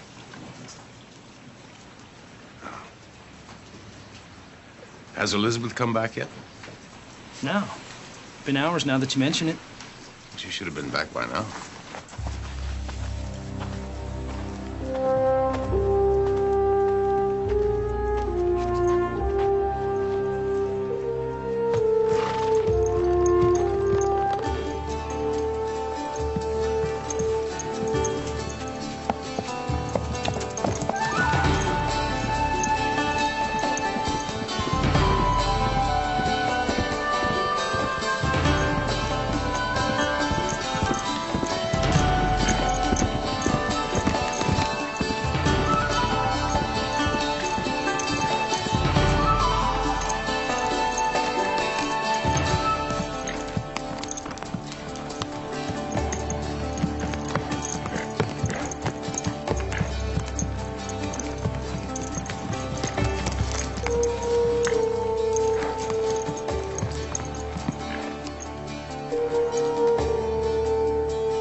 Tell us, Captain Shields, do the English intend to attack Fort Carillon? Or will they pass us by in favor for the inland one? Tell us, is Crown Point the target? La Presentation on the St. Lawrence? Captain? All right. Silence is your answer. Noble, honorable, foolish. Well, perhaps if polite conversation fails, another method will succeed, huh? Wait. He is an officer like yourself. He should be accorded the right to silence as a prisoner of war. If you were captured by the British, you would be treated humanely. Well, is it humane for the British to turn their savages loose to scalp and slaughter French trappers on the lakes and rivers? Is it humane for British soldiers to arrest and imprison Jesuit priests or men of God? Is it humane for soldiers to kill the women and children of the Huron? Please, madame, can you explain for me this British humanity?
Sir, the English captain will not speak.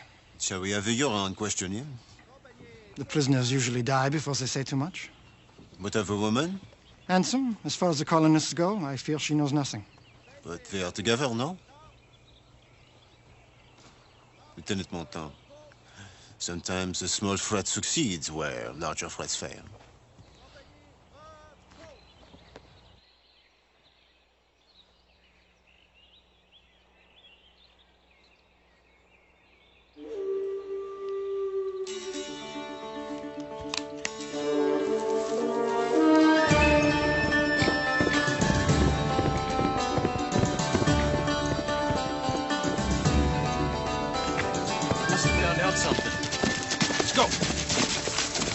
Hawkeye, there's something wrong, isn't there? They've fallen into the hands of a French patrol. But you have a plan, don't you? He's always got a plan. Can we help? You boys think that you can handle that wagon? Yeah, sure. Good. Find some more of those crates, empty, and stack them in the back. Get to it, fellas, quicker than I thought.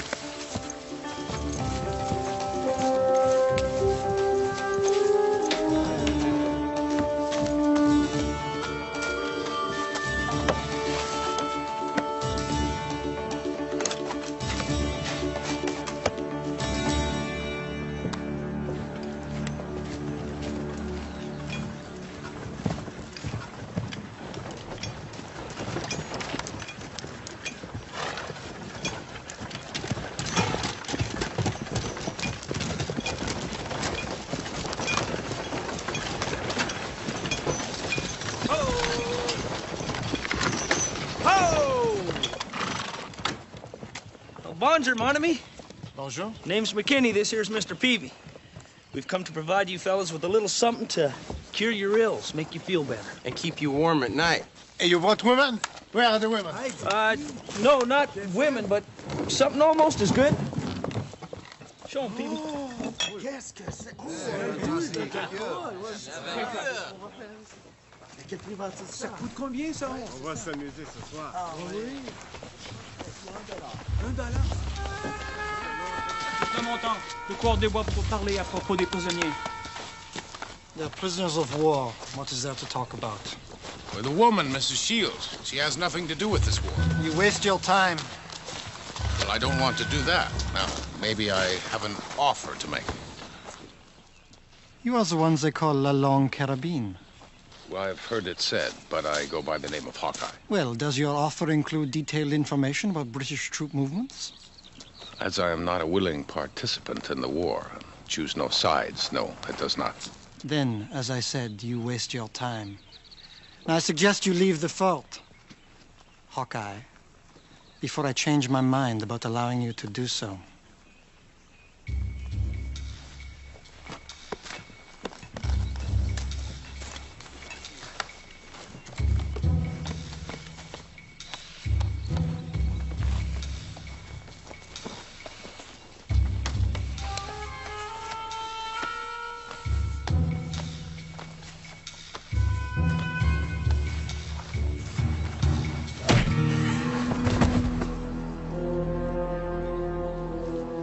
surprise. Another bonus.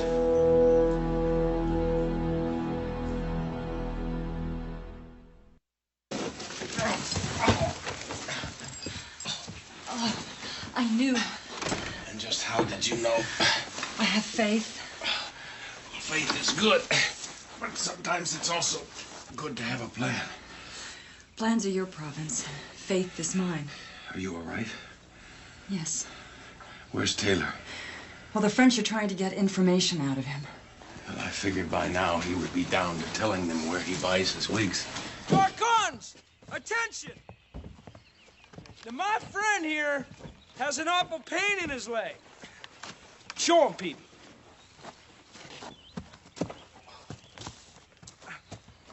Now, all he needs is a little jolt of the miraculous elixir. Mr. Peavy?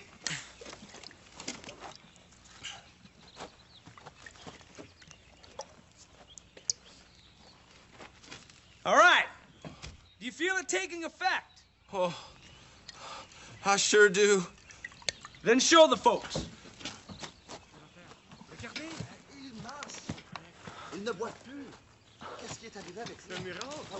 It's a miracle. Now, there you are, my friends. Now, who would like to give this a try? Good. Step right up and help me and my partner unload these boxes.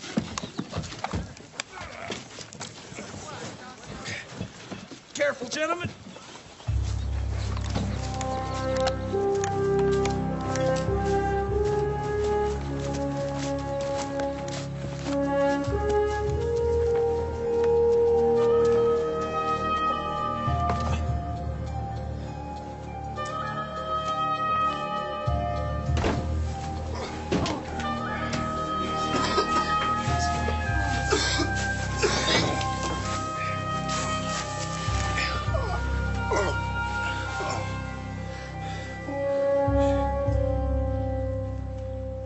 What in God's name are you doing here? He's come to rescue us. Ah. Well, I wish you had arrived a few hours sooner. Is that McKinney and Peavy out there? Certainly is. They're a part of the escape plan. Hardly encouraging. Oh, they'll be fine. Did you see where they were stacking the crates? Yes. Well, there's gunpowder underneath them. First chance they get, they'll set them off. That's when we'll all get out. McKinney and Peavy. It's not my idea of saviors. I was going to set it off myself. And? Well, Mr. Surrey caused a change in plans. Ah, Mr. Surrey. You'd better get ready to change plans again. We haven't finished filling our orders. Allez, vite, vite! Come now, we came all this way. Rapidement. It's not fair. You can come back tomorrow and finish up.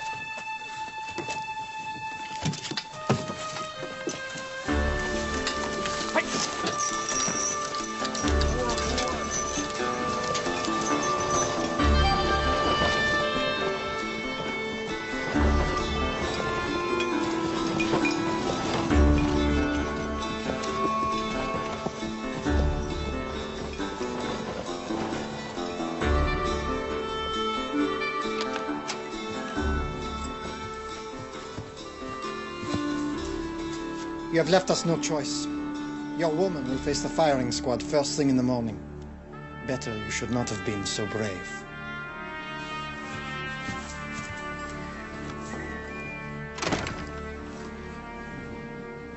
Hawkeye, they will let you be witness to the execution tomorrow. You can set off your gunpowder then. Afraid we can't wait that long. And why not? Listen. I don't hear anything. It's thunder. There's rain headed this way.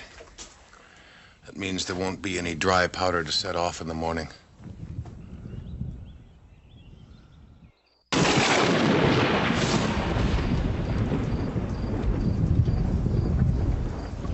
What are we gonna do? Wait here. Until when?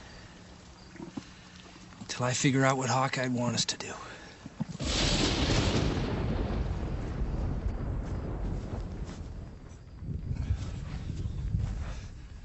Thank you.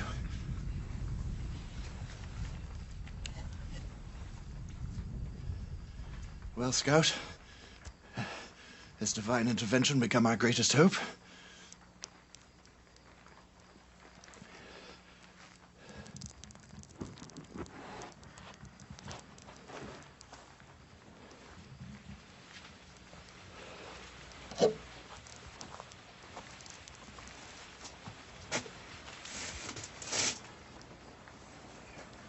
Hold this.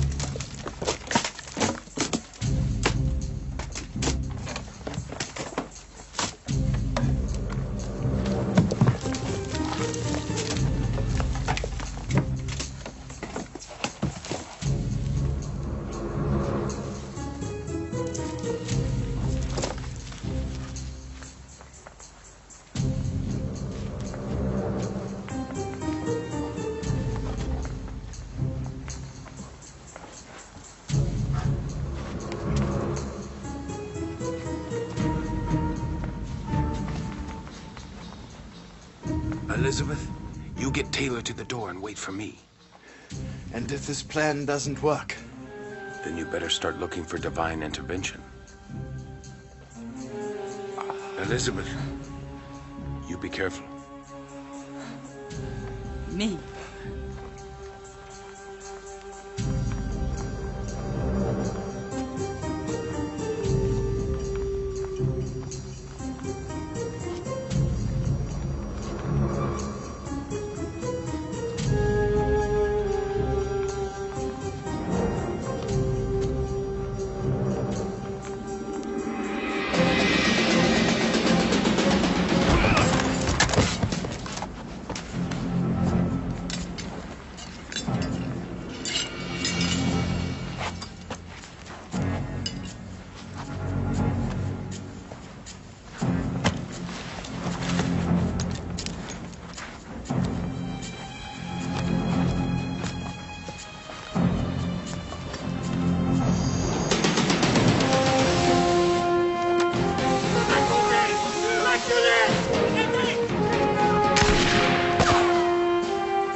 Hoping to send your captain to hell, Hawkeye.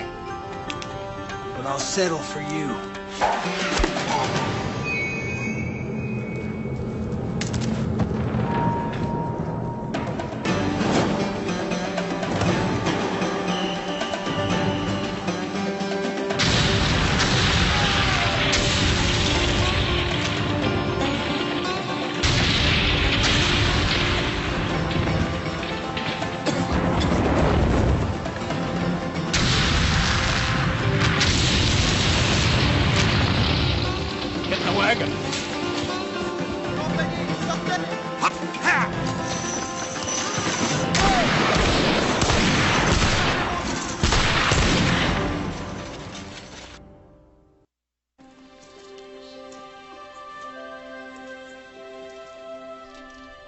Tim Surrey committed a wrong the night he came into the trading post, and yet he was an innocent. He sought to take things, material goods, not life. But still, he was forced to pay for it with his death. I know, and I truly believe that justice is an essential part of civilized life, but surely Justice can never be served if fairness and mercy are ignored. That is what the Creator intended. That is what His grace is about. Most give up on it easily. Some do not.